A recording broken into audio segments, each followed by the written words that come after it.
Assalamu alaikum. Alhamdulillah, wassalatu wassalamu ala rasulillah. Amma ba'd. How's everyone today? I know the hours are not like the most user-friendly hours, but if you're up and you're watching, um, just type a message in the chat. I hope you're all well. It's been a long time, and I thought, well, a number of people wanted me to react to my interaction with Sheikh Abu Mus'ab Wajdi Akkari, who held a Twitter space recently, a few days ago, in which he invited people to join his stream. Right? He invited people to join his space to have a discussion. And the people he wanted to have in this discussion were people that are not of the same point of view as him. So he invited people who he views as his opponents to come on and discuss in a friendly way. Right?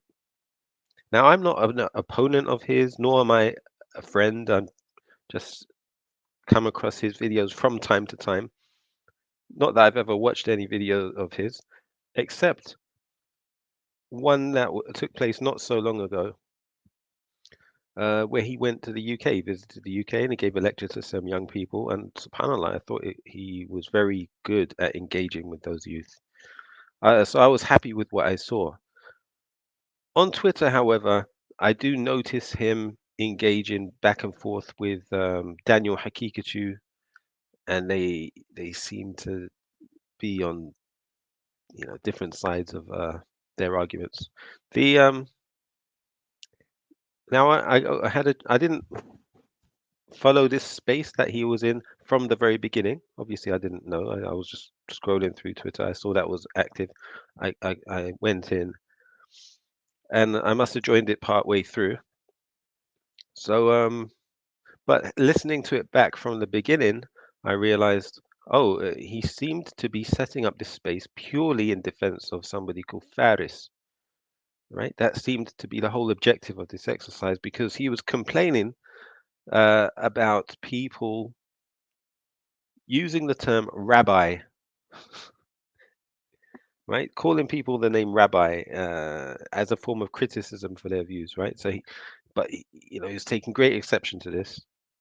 And so he invited people on to discuss this, but from a perspective of, all right, let's do it in a friendly way. All right. So I jumped on. Alhamdulillah, Jazakallah khair gave me the opportunity to speak. And obviously, my experience with dealing with people who host chats and stuff like that is that typically they're very narcissistic. They'll kick you out at any opportunity. They'll mute you, and they won't let you speak. And normally they speak for hours themselves, and they give you like a minute before they interrupt, or just a few seconds. So, preparing for that, I started off by being extra nice. I was being extra nice, just not, I tried to be sincere in my being extra nice towards him. And anyway, let's listen. It's best I pause it as we go through, and you tell me your views. Now, can anyone hear me? Is the first question I should be asking. Whoops, everybody's probably sleeping anyway, but yeah, that's just a video. Let me just check that the sound is coming through. So bear with me, please.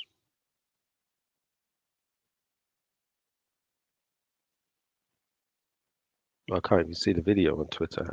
Sorry, on YouTube. So I'll check that here. Boom. So if I go back, can't even. Oh, there we go. So there is a video there.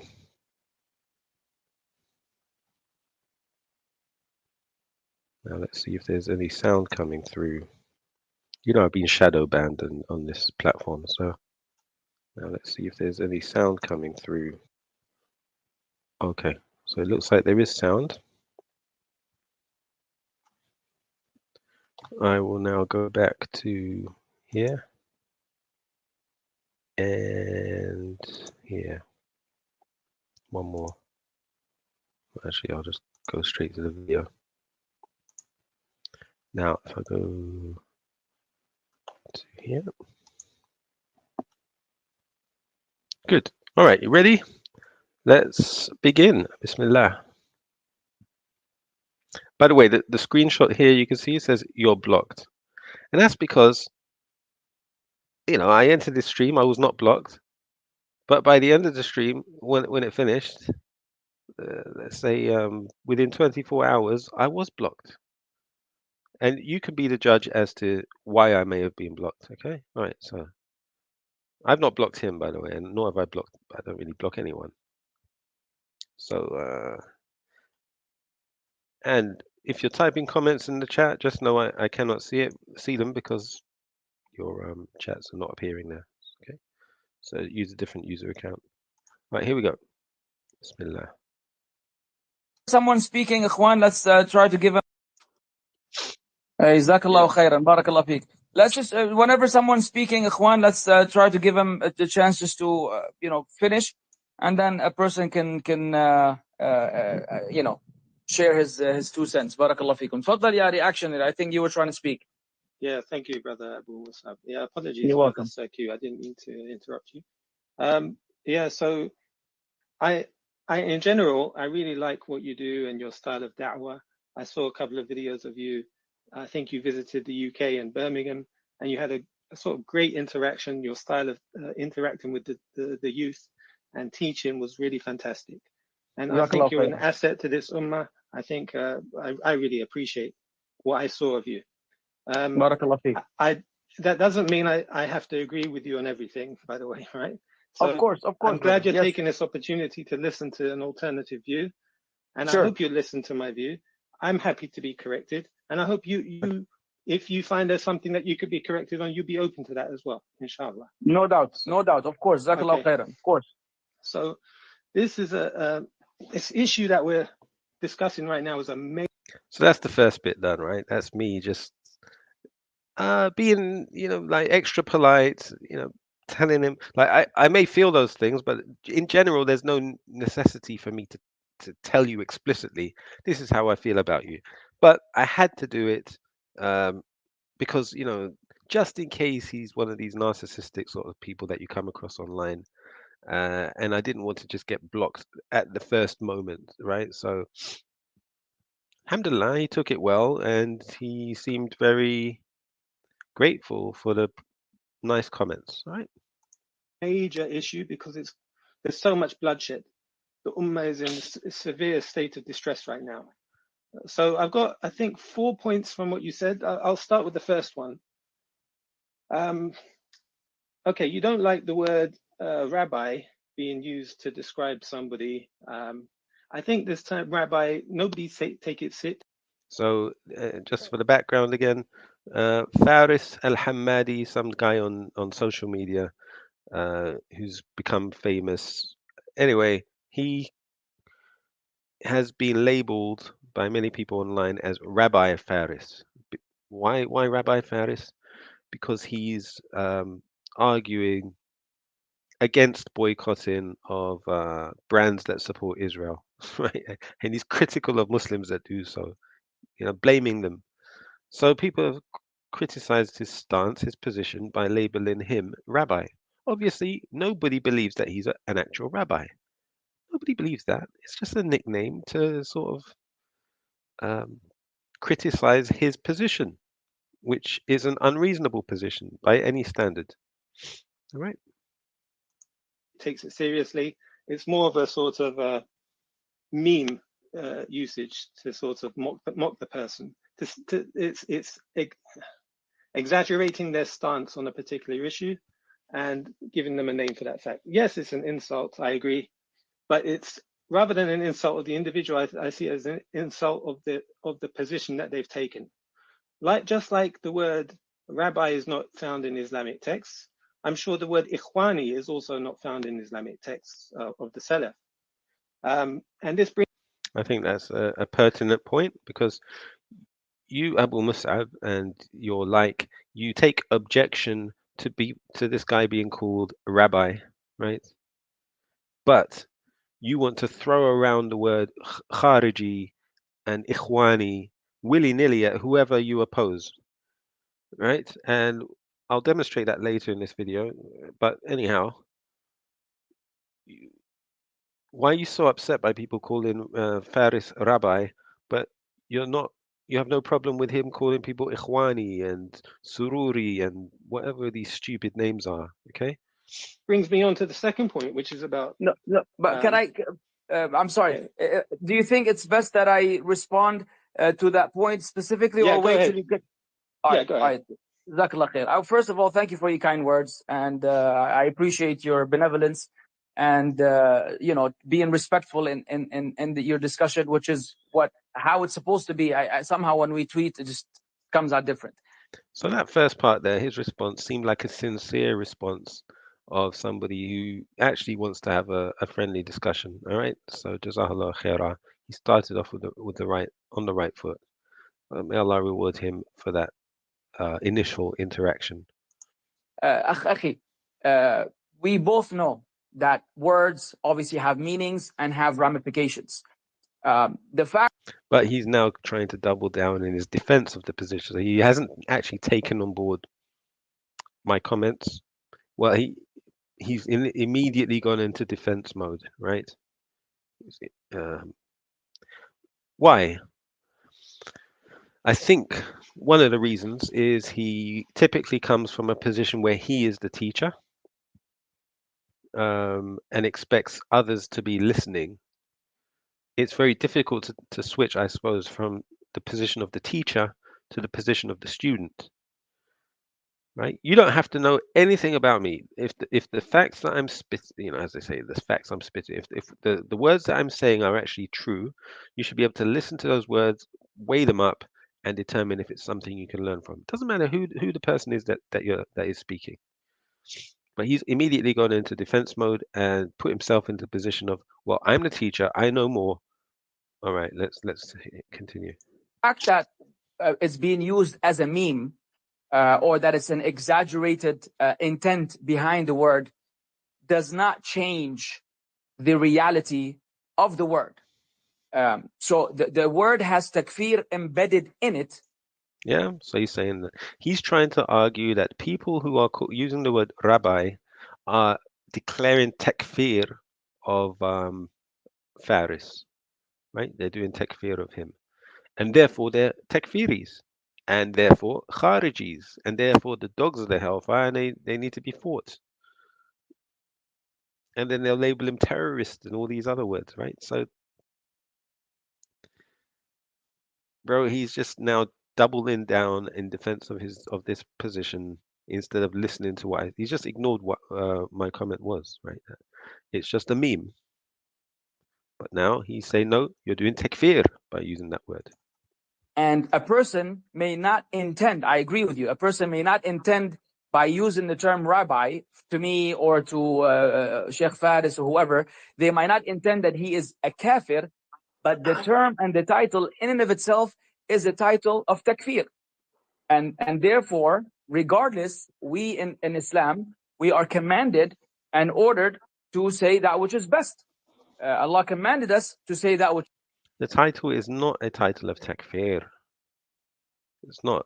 It's just an exaggeration of your position. It's not takfir. Nobody's making takfir of you by calling you rabbi, right? I don't see how that's possible. Which is best. And we know that the Jews were told to say a particular word, hitta, and they substituted Is it shatta or hitta? Right. the word, and they added a letter, and because of that, Allah Azza wa Jal called them out and criticized them in the Quran. So the words which may be used in this manner that insinuate takfir, especially with the widespread of ignorance, you're basically opening the door for now everybody to call anybody who they don't agree with a rabbi or a priest or whatever it could be. That is not. And Abu Musab's got his little fanboy in the background who just keeps jumping in and taking his side, right? Well, now, when at the start of the conversation, when that fanboy was speaking and I was trying to speak, Abu Musab said, let everyone finish, show some respect. Um, but he's not doing that with his fanboy. He lets his fanboy just interrupt. Not that, but that is not to be conflated with the term ikhwani, because ikhwani is based on a group, a political group that calls themselves al-ikhwan al-muslimun. They have come up with this title for themselves. This is the title that they've invented, they've coined, and they're pleased with it as a name. Yeah, so now so he has listened to my comment. He's addressed the first parts. He says, I'm not accepting your explanation about using the term rabbi as being a meme. Okay, so he's rejecting my comment in that regard. But now he's addressing the second point, which was calling people, which is a criticism of him and Faris, of calling people ikhwani. All right, and he's now trying to justify calling people ikhwani by saying that there's a political group called Ikhwan Muslimin. So because there's a political group called Ikhwan Muslimin, he's justified in using that term. What do you think of that? Does that make sense? So just like, but it doesn't make sense, because just like there is a uh, a group of people in the world called rabbis, you're not justified in calling someone a rabbi, yeah, because somebody who is not a rabbi shouldn't be called rabbi. Okay, if that's your position, then somebody who's not officially part of Ikhwan al-Muslimin, a political organization, should not be called Ikhwani. The exact same position, the exact same stance should be taken. Ikhwani, Ikhwan al-Muslimin are pleased and they invite you to join their hizb, to be part of them. Okay, so but Sorry, 1 second.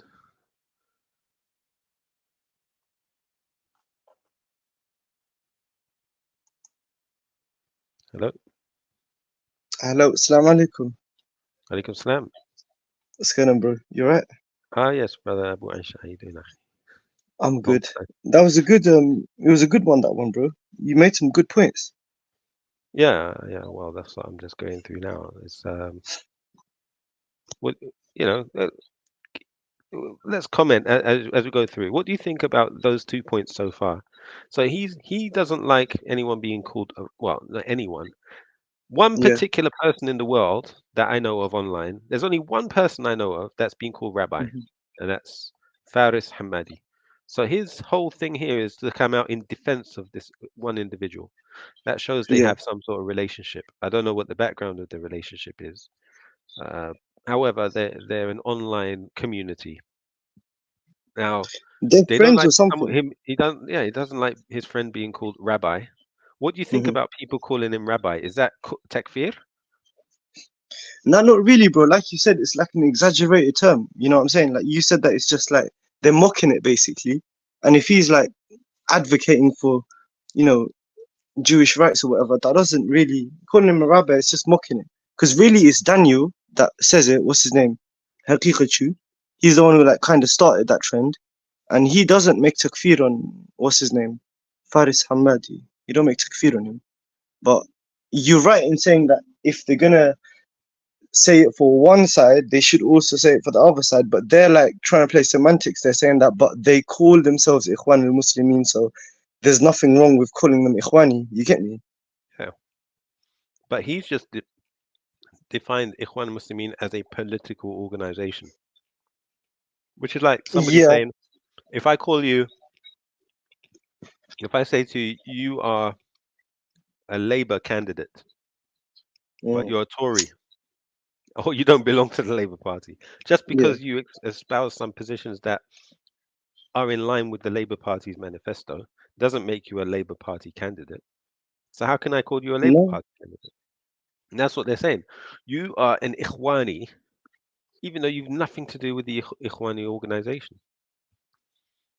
they tend to do that though. Reactionary. They put a lot of people in the Ikhwani category, even though they've got nothing to do with Muslim Brotherhood. Yeah, good. They do that. Yeah. Yeah, exactly. All right, so I'm going to let it play a bit. Let's see what happens. but they're a Muslim group. I don't like them. I hate the Ikhwan. I hate them fi sabilillah. But at the end of the day, they're my Muslim brothers. So if I call a Yeah. person an Ikhwani because of having Ikhwani traits, I haven't taken him outside of Islam. But when you call someone a rabbi, then you're basically taking you're insinuating. So now he's saying what he's arguing here, right, is okay, calling someone a rabbi, we know he's not really a rabbi, okay? And calling someone Ikhwani, we know he's not part of the Ikhwan Muslimin organization. However, the the one that's called rabbi, that's more severe because it's takfir. Mm. That's his argument now. So he has an objection to using the word rabbi, but no objection to the use of the word ikhwan. You make a good point after this, actually. Yeah, What you said yeah, after. You made a good. very good point. Exactly. So let's let it play. Insinuating that he's not a Muslim anymore, whether or not you intend it, it doesn't matter. The term in and of itself is a term of takfir. And So he's saying your intention has no place in this. It's just your statement. Okay. it should be avoided.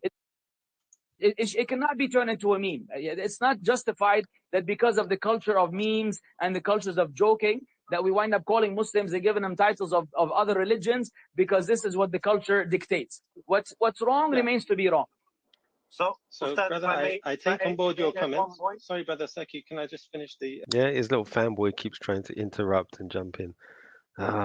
Anyway, they've always got fanboys around, by the way. They're never like Who was engaged. that guy with him, though?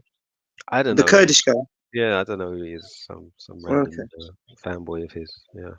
So I don't have too much time. I just want to go through all the points, if that's okay. But thank you, brother Abu Mussab. I take on board what you're saying. So far it's a friendly back and forth, right? So I spoke, he didn't interrupt me. He spoke, I didn't interrupt him, right? Perfectly friendly conversation. Now it's my turn to respond. And I think it's important not to call each other names, right? However, Okay.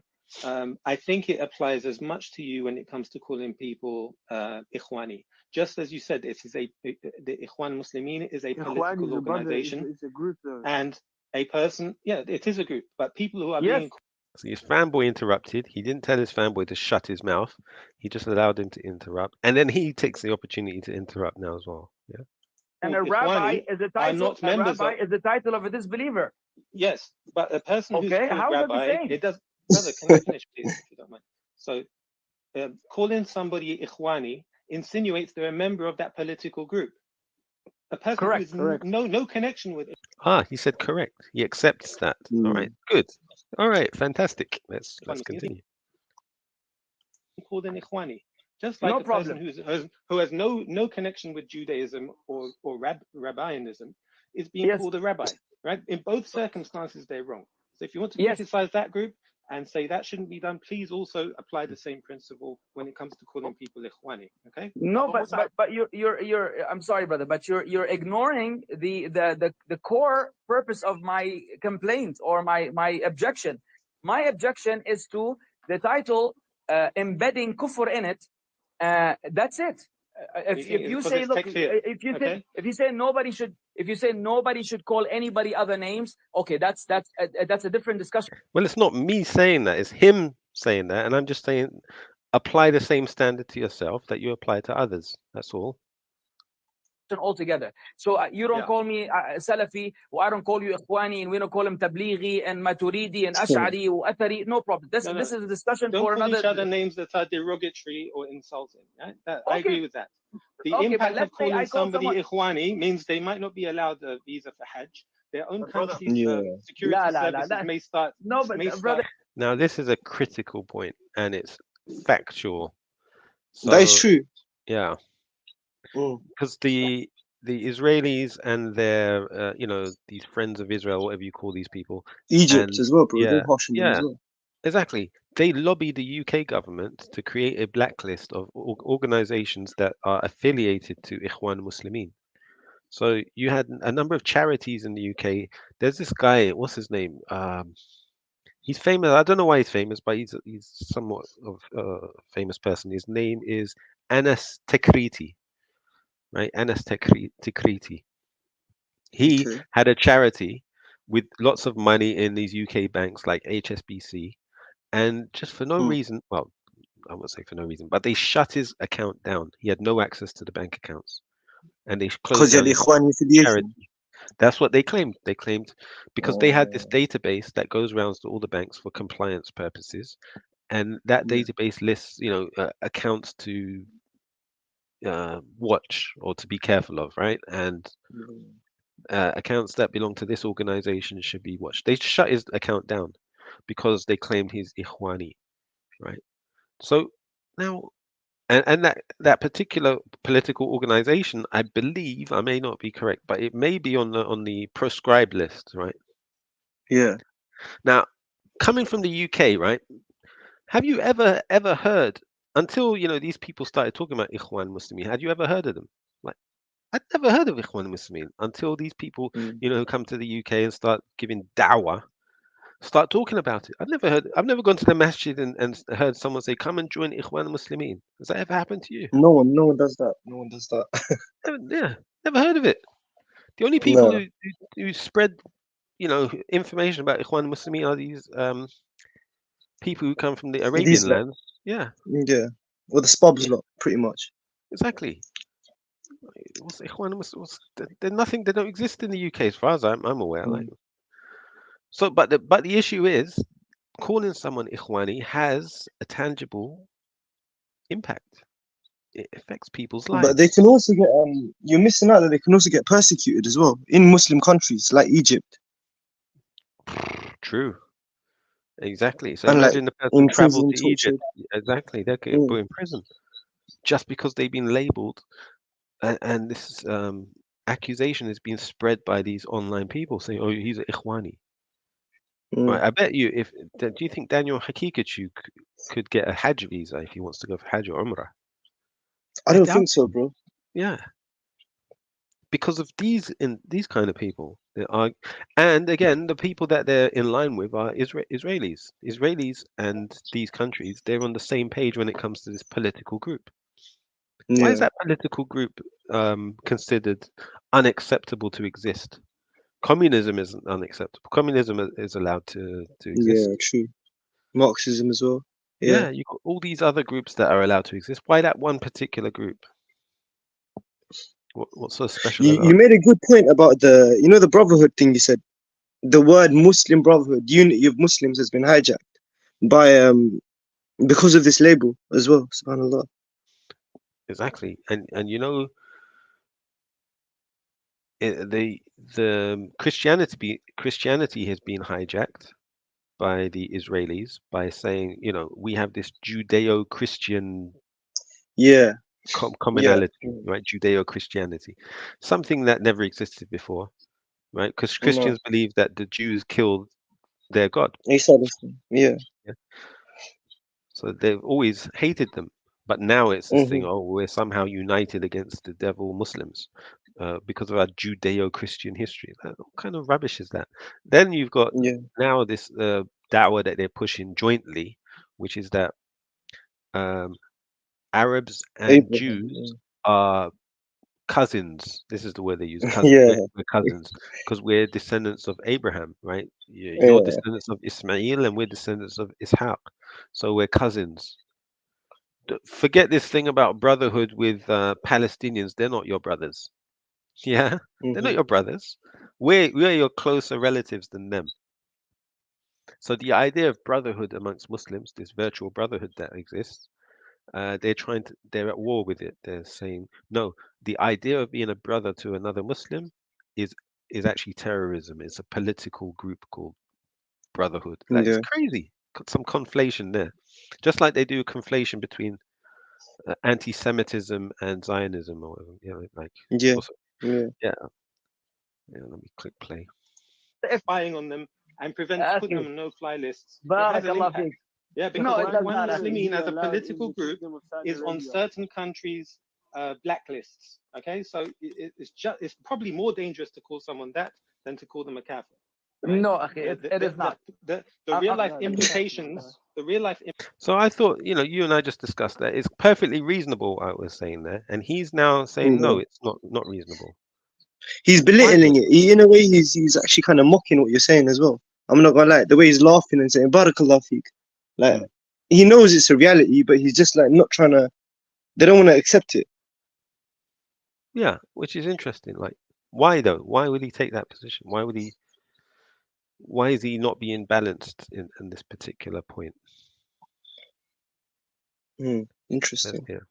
Implications on somebody are more substantive by calling somebody Ikhwan Muslimin, right? So if you don't want to, Like, you could be in the Emirates, right, and you can be called kafir. How is that Yeah. going to affect the guy's life in any way? True, it won't. You probably get more VIP treatment. Let's be honest. It's true.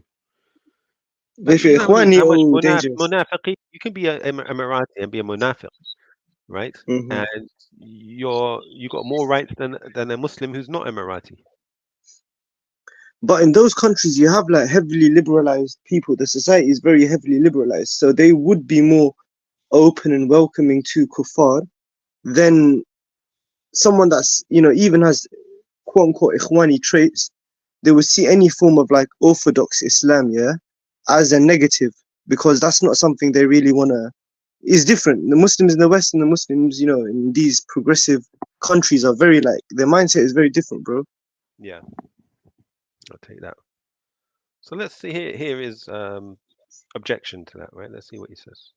agree with that. That's fine. I'll move on to the second point of my four. And from my perspective, like, I didn't need an argument. I just wanted him to No. listen to my points, which were in response to what he was talking about earlier, and he could take it on board or reject it. Instead, he wants to now battle it out. So Yeah. 4 points. The second one is boycotting of Starbucks or McDonald's or any of these brands that have openly promoted donations to Israel, the Israeli military, the IDF. Boycotting these groups is a good thing. If you study I studied economics at university. By the way, these people are also hypocrites because Mhm. they want you to boycott certain mashayikh or certain masjids or certain groups. They'll So. say boycott this group, boycott that group, right? Mhm. But they object to you boycotting McDonald's Yeah. or Yeah. It Starbucks. don't make sense. It's hypocrisy, bro. That is crazy. Yeah, it is. The logic. Oh my gosh. How can you justify that? Oh my goodness. SubhanAllah. One of the things we learned is something called product elasticity. You can replace. Yeah, so this is a good point because he's Mm. arguing that by boycotting McDonald's in Arabian countries, you're affecting people's employment. People who have jobs Yeah, will the lose their business owner. jobs. Oh, Yeah, okay. Oh, that's what cry me a he river. argues though. What's his Yeah, name? Faaris AlHammadi. He says that the person who owns the franchise is a Muslim. He's employing Muslims and stuff like that. So yeah, essentially, what I'm saying. But obviously, they're paying a commission to the head branch in it. So yeah, obviously, they know that exactly. as well. Yeah, bro, it's crazy. All right, let's Mm. see. If you stop going to McDonald's, people will still want to eat fast food.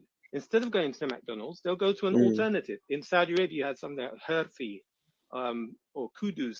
You know something that's blatantly a problem in this argument is that Yeah.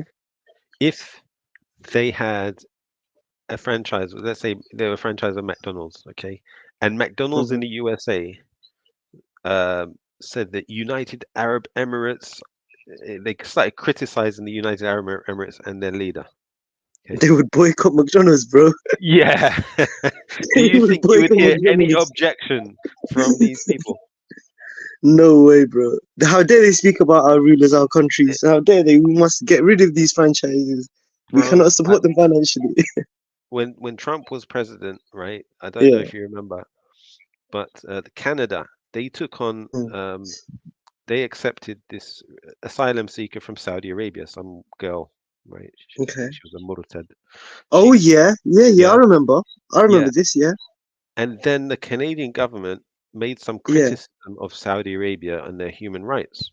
Yes, yes, Do yes. you know what Saudi Arabia did in response? They did something with the ambassador or something, isn't it? bro. They closed their embassy, withdrew their ambassador. Yeah, They yeah. cancelled like they every year Saudi Arabia pays for the education. They send over thousands of students to the Canadian Okay. universities, right, and pay for their full education. Scholarships. Yeah, yeah, yeah. They cancelled Um, everything. They cancelled business Subhanallah. ties, everything. I think partly Yeah, Trump was probably encouraging them to do that because he didn't like Trudeau for whatever yeah. reason. But still, they did that for what reason? Because the guy criticized Saudi Arabia's human rights. Just a simple comment. What's a niyyah, bro? Yeah, But for yeah, bro. Ikhwan, for the brotherhood, nope, definitely not. We cannot. It's Muslim brothers, no. We For can't help them. McDonald's, Can't defend them. you can't close McDonald's, but you can Mm, close down your every relationship you have with Canada for some simple comment. But mm. McDonald's, no, that's out of bounds. They're hypocrites. They are, bro. Anyway, Some other brands, I let's don't know continue. the names, but they'll start going to those. And when those companies start getting more business, they'll start hiring more people. So on the one hand, people will lose jobs at McDonald's, but on the other hand, more people will gain employment in the companies that are not contributing to the destruction and slaughter of Muslims, all right, and their blood. So Okay. in terms of So I told you, boycotting, that's a great thing to do. When it comes to So he couldn't counter that argument there. No.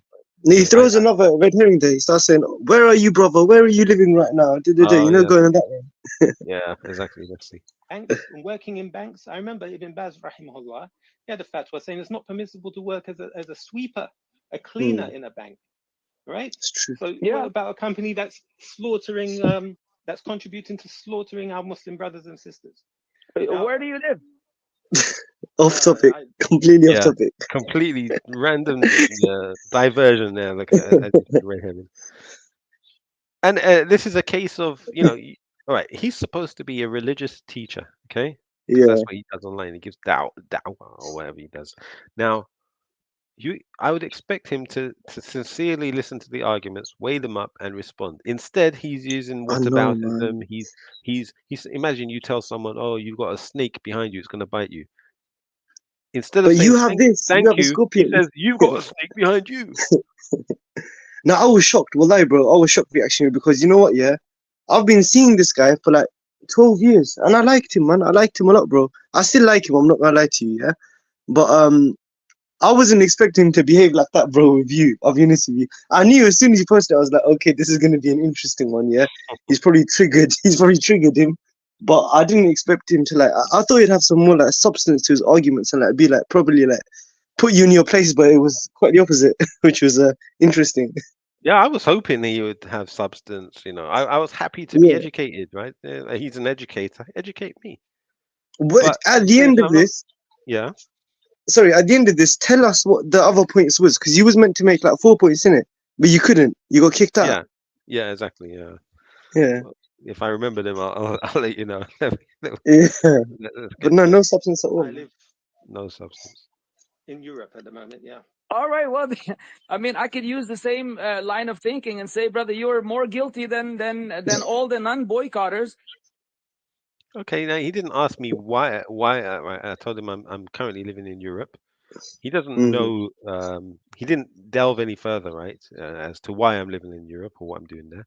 Shamsi is their good friend is in Europe, mm. right? True. Why is he allowed to be there? Because he's given dawah, right? Maybe I'm here for Yeah, dawah. You don't know what he does. He has no idea why I'm in Europe. Okay, true. but he wants to now use that as his weapon. Okay, let's see. Because your money is Yeah. directly involved in this. But let me go back. I agree with you. Let me agree with you though, because I wasn't against boycotting. If you remember But he has to agree. What is he agreeing to? Mm. Let's see. What is he agreeing to? my words, I said The boycott anybody thing. who feels the way you feel. Yeah, so he's basically saying that boycotting is a good thing. You can't criticize the concept of boycotting, right? I But think he's that's also saying you can't criticize the one that doesn't boycott either. That's yes, also exactly. because obviously because of Faaris, because of his Yes, friend. yes. Yeah. There you go. Jazakallah khairan, which is appreciated. No problem, akhi. Boycott all you want. Nobody's going to tell you do not boycott this particular brand, because this is just like someone wants to be a vegetarian without believing that meat is haram. If someone chooses to only eat vegetables, and they know that Allah made meat lawful, but their diet, they prefer to eat vegetables, nobody's going to tell them it's haram up until they say that it's haram for you to eat meat, in which case you can go and be vegetarian in another world. But the same way, this is exactly the same thing. You can boycott all you want, no problem. But if somebody has an alternative view, which is also validated by many scholars, and also validated by those who live in those countries and see. Bro, he said validated by many scholars. Which scholars have validated that you can eat McDonald's? You know Faaris what, Mahdi, Chef Faaris. bro? Like many years ago, right? There was a similar thing going on with Israel and Palestine, Yeah, and people wanted to boycott McDonald's. I called up they one did. sheikh. Yeah. I said, "Yeah, sheikh, is it permissible to eat McDonald's?" You know what the sheikh said? He said, "What's your McDonald's? What's McDonald's?" He Which is didn't know what what it is. McDonald's. It was That's at true. that time. No, they had McDonald's in Arabia, but Saudi. yeah, Yeah. but he didn't know what it was, bro. I had to explain what Yeah, just they don't know the concepts of it. didn't know. Yeah, so and what scholar has said out came out and said, "Oh, McDonald's is uh permissible or not." I've never heard a fatwa about McDonald's in that way. No. Like, so what's he talking about? That taking this position of not boycotting McDonald's is in line with the scholars. Yeah, which scholars of the Salaf talked about McDonald's, bro? You find it in the books of fiqh. Is it permissible to eat from McDonald's? Oh my Uh, days. can we eat the chicken burger or the quarter pounder? On what's But wait, happening don't on they the have an ground, opinion though? and those who have. Huh? Don't they actually have an opinion though? Reactionary spobs, yeah. I'm sure they got an opinion where you can eat the meat of the Ahlul Kitab, and they can have the chicken mayo and the Big Mac from McDonald's. Apparently, I don't know if this is true. Have you heard of this? I know you scholars will say Ahl Kitab, their meat, you Yeah. can eat, right? And I know one sheikh Mhm. he visited when he went to France and he visited a slaughterhouse there. Uh, Yeah. and he said that the animals were stunned before they were, electric. They used electricity to But yeah, stun the yeah, meat yeah. before killing them. Now he said that particular slaughterhouse he said it was permissible because the animals weren't dead after they were stunned, right? The stunning was to stop Mhm. them flying about or doing what they do, right? So the stunning kind Yeah. of stops them from panicking or whatever, and then Mhm. they slaughtered them. So the death was by bleeding. So he said that Mhm. that was, and he viewed that as Ahl Kitab as well. So Okay. they don't. You're not going to go to, but they're not. If you go to France, for example, they're not going to say, "Oh, in Mm. the name of God" or "in the name of Jesus," No. or they don't say No. No. that. No. But No. they're known as Christians, as a Yeah. Christian. Their land is a Christian country. I Yeah. suppose that's how they're viewed. So from that perspective, they're known as Ahl Kitab. I mean, they can be debated as well. Are these people still Christian, or are they Mhm. now secular? Liberals. Yeah. Um, there's room for argument, but Yeah. then we're getting into the realms of takfir of Christianity. Like, are you doing takfir of a Christian? They're all Yeah. kuffar at the end of the day, right? Mhm. Uh, so let's come back to this. Have they looked at the bigger picture and saw that, for example, McDonald's purchased all of these McDonald's in Israel because of their lack of support. Supposedly, they don't want to support this genocide.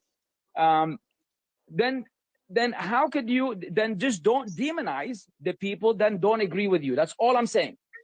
Don't Mm. demonize the people that don't agree with you. Well, these people will demonize anyone that doesn't agree with them. Mm. Hold on, who's that?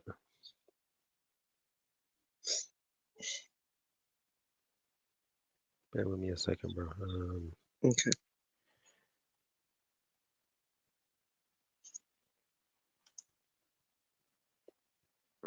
So do this.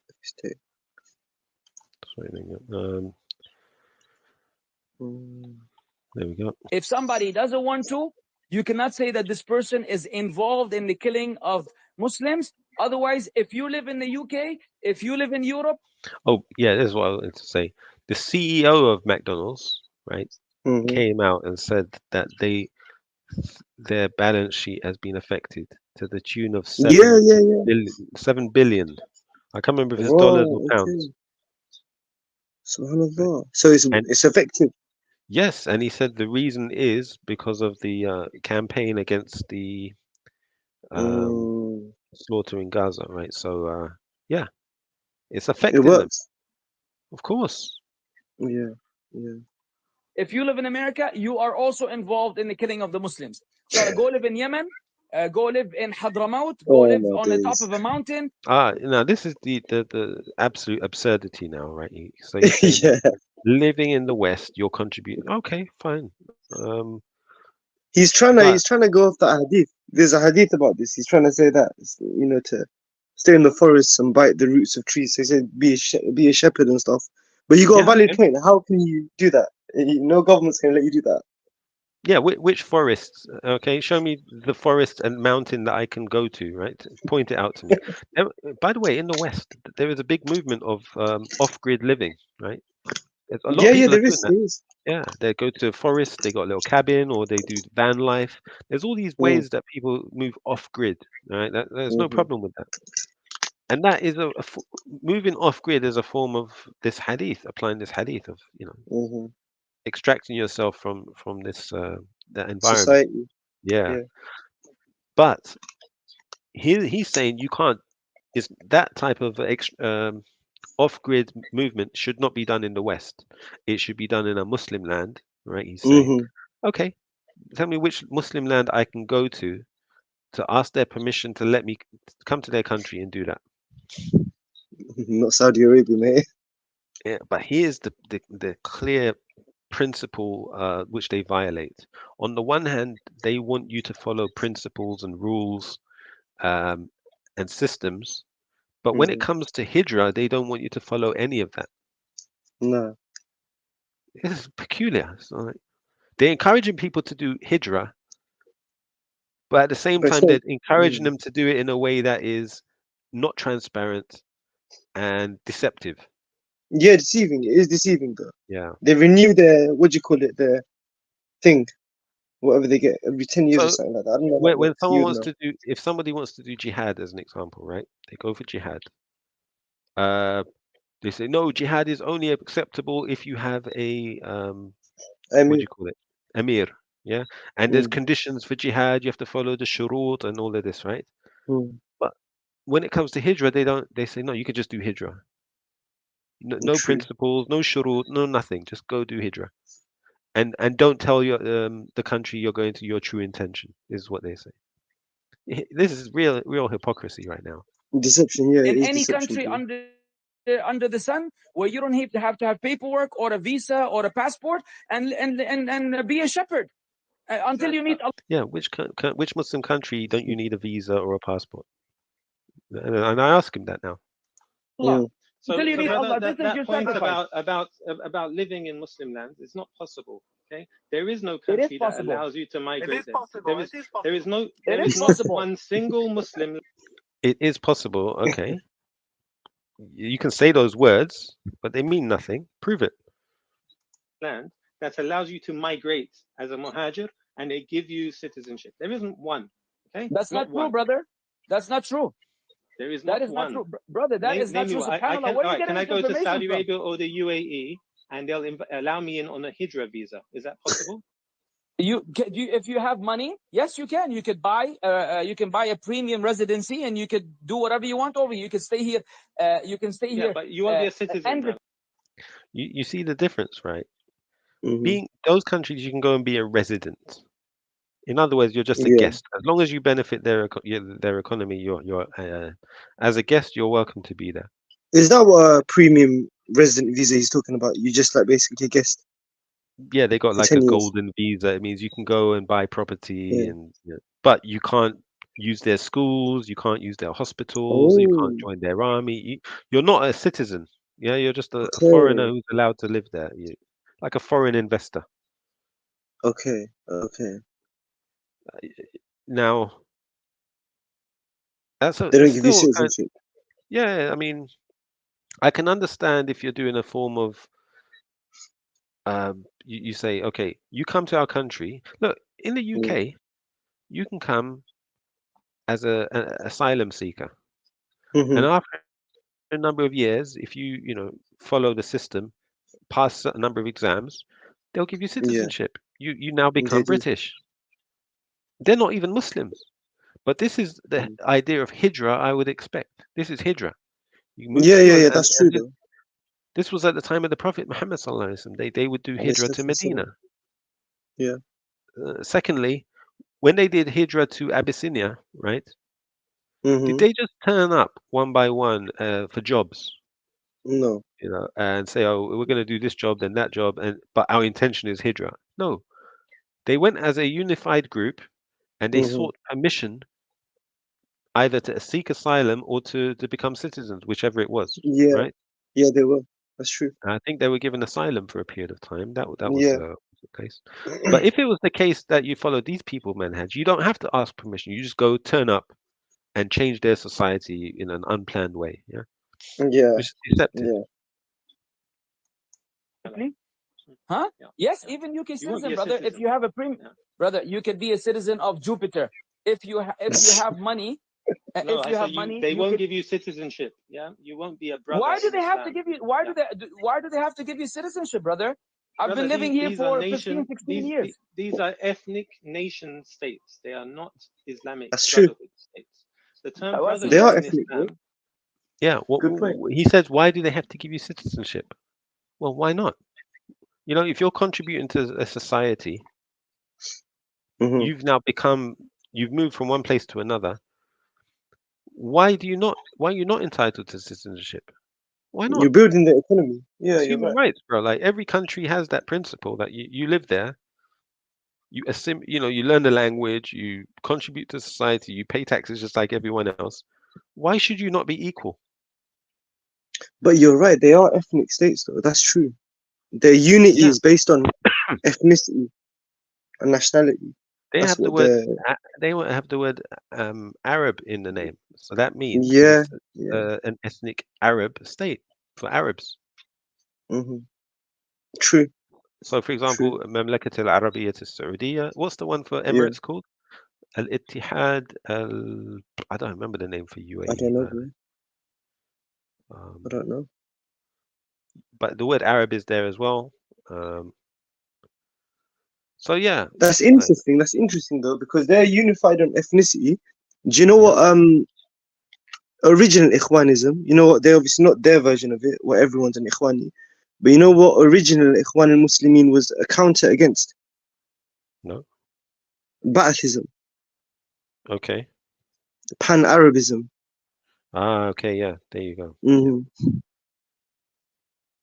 yeah. So, and this is why you have that concept of watanjia or what people Yeah, who are, you know, brothers in nationalists. nationalists. Yeah, True. and this is something blameworthy in Islam, bro. Like, anyway, he's Yeah. gonna when Faris comes on, he talks about it, and I'll correct him there when I get to that.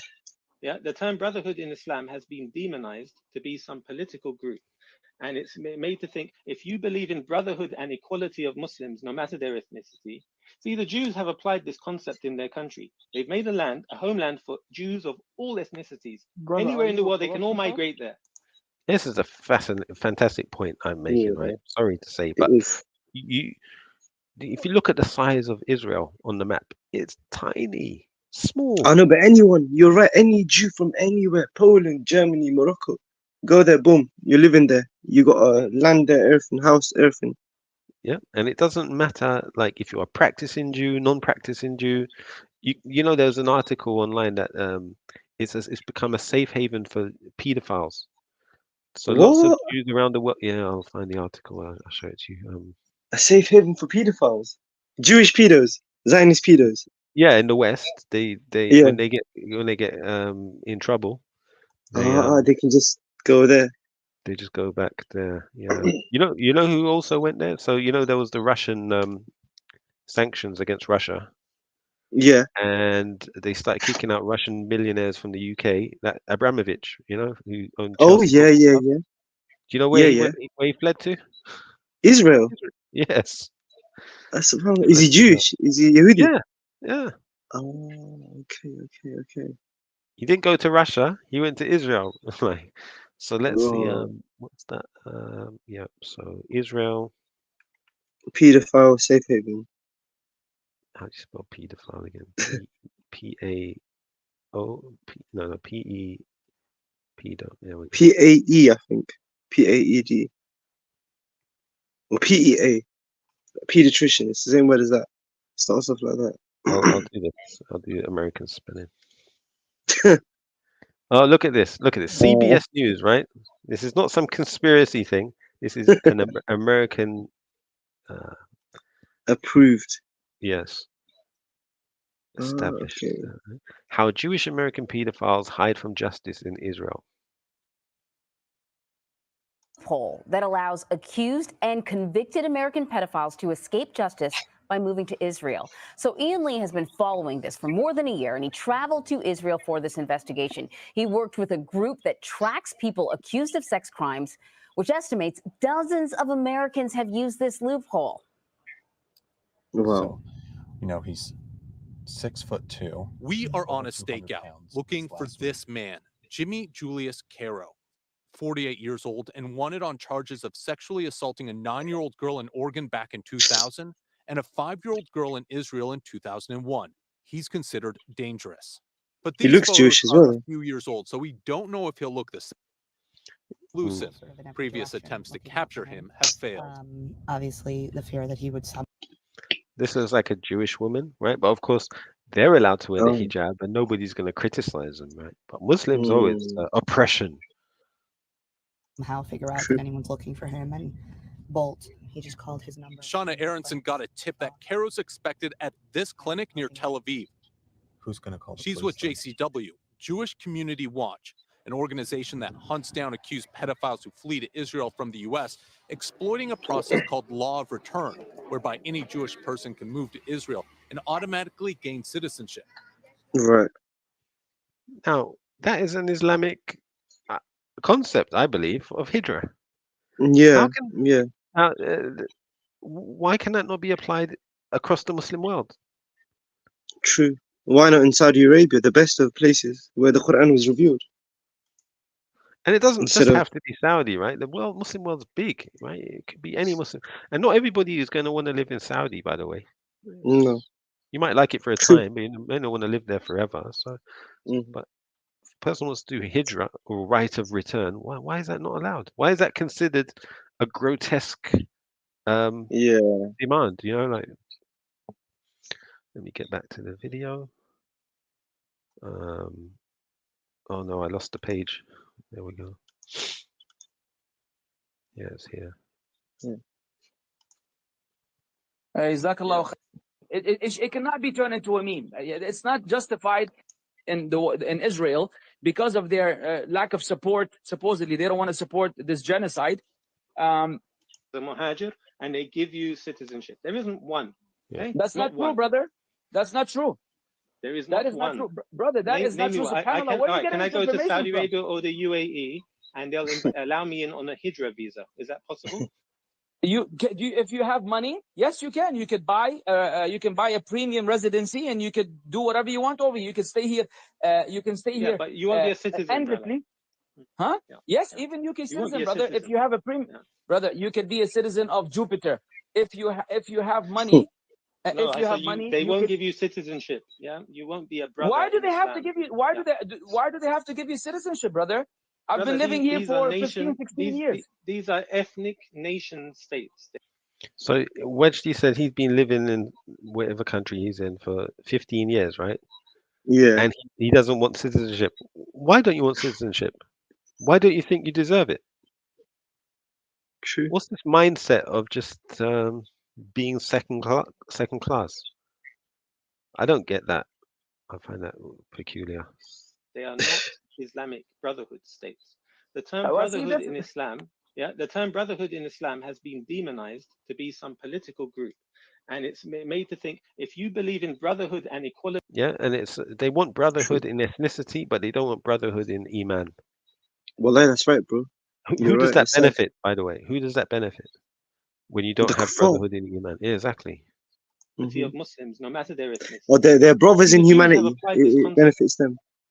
Yeah, brothers in humanity. There's another tweet I'm going to show a bit later. Oh my gosh, it was shocking. Anyway, in their country. They've made a homeland for Jews of all ethnicities. Brother, Anywhere are in the you a world, they can all philosopher? migrate there. Brother, Muslims don't have this. you're gonna This luxury doesn't okay. exist for us. So, Yeah. brother, that luxury does not have to exist for you in the same form and in the same foundation done by the Jews.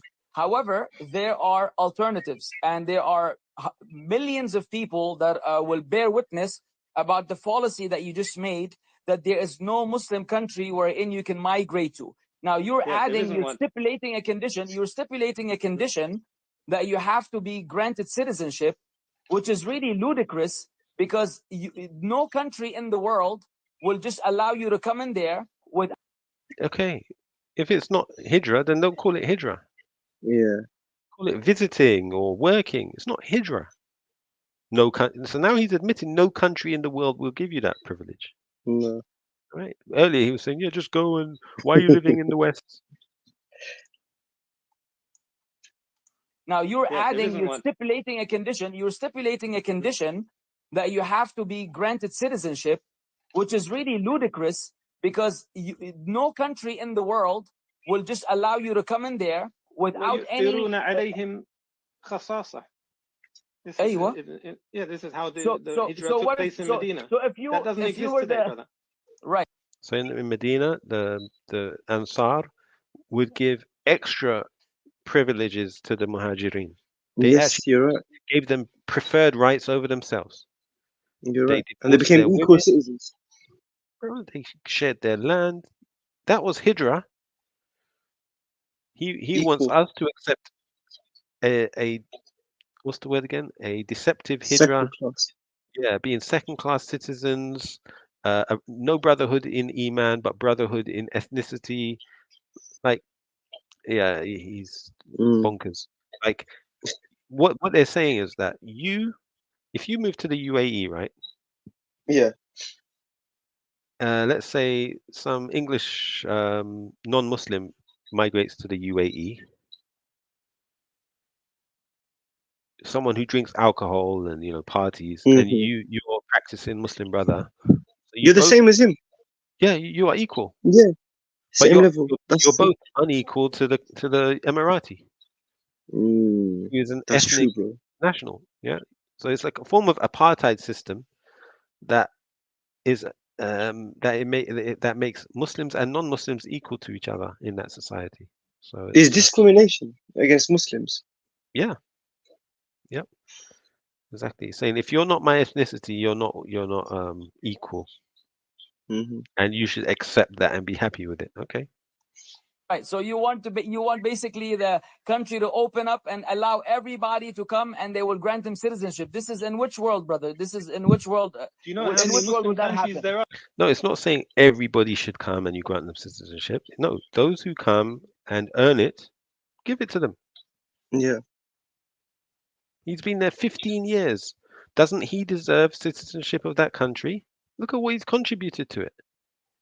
And he gets nothing in return. The Muslim lands are vast. So as long why can't we have that? Why did the Jews have it and the Muslims don't have it? As long as this utopian belief doesn't exist, it justifies you living among the kuffar and giving them. Well, it's not utopian, by the way. It's the Sunnah. This is how the Prophet. We're supposed to follow the Prophet ﷺ's example in all of our ibadah. We have two conditions: sincerity and mutaba'ah. It must be in line with the way the Prophet ﷺ did it. The hijrah he's expecting us to do is not in line with that. He's not following the Sunnah in the hijrah. He wants us to do some. I don't know where he's got this concept of hijrah. Your tax money and letting them kill the Muslims in Palestine. Okay, it makes sense now. Yeah, that's my ethnicity is from this land. My ethnicity is not from. Look, the name Saudi Arabia is Al-Mamlakat Al-Arabiyyah Al-Saudiyyah, and Al-Arabiyyah meaning it is for Arabs only. It is not for non-Arabs. You go to that land, if you're a non-Arab, you will never be considered an equal in society. By the way, not just any Arab, right? You have to be from a Khaliji. qabila. Yeah, like from Their from a types, yeah. particular qabila. And even if you're from Hijaz, you're not accepted. You're not classed as Saudi anymore. Oh, You're really? Hajanjazi. Yeah, you have to be from Najd, right? And bro, it's mad. This ethno-nationalism is gone berserk. It is. You're right, though. It's ethno-nationalism, literally.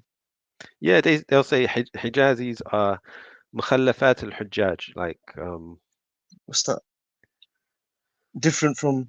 they're the the trash left behind from the people who did Hajj. Really? Yeah. So Subhanallah. Is that what they say? I know they're very racist there. I know, like, the ethnic Arabs that live there in Saudi Arabia, yeah, they are generally very racist towards different Arabs, Westerners, and stuff like that. Well, they're not very racist towards kuffar. For some reason, they idolize them. I don't know why. But towards other Muslims, they're very racist. I don't know, apparently. I don't know if that's true. That's what I've heard. yeah, I think it's part of it is economic, and it's part of the love of the dunya, right? So people Okay. look at the wealth of the nation you're coming from and treat you Ah, according to that, right? So Emiratis, like, why does uh Wajdi like Faris? Because he's Emirati. Why are Emiratis looked up with respect? okay. Because they got money, right? True. When I say money, I mean like Dubai might be broke, but overall the country is rich. The citizens are very wealthy, Yeah. GDP wise. So because he's got money, they're treated respectfully, with respect. Whereas Omanis are not treated so respectfully, or poorer Arab countries may not be treated. Right. Yemenis, for example, would not be shown Yeah, that kind. Yemenis. They're not like Yemenis. I know they're not like Yemenis. Part of that is the political history during Saddam Hussein's invasion of Kuwait. Uh, Okay.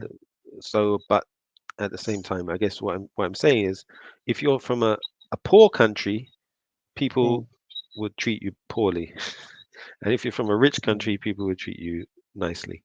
So yeah, if Faris was from Yemen, do you think anybody would be defending him? Probably not. Probably No, not, mate. nobody would give a damn about him. But because he's from a place that people are looking up to at the moment, which is Dubai or the Yeah. UAE. Therefore, he's getting some type of respect online. I don't know why anyone gives him How respect. did he even become a scholar? Because apparently, from what Daniel's been saying, that he was a CrossFit trainer. He had his own gym. He was a personal trainer Bro, a few years ago. this is what I'm baffled by as well. Like, why is Wajdi showing this guy respect? Who did he study with, right? Yeah. Where's And his he's like, he's only academic been. lineage? Where did he come? Where did he study? What university did he go to? What mashayikh did he sit with? Like, who is he? I haven't seen him for the past, like, maybe like only last few years I've been seeing him. I haven't seen him before that. I don't know about, do you know him? Like, have you been No, seeing him I, around? I only heard No? it about him from TikTok or Daniel and whatever. Andrew Tate. Yeah, Yeah. he was known as the TikTok sheikh. He was and Andrew Tate. Yeah, like Yeah. I don't know. We'll continue. Even if you get an iqama or whatever it is. Brother, this It's qawmiyya, brother. Yeah, it's qawmiyya. It's no, coming. let that brother speak. Let brother Same circle. thing That with is absolutely UAE. false. But we let the What's brother circle. Now they're tag teaming, right? Yeah, yeah, Let yeah. the brother circle answer you, Malice. Give him a chance to speak. Barakallah feek. Go ahead, brother. Go ahead. With regards to your first point, I just want to add a little something, a small quick thing. Sheikh al-Islam ibn Taymiyyah, in his book Wasiyat al-Sughra, Oh yeah, everybody knows that book. Yeah, yeah. I just happen to have that in my pocket. Sheikh al-Islam Ibn Taymiyyah this is the showing off big time right now. I Oh, know, I've they read do a that, book. bro. They do Yeah. that. What is in this book that That you can't famous find quote. You know that anywhere else? famous quote. Yeah, let's hear what's in this particular book. he mentions the hadith of Nabi sallallahu alayhi wasallam who says, I grant a house in the middle of paradise. Whosoever leaves off lying, even if he is joking. Okay, so this hadith that I guarantee a house in paradise for the one who leaves lying, even Yeah. in joking. This is you didn't need to go to Sheikh al-Islam Ibn Ibn Taymiyyah. Taymiyyah's book to find this hadith, okay? But for some reason he's quoting Ibn Taymiyyah. Okay, what is he going to quote about? And you said about calling someone a rabbi is it just a meme. So either here you have two options. So, bro, he quoted the hadith, but he didn't say Yeah. its authenticity. He didn't say if it's No, from that's true. Bukhari or Muslim. No, he quotes Ibn Taymiyyah. What? You should have Yeah, said that. Wallah, you should have put him up for that, bro. yeah, I don't know. Where do you get these people, right? Like, so that shows to me he's what's the word? Not prancing. Trying to show off. Right? He's trying to show off. He's showing up. He's trying to He is act showing like up. he's a talib al-ilm, what else did he say next? Calling someone a rabbi is it just a meme. So either here you have two options. Either you're lying or you're speaking the truth. So if you are lying for the sake of making a joke, then you have. All right, so when their sheikh, Rabi' al-Madkhali, right, calls people zindiq or dajjal, is the person a dajjal really? No. So No. if you want to apply that principle on me, apply that principle on your sheikh, Rabi' al-Madkhali, when he calls people dajjals, right? They He use won't do harsher that. words. They use Yeah, even harsher words with each yeah, other. exactly. I keep getting stuff in my thing, but I don't see anyone there. All right, bear with me. Let's continue. Have fallen into a sin. And if you are speaking the truth, you are excommunicating a Muslim brother out of the fold of Islam. And how can it be worse to call someone ikhwani instead of kafir? Just tell me, please. So if you are calling I already told him why it's worse to call someone Ikhwani. You want me to repeat it? someone You and you're didn't get saying his it's two just a fingers. meme, That's fine. just let me finish. Akhi. If you're calling someone a rabbi and you are saying it's just a meme, it's just a joke because of the way they are thinking, so either you're speaking the truth or you're speaking falsehood. That's the first thing. The second thing, Akhi, I'm Kurdish. I'm not Arab. Like, I'm not Arab. I've been in Saudi for many, many years, Akhi. And I think, or not I think it's a stated fact that the He's people gonna of beg it now. Saudi are one of the most uh, like loving people. They welcome everybody. However, if you're talking about a minority who are nationalists, you cannot only find them in Saudi, you can find them in Maghreb. My wife is from Morocco. You can find them in Tunis. I have Tunis workers. Bro, everybody's wife is from Morocco. Show me one person online, right? One Dawah person whose wife is not Moroccan. I don't know. Honestly, I'm not kidding. Everybody's married to a Moroccan sister. Hamza, yeah, I know he is. Hamza, Yeah, hands down. everyone, bro. Like, name anyone, I bet you their wife is Moroccan. You can find them in Libya. You can find them everywhere. Oh, look. So he's lived in Saudi for many, many years, he says. Why isn't he married a Saudi woman? Why is he only married to a Moroccan? That's a bit weird, isn't it? Ask yourself that question. And I'm from northern Iraq. I'm not speaking the haqq. I don't know who that is jumping in as well, telling him he's speaking the haqq. I think they're in a what was it on? What was this call on? Twitter Spaces. What's that? Like they've got like a Discord kind of thing. It's a bit like what's that app called again? Clubhouse. It's a bit like Clubhouse. Clubhouse, but on Twitter. Yeah, I haven't found out how to use it. I haven't bothered, but maybe one day. So I'm from northern Iraq. I'm Kurdish. I'm from a city which is called Sulaymaniyah, and it has been infested with Arab people from the south of Iraq because they are fleeing the Shias who are oppressing them. Bro, look at that. So on the one hand, right, he's telling you to do hijrah. Now, then he's saying, people who are doing hijrah from his land, who are Ahl Sunnah, they're doing hijrah to flee from the Rafidah. They're fleeing to a Muslim land, right, in the north, called Sulaymaniya. And how does he treat the people who flee to him, the Muhajirs? He calls them well, he didn't say rats, but he said they infested our town.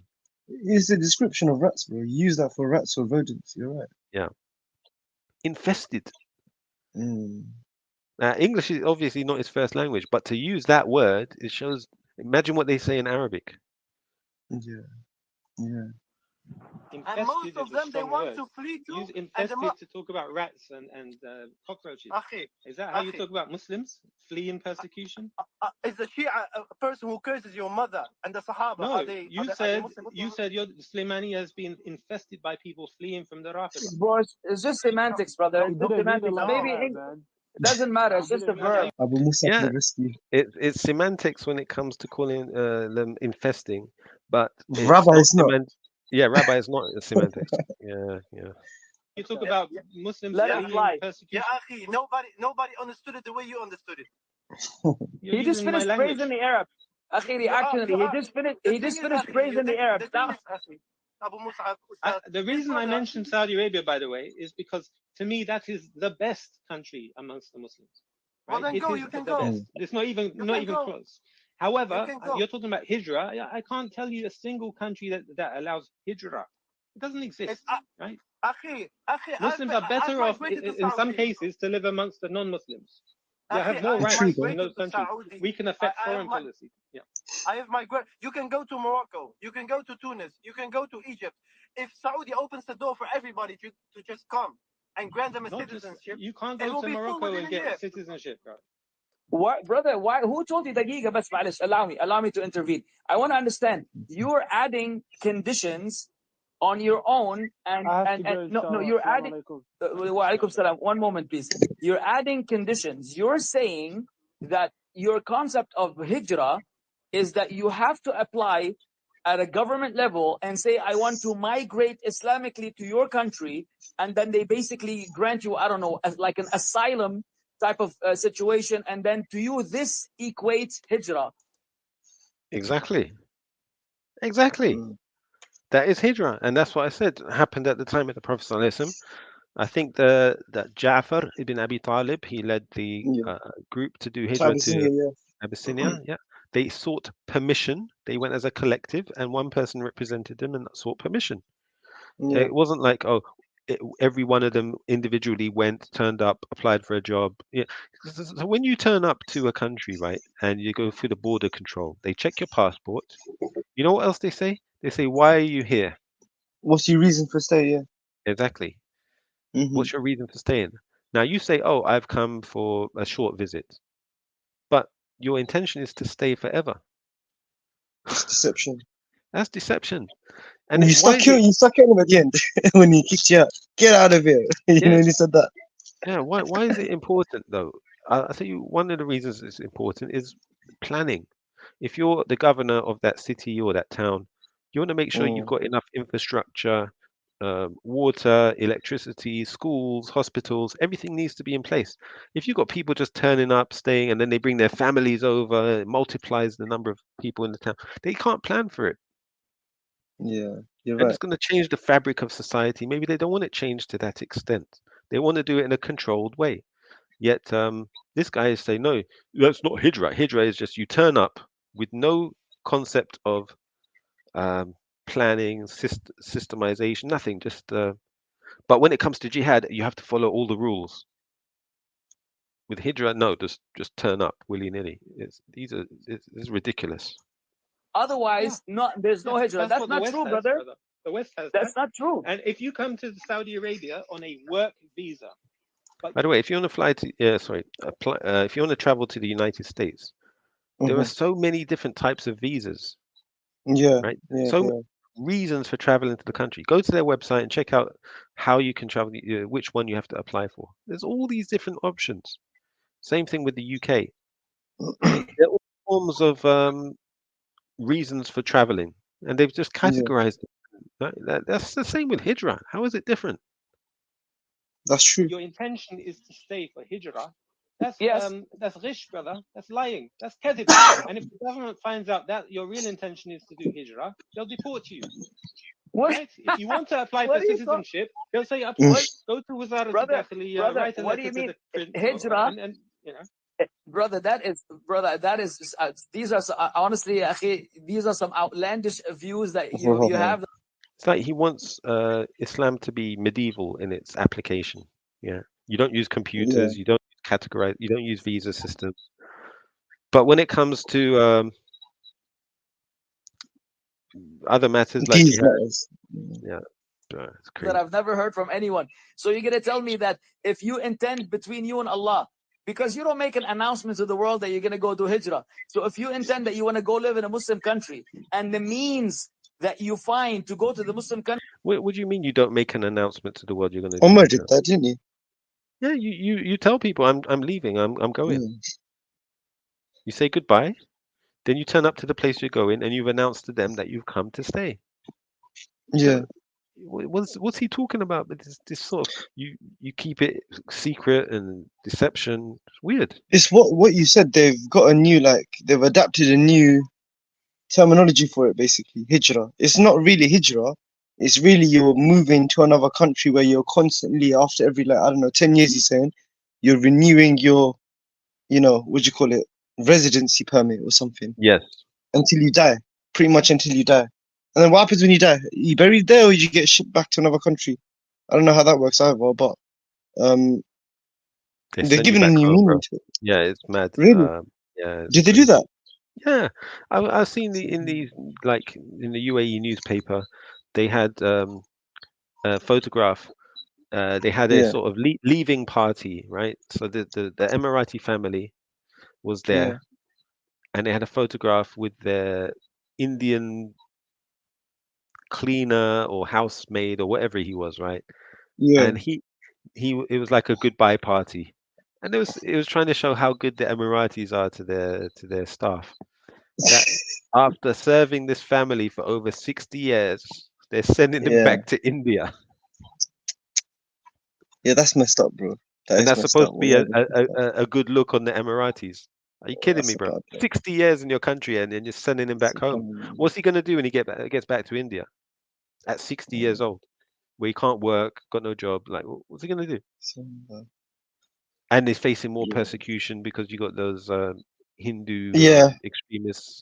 Like, Then, yeah. this is ridiculous, brother. This ethno-nationalism is crazy. It is internationalism, bro. Is work. That's what it is. Yeah.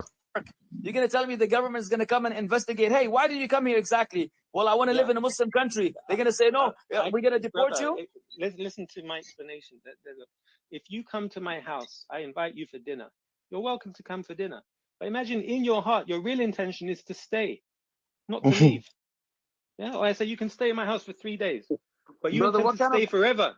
what I kind don't of know your analysis? intention, but is that justified? Every day. You keep What on working. You keep on working. The work doesn't finish. So as long as you are working, you are allowed to stay there. Then that's not hijrah, then, is it? No, it's not. So and then if the equation is And by the way, hijrah is no small thing, like it's a big thing. It has such It you're is. tearing families apart. Imagine you leave, you do hijrah, you've broken up the relationship between you and your mother and your father. Like, You're right. You're how can forgiven for all of your sins. There's 3 acts that yeah, there's a hadith, Amr ibn As, 3 acts that forgive everything in the past. One of them is hijrah, for the sake of Allah. yeah, bro. Like you have to start again from scratch. Nobody knows you. You Yeah. don't know anybody. Like it's how They're your kids. treating it like a long holiday. That's what they're Yeah, doing. it's crazy. It's just this crazy cult that they've developed. Yeah. It's weird. Cool. false. The dinner and is once. After you finish the dinner, No, you leave brother, the house. it's rich. Yeah, if it's you not want this, to brother. apply for Brother, asylum, apply for asylum. all right. Anyways, listen. I'm sorry, brother. Jazakallah khair. I tried to hear you out, but honestly, I don't think I'm gonna be able to bear any more ideas because you're And also one more thing, brother. brother. Wallahi, you're spewing absolute nonsense, and it's Oh not my fair for God. the listeners Wallahi, I love to you. have. Yes, brother. You have no idea. You have no idea how off you are I was because hoping you wouldn't feel it. you're conveying a false message and you're giving a false perception of what we all know is far from reality. Some of us have been living in the kingdom for over 15-20 years by Allah's grace and mercy with no issues and no problems, and we left with the lands of disbelief and the lands of kufr, and we came to a Muslim country, and alhamdulillah, as long as Allah So allows are us you to there stay, for we will hijrah? stay. And when it comes to an end, it shall come to an end, and then we could say, "La yukallifu Allahu nafsan illa wus'aha." Here you Okay, are. brother. You Was your want some intention in guarantees. Saudi No, Arabia wait. to Let me be finish. muhajir? You want some guarantees, and you want to. Why can't you answer that though? Yeah, bro. Imply at trapped him, government man. level that this is migration and you want to be granted citizenship as though your majesty can only move to a country whenever. So when people come to the UK, they seek asylum, they follow the system, they eventually get citizenship. Are they being treated like your majesty and you know they no, it's just the human rights that even the kuffar recognize that they deserve. He's being very sarcastic. He's trying to violate you, bro. But you trapped him, Everybody man. You has trapped me already with that question. Mm. pampered you and put red rugs under your feet. So why Actually, not be bring honest? who nobody's being dishonest. The only one who's being dishonest right now is you. How was I dishonest? Nah, bro. He's the one being dishonest. He's not telling the government his reason for being there. So does Saudi Arabia know your intention is for hijrah and not just to work? Brother, get out of here, man. That was the moment he kicked me off, bro. Like booted me up. Now, is this the behavior becoming of a student of knowledge? That you kick me? Why did he boot me out? He didn't even say, brother, let's end it. He just booted me off.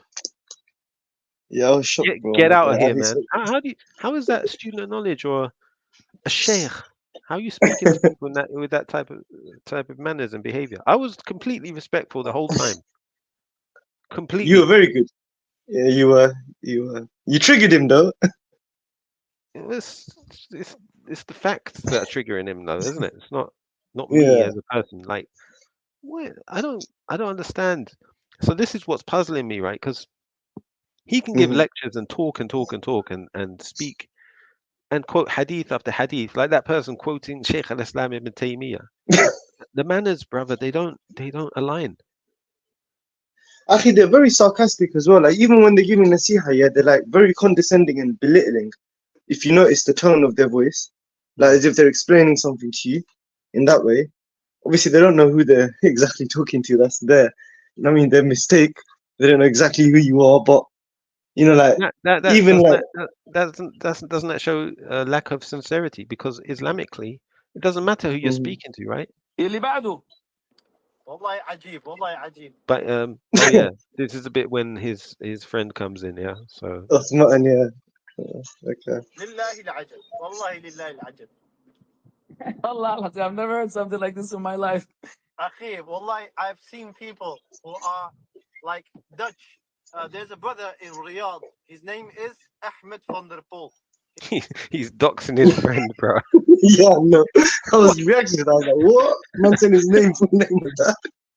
Ahmed van der Poel. Like maybe he doesn't want anyone to know that he's, you know. Oh my god. Mad. That's why I think this guy, this friend of Kurdish one on the guy. show, the Kurdish guy, I think he's slightly mentally Ibn Taymiyyah guy. yeah. Ibn Taymiyyah's book. Like hadith or something. Like. No, man says Ibn Taymiyyah's book and then pulls out a hadith. Like, if you're gonna, I thought he was gonna say like a statement or something. Yeah. What did Ibn Taymiyyah say about the hadith, bro? Like, that's a mad thing. All right, let's hear what he says. He's one of our teachers. I'm from the Netherlands. He's been living in Riyadh, I think, for the past 12 years. He has been studying on the Sheikh Salih al-Fawzan. And his intention is to stay as long as possible, which is hijrah. So the moment he's not able to stay anymore, he just leaves. Like, That's not hijrah. Staying as long as possible is not hijrah. Now, supposedly the guy. Exactly. And if he's so close with Sheikh Fawzan, why doesn't Sheikh Fawzan give him, intercede? Get him citizenship. There are people who have been given citizenship in Saudi, right? Why doesn't his Sheikh get him that? If he's so, brotherhood, in Iman. Government's gonna come and investigate. Hey, what was your niyyah when you came here? And then you have to lie, or you tell them the truth. They don't investigate, but they do ask you when you go to the airport, why are you here? Or when you apply at the embassy, they ask you what you're applying for.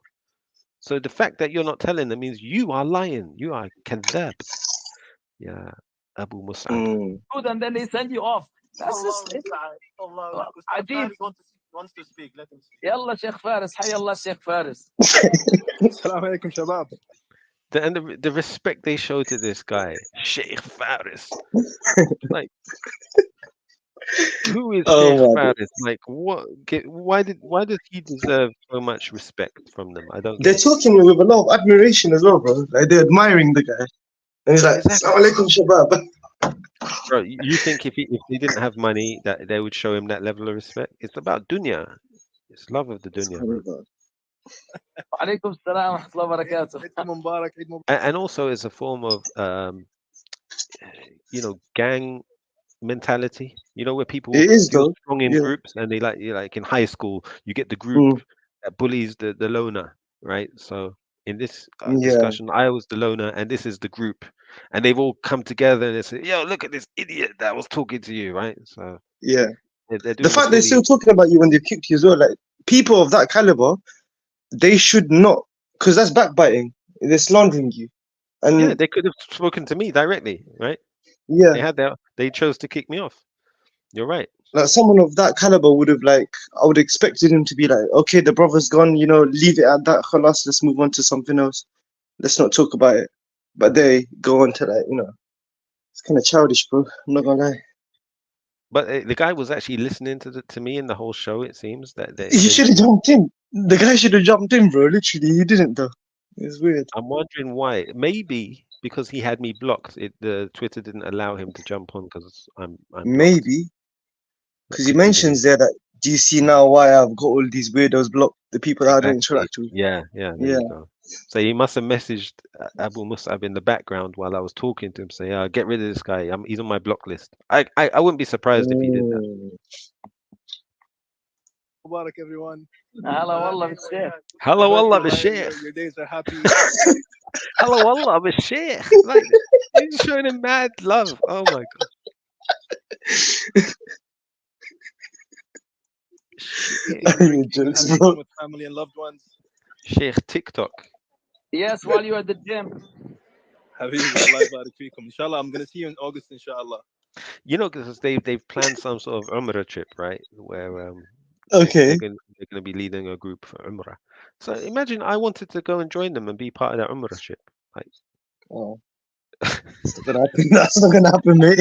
I think it's not happening now, bro. Like, Yeah. but as I said before, when Wajdi went to the UK, he gave a nice. You can see. I don't remember where the lecture is. I can't find it, but Hmm. he gave a talk in Birmingham somewhere or Leicester, and it was a really good Okay. talk. Like a really, you could see he engaged with the youth really well. When did he I come here? This year. maybe a year or two ago, bro. Like, yeah, it was a Okay. very very nice. I didn't watch the whole thing, but the interaction I saw, I thought, yeah, man, the Ummah needs people like this. It's an asset. It's a benefit. I'm not gonna lie, bro. I like him, man. I like Abu Musab a lot, bro. I've listened to, all of his old. He had like basically 10 years ago on his, the One Way to Paradise. Like a No, I don't YouTube know channel about it. he's got. Yeah, Yeah, go on. Yeah. it's an old YouTube channel he's got. I think he's still using the same one, but he had like old videos. They weren't even in HD, bro. Like 10, 12 years ago uploaded. Yeah, like long 2 hour long ones, 1 hour long one. There's even a more recent one where he did a refutation on Noman Ali Khan. He did two. One was like 2.5 hours long. One was an hour and a half long.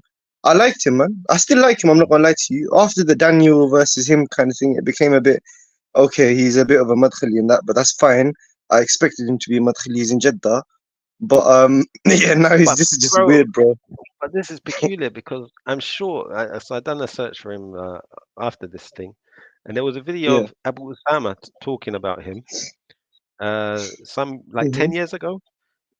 And the thing Yeah. is, what the video Abu Osama was talking about is that Spubs were doing tabdir of him, right? Yeah. He's not. He's not So Spubs. he's He's not not all Spubs. out. He's not all out. He's not madkhali enough to be a madkhali. So why is he being a madkhali, but he's not a true madkhali? If you He's know what I on the mean? spectrum. He's on the spectrum, On the actually, but spectrum, he's yeah. just not that far down. Yeah.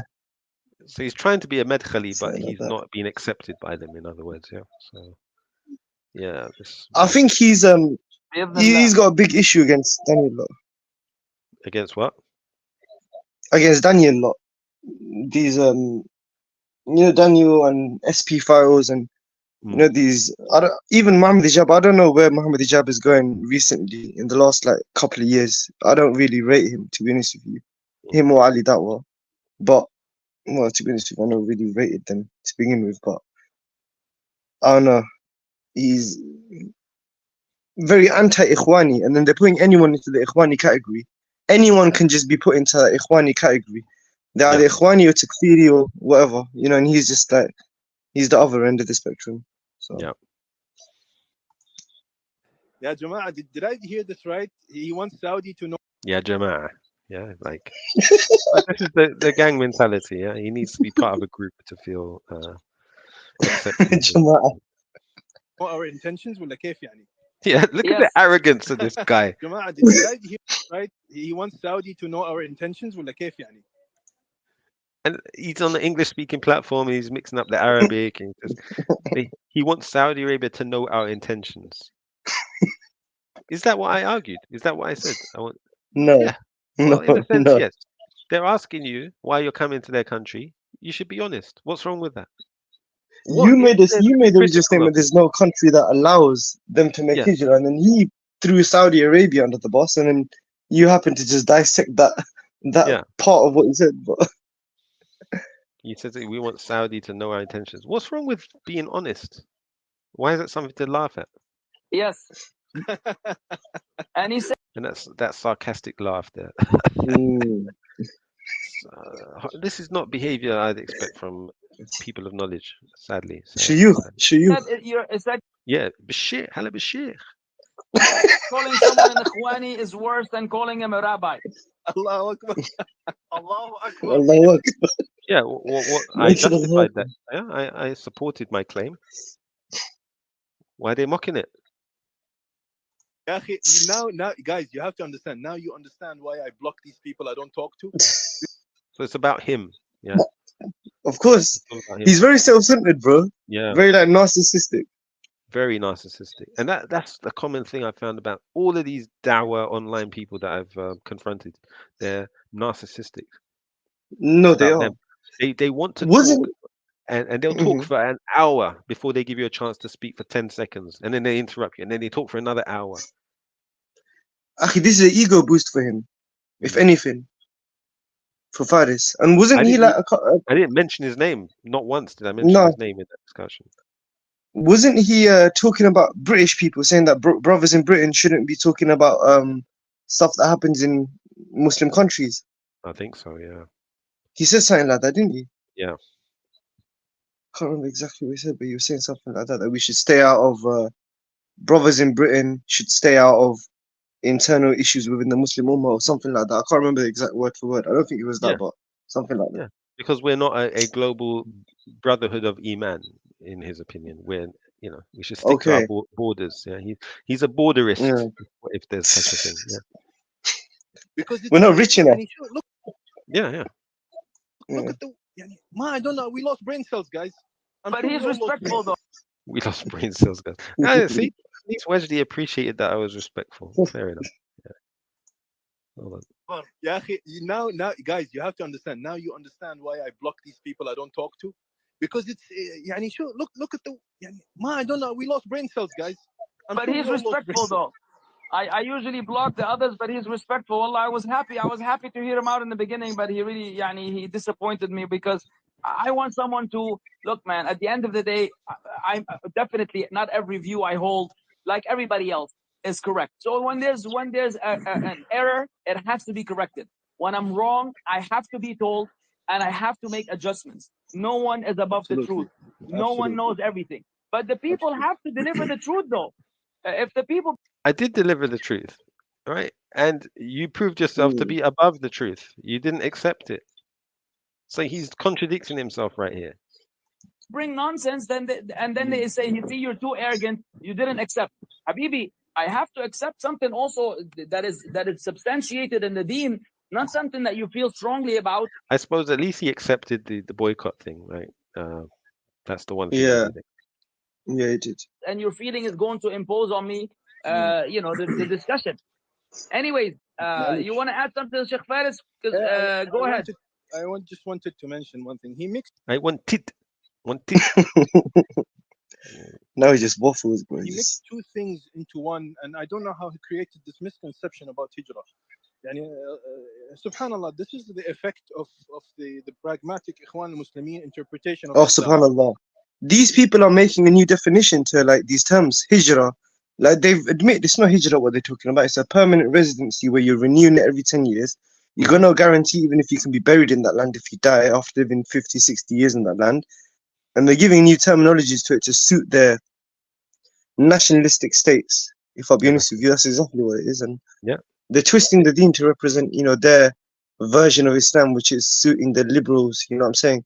The liberals amongst them and the nationalists amongst them as well. What I think what you're uncovering there is that their da'wah is not really to pure Islam. Their da'wah is to nation statehood. That's it. It is. The It is. preservation of their ethnic nation state, which has been defined post Colonial. Ottoman Empire. Like after World War One, Sykes-Picot Yeah. and all that. Their main goal is preservation of their nation state, as it It was is. defined back then. So they're ethnats basically. That's the da'wah. No, They're you're no right. different to the BMP or whoever ethnats you want to. Tell me what, yeah. Yeah, not forget Tommy. They're Sivnats. In fact, Sivnat is probably more aligned to the Islamic concept of global brotherhood. But these people, they're just Okay. ethnats. But the thing is, they want to criticize. Muslims want to criticize ethnats Yeah. in the UK, right? Say, oh, why are they not tolerant of immigrants and blah blah blah. But their Muslims are much worse as ethnats. They're much worse. Yeah. But this bit really irks me, right? Listen to what this guy says, and I Okay. realized he's a real piece of work. Yeah, he's a real piece of work. This Faaris guy. Subhanallah, this is the effect of the pragmatic Ikhwan al-Muslimin interpretation of Islam. The pragmatic Ikhwan Muslimin interpretation of Islam. Okay, I have never sat with anyone from Ikhwan Muslimin in my life. I've never read a single one of their books, and I don't know a single one of who their sheikhs are. I don't know anything about them, right? The only time I heard of Ikhwan Muslimin is when these Saudi sheikhs came to the UK and started warning against sururis and ikhwanis. Qutbis, yeah. Yeah. I don't know anything about them, right? But why is he throwing that word in? The topic was about hijrah. Why is he now making it about ikhwanism? Look at how he's trying to Twisting it. poison the well right here. He's trying to lump me as someone who's ikhwani. What? They Because do I'm that. saying that Muslims should be brothers in iman. Does that make me ikhwani? So look, True. That's a in other words, dangerous point. he's Yeah. using he's weaponizing. He's trying to say that anyone who disagrees with him is an ikhwani. Subhanallah, this is the effect of the pragmatic Ikhwan al-Muslimin interpretation of Islam. Abu La'la al-Mawdudi وسيد قطب والجماعة. Look at this Okay. shaitan. He's a shaitan, bro. Yeah. Abu what? Al-Mawdudi? Hold on. Pakistani guy. Yeah, Abu something Mawdudi and Sayyid Qutb. Sayyid Qutb. Some Yeah. Egyptian. The pragmatic You know him. Ikhwan al-Muslimin interpretation of Islam. Abu La'la al-Mawdudi وسيد قطب والجماعة هذول.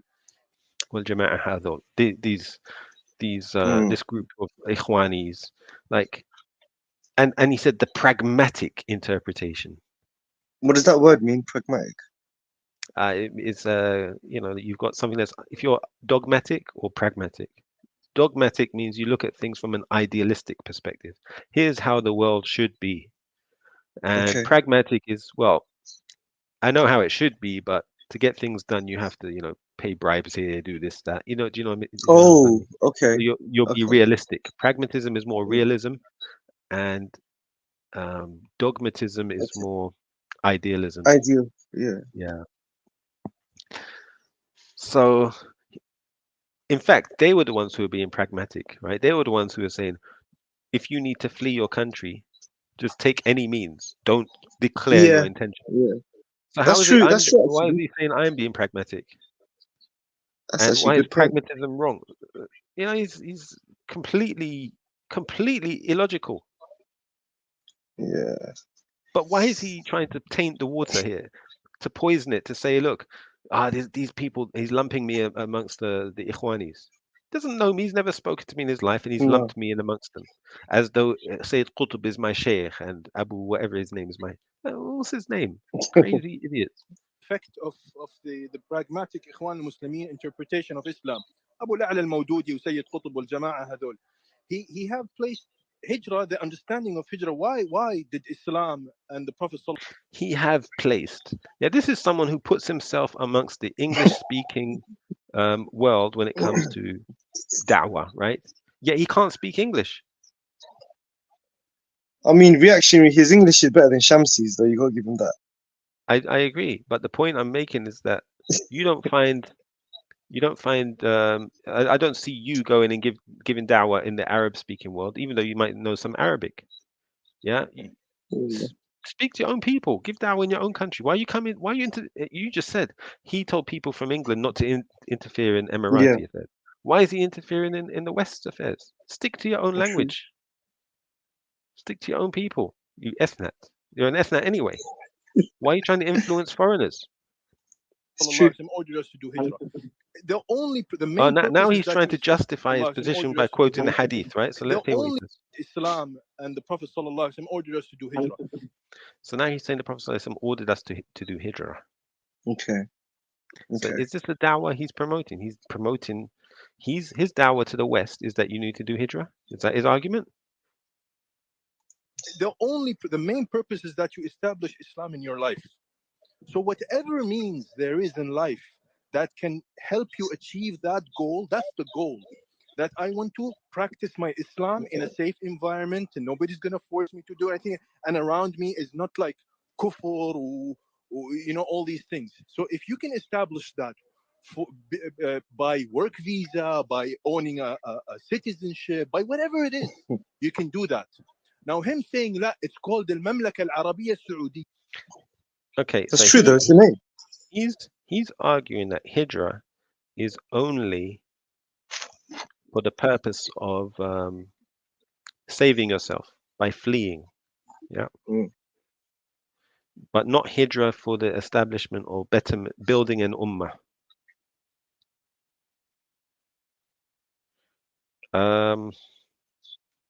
In general, right? If you can practice your deen somewhere, then there's no need for hijrah necessarily.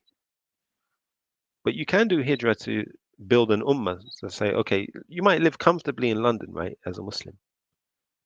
I'm just saying, imagine you did. You live comfortably as a Muslim in London.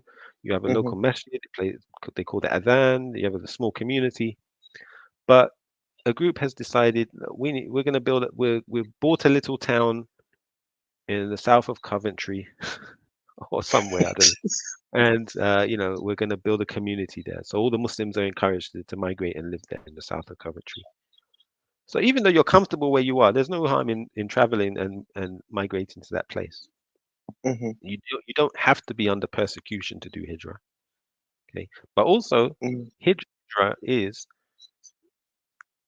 okay. So his friend quoted Shaykh al-Islam ibn Taymiyyah earlier. I'll quote Ibn al-Qayyim and I'll mention what Ibn al-Qayyim said. He said that Ibn al-Qayyim has a book called Al-Risala al-Tabukiyya. It's a letter from Tabuk or something like that. That's what it means. Okay. Tabuk is a town in northern Arabia. So this letter, it was really talking about hijrah, and he said that hijrah is an action of the heart, right? So it's where a person, and this action of the heart, by the way, is wajib on a Muslim throughout his lifetime, and that is where you migrate from other than Allah to Allah. So it's a spiritual migration which takes place non-stop throughout your life. You should always be on this journey of fleeing from other than Allah onto Allah, fleeing to Allah from other than Allah. So you flee from sins to Allah's obedience, right? You flee from worshipping other than Allah to worshipping Him alone. This is a constant state of hijrah that a person should be doing, a spiritual hijrah. Then there's the physical hijrah, and that is where a person flees from his homeland to another land. And in the Quran we have a verse, Allah said, فَفِرُّوا إِلَى اللَّهِ, and migrate to Allah. There's another verse, Surah An-Nisa, a few verses actually. إِلَّا الْمُسْتَضْعَفِينَ مِنَ الرِّجَالِ وَالنِّسَاءِ من الرجال والولدان لا يستطيعون. I don't know, sorry, I'm not going to quote the verse if I don't remember it off heart. But yeah, there's a number of verses in Surah An-Nisa about hijrah.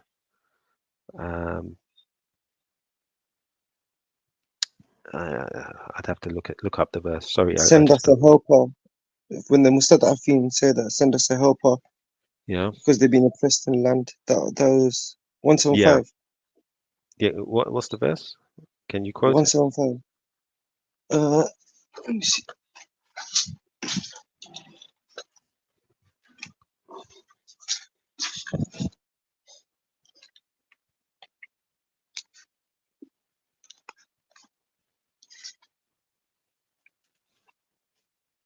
وما لكم لا تقاتلون في سبيل الله والمستضعفين من الرجال والنساء والولدان الذين يقولون ربنا أخرجنا من هذه القرية الظالم أهلها واجعل لنا من لدنك وليا واجعل لنا من لدنك نصيرا. That one.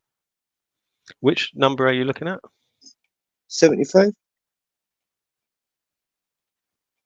Okay, I'm just looking for you. Let me see if I can find the verse. The ayat in jihad, not hijrah. It's got mustad'afin in there. Yeah, hold on a second, I'll find it.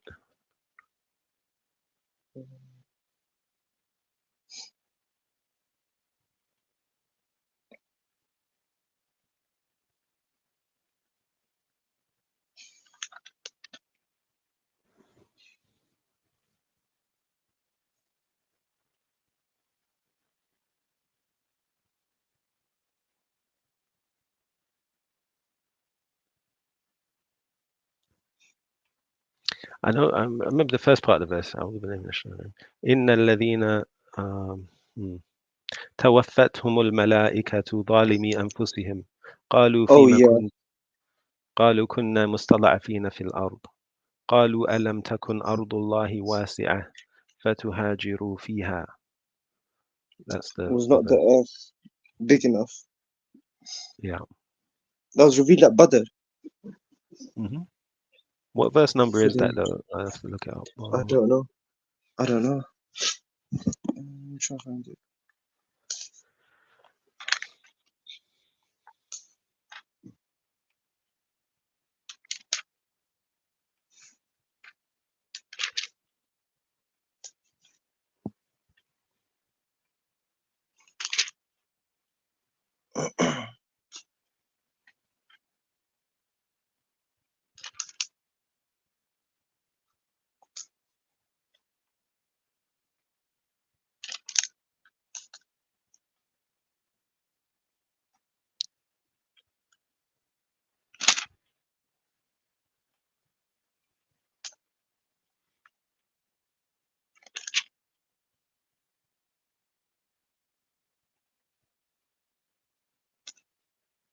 Uh, 97. إن الذين توفاهم الملائكة ظالمي أنفسهم قالوا فيما كنتم قالوا كنا مستضعفين في الأرض قالوا ألم تكن أرض الله واسعة فتهاجروا فيها فأولئك مأواهم جهنم وساءت مصيرا. Bro, this is a serious warning. So Allah said here, when the angels seized the souls of those who have wronged themselves, scolding them, what was wrong with you? They will reply, we were oppressed in the land. The angels will respond, was Allah's earth not spacious enough for you to emigrate? It is they who will have hell as their home. What an evil destination. So one can look at this verse, brother, and realize that hijrah is a severe, a serious command. And then there's even the hadith. But anyway, let me continue. says, إلا المستضعفين من الرجال والنساء والولدان لا يستطيعون حيلة ولا يهتدون سبيلا. Except helpless men, women, and children who cannot afford a way out. Yeah. So that they're the only people excused from doing hijrah. Right? Yeah. But what we find today is that Muslims are migrating from, let's call it Muslim countries in quotes, to the West. Yeah, bro. They're not fleeing to Muslim It's lands, true. they're fleeing to the West. But even the other type of hijrah that you mentioned in their heart, they're doing the liberal type of hijrah as well, bro. The opposite. Yeah. They're making hijrah towards kufr. Dunya. Yeah, wahan. They're doing hijrah. They're buying football teams in the West, and you know, yeah, man, it's crazy. فأولئك عسى الله أن يعفو عنهم وكان الله عفوا غفورا. ومن يهاجر في سبيل الله يجد في الأرض مراغما كثيرا وسعة. ومن يخرج من بيته مهاجرا إلى الله ورسوله ثم يدركه الموت فقد وقع أجره على الله وكان الله غفورا رحيما. Bro, this verse is serious. Whoever emigrates in the cause of Allah will find many safe havens and bountiful resources throughout the earth. Yeah. Okay.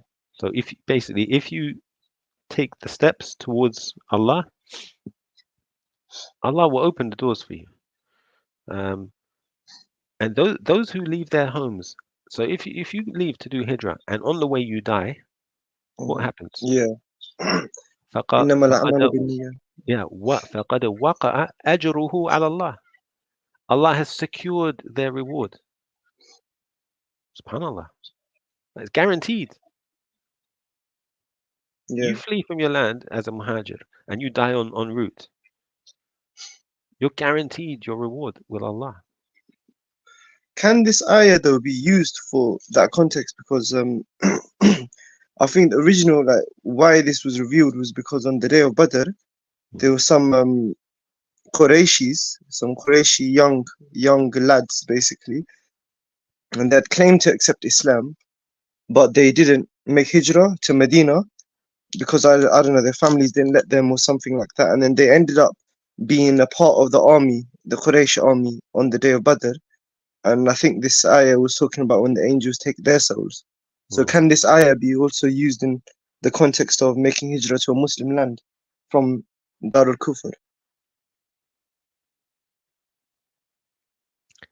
I think it's best to consult the mashayikh of Emirates, yeah, Sheikh. Faaris. We can look up the tafsir, but anyway, I guess what the point I was talking about is that book Risala Tabukiyya, it kind of explains these verses. Also talks about Iman, the difference between Islam and Iman, and how certain words, when they're mentioned alone, they take both meanings, but when they're mentioned together, they have separate meanings. But anyhow, I guess without delving into this topic, there's a number of books on hijrah as well, but again, it should be done in accordance with the sunnah of the Prophet ﷺ. There should be what do you call it? Openness, transparency, and it shouldn't be deception. Now, what I was getting back to is this guy. Yeah, this guy making up his own sunnah. Let's hear what he said again. You can do that. Now him saying that it's called the المملكة العربية السعودية. This is only for Arabs. أعوذ بالله. There's more. There's non-Arabs living there. فمسألة إن Yeah, non-Arabs are living in these countries. Yeah, but they're not citizens. Yeah, like you can live there without being a citizen. And what he's trying to say is that you should be identical to those people. You should be just like a Hindu in the Emirates. If you go to Dubai, you should just be like a Hindu in Dubai. You're both foreigners. No, you're a Muslim. They put boundaries, and I name this a place of Arabi. It's not haram. يعني قريش كانوا قريش. And this is his biggest blunder, I think, right? Here, He's trying to say there's no harm in using the word Arabi when talking about your land, describing your land, right? The land of Arabs. And his argument Hijaz. is Quraysh, right? His argument is Quraysh. He says, Quraysh kanu Quraysh. The level of his Arabic just falls apart here. He sounds like a complete jahil when he talks now, but like a street person, Okay, okay. uneducated person. But anyway, let's see what he says. And he's supposed to be a sheikh. Mm. Got no fasaha. not haram. يعني قريش كانوا قريش والنبي عليه الصلاة والسلام confirmed that. So Quraysh were Quraysh, and the Prophet ﷺ confirmed that. What does that mean? أنا من قريش وإحنا من هذا وبعد This guy's Okay, and lost. here's where this guy proves he's no sheikh, right? Not even talib al-ilm, because he says, What does he say? hold on. والنبي عليه الصلاة والسلام confirmed that. أنا من قريش وإحنا من هذا وبعدين كان في سلمان. He said the Prophet ﷺ confirmed that he's from Quraysh, right? But the way he said it is "ihna," or he's using slang. Okay, yeah, I get that. In a slang way.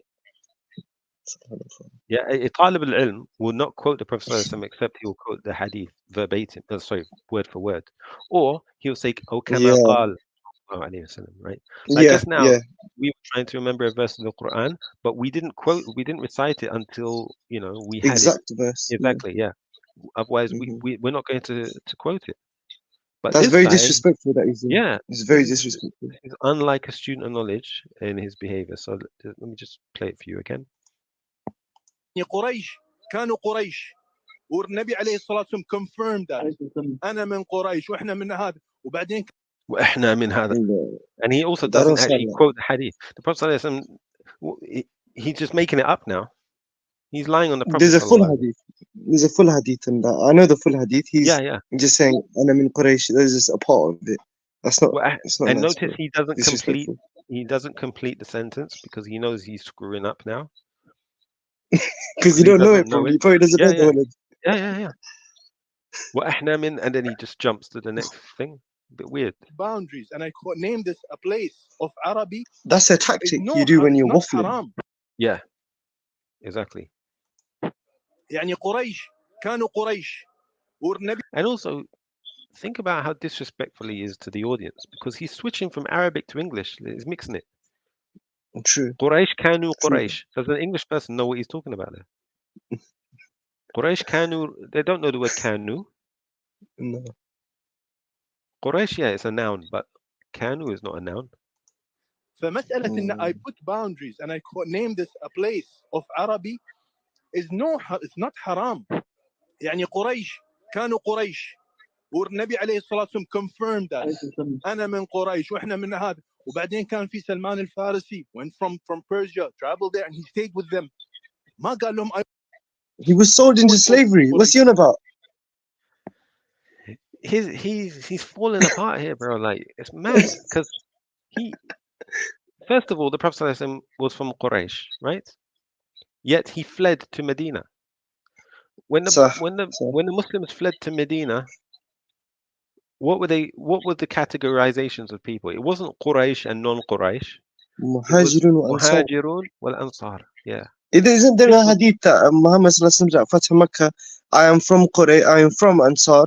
If the whole world was to take one path and the Ansar was to take one path, I would take the path of the Ansar, and I will live with the Ansar and I will die with the Ansar. Something like that. There's a hadith that says that, in fact. Subhanallah. So yeah. Because the Quraysh or the Ansar were upset if that after Fatih Makkah, if he's going to stay in Makkah. But yeah, sorry. He fought the Quraysh. True.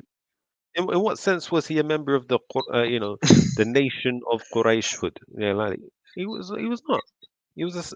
He was in the ummah of the Prophet Muhammad sallallahu alaihi wasallam, not the ummah of Quraysh. Yes, his lineage is Quraysh. Yeah, no problem. That's his ethnicity. Fine, but he's not. He was not a Qurayshi nationalist. First of all, there were many tribes in Mecca. The categorization that we have is Muhajirun wal Ansar. Don't call yourself. It wasn't al-Mamlakat al-Qurayshiyah. That didn't exist, bro. It was the Muslims, Ummat al-Islam, yeah, Yeah. Muhajirun wal Ansar, and he's trying to say no, the Prophet, had he was a Quraysh nationalist. No, he wasn't, and he can't even quote a hadith proving that. Subhanallah. Persia, traveled there and he stayed with them. ما قال لهم I want to also be Quraysh. Oh, and he's also now coming out with Salman al-Farisi, right? Okay, as you Yeah. said, Salman al-Farisi was sold into slavery. Well, he was kidnapped or whatever and made a slave, right? Yeah. I don't know how it ended up being a slave, but didn't and I don't know the authenticity of this hadith, right? In fact, it may not be authentic. Allah knows best, but it's a well-known Mhm. one, and I've even seen Sheikh Al-Fawzan comment on it, right, quoting Yeah. it. So it's possible it's authentic. I'm happy to be corrected. We can look it up. But the hadith is that the Prophet ﷺ is we're told said that Salman is from us, Ahl Bayt. Okay. Salman minna Ahl Bayt. Do you know what that means? If it's an Yeah, authentic yeah. hadith, it means I've Salman never is heard of it. he's from us. Yeah. Which is if that's an authentic hadith, then that shows Mhm. that doing hijrah to a place, you can become its people. Yeah, yeah, yeah, yeah. True. That makes sense. That's what you But get from Ahl the Bayt hadith. is even more significant because that's the most It's more noble. closer. It's more Yeah, intimate. like Yeah. but again, I don't know the authenticity of it, so I'm reluctant Mm. to quote it. Although the reason I'm quoting it is because I remember a couple of days ago, Sheikh Al Fawzan was asked about it, and that's why. That's all. Happy to be There is corrected on that. an explicit hadith. If you look it up, if you Yeah, find it, where Muhammad والسلام, he mentioned that he is part of the Ansar, and it was at Fatah Makkah yeah, when Mecca was conquered, and the Ansar were thinking, they were sad because they were thinking that Muhammad والسلام, was going to stay in Quraysh in Mecca now that it was opened. But he said, that's why he said this hadith, I am from Quraysh, I am from Ansar. If the people of the world were to take one route and the Ansar was to take one path, I would take the route of the Ansar. And it's just a long hadith. I can't remember it word for word, so I'm not going to say it, but it mentions a lot of fadail of the Ansar. And I don't know if you look it up later or something, but that yeah. shows where Muhammad Sallallahu Alaihi Wasallam mentioned that he's part of them, of the Ansar. So, Yep, yes. good Yeah. stuff. So let's continue. طيب Bilal ibn Rabah from Ethiopia, he came to them. He's from Ethiopia. He didn't say no, I want to be Quraysh also, or else خلاص. So Bilal ibn Rabah, radiallahu anhu, was he a muhajir or not? He was Muhajir. So, but he's trying to now otherize him as though he's not belonging. Are you joking, bro? This man is a nationalist. That's what he is. He's an ethno. His da'wah is to promote ethno-nationalism, Yeah. not Yeah. brotherhood in Iman. Nah, bro. كلام فاضي سبحان الله. This Kalam Fali. Bro, you're so What does that mean? disrespectful. I like your empty words. Your words have no weight. Like empty. He's speaking very unprofessional. Usually these types of like ulama, they speak Fusha. It sounds like he's speaking Darija or something, some next dialect. Yeah, he's just speaking slang, Amiya, and he can't even quote Okay. hadith. He's saying ihna and doesn't complete the sentence. The Prophet ﷺ was fasih, and he Yeah. had what was it called? Jawami al-Kalim. So he was Okay. a one whose speech was comprehensive but small in words, like a few words. Yeah. This And person is. there's also a sharh of Imam al-Nawawi's 40 hadith, and it's called Mm. Jami' al-Kalam, Jami' al-Ahkam wal-Hikam, or something to that. Basically, Yeah. Jawami al-Kalim is the Prophet ﷺ was blessed with Jawami al-Kalim, right? With the ability to speak comprehensively with few words. like he wants, like you said, لا, you have to accept me, and I want everything that you have. I want to have to, or else this is not hijrah. Yeah, so Brother, he that's wants. what. Yeah, go on. No, what he's saying? He's saying that so if you're saying you want to go to Saudi to do hijrah, you want to have the same rights as the same, this people that are living there, citizenship or something. That's exactly what what you said earlier. What the Ansar gave to the Muhajirin. Yeah. They gave them their exact rights, their homes, they shared their food with them. They supported them. Wealth, businesses, and this kind of stuff. So you're not saying nothing wrong there, mate. I don't know what he's on about. He's waffling. It's true. Yeah, I think I remember now. Sheikh Al Fawzan said that Salman Al Farisi Mm. was called Ahl Bayt because he was Atiq, right? He was somebody who was a freed slave, and freed Okay. slaves take on the lineage of the ones who freed them, Okay. or Okay. the people that Okay. they belonged to in slavery. So if he was if he was a slave, if he was freed by the Quraysh, he would take on their lineage.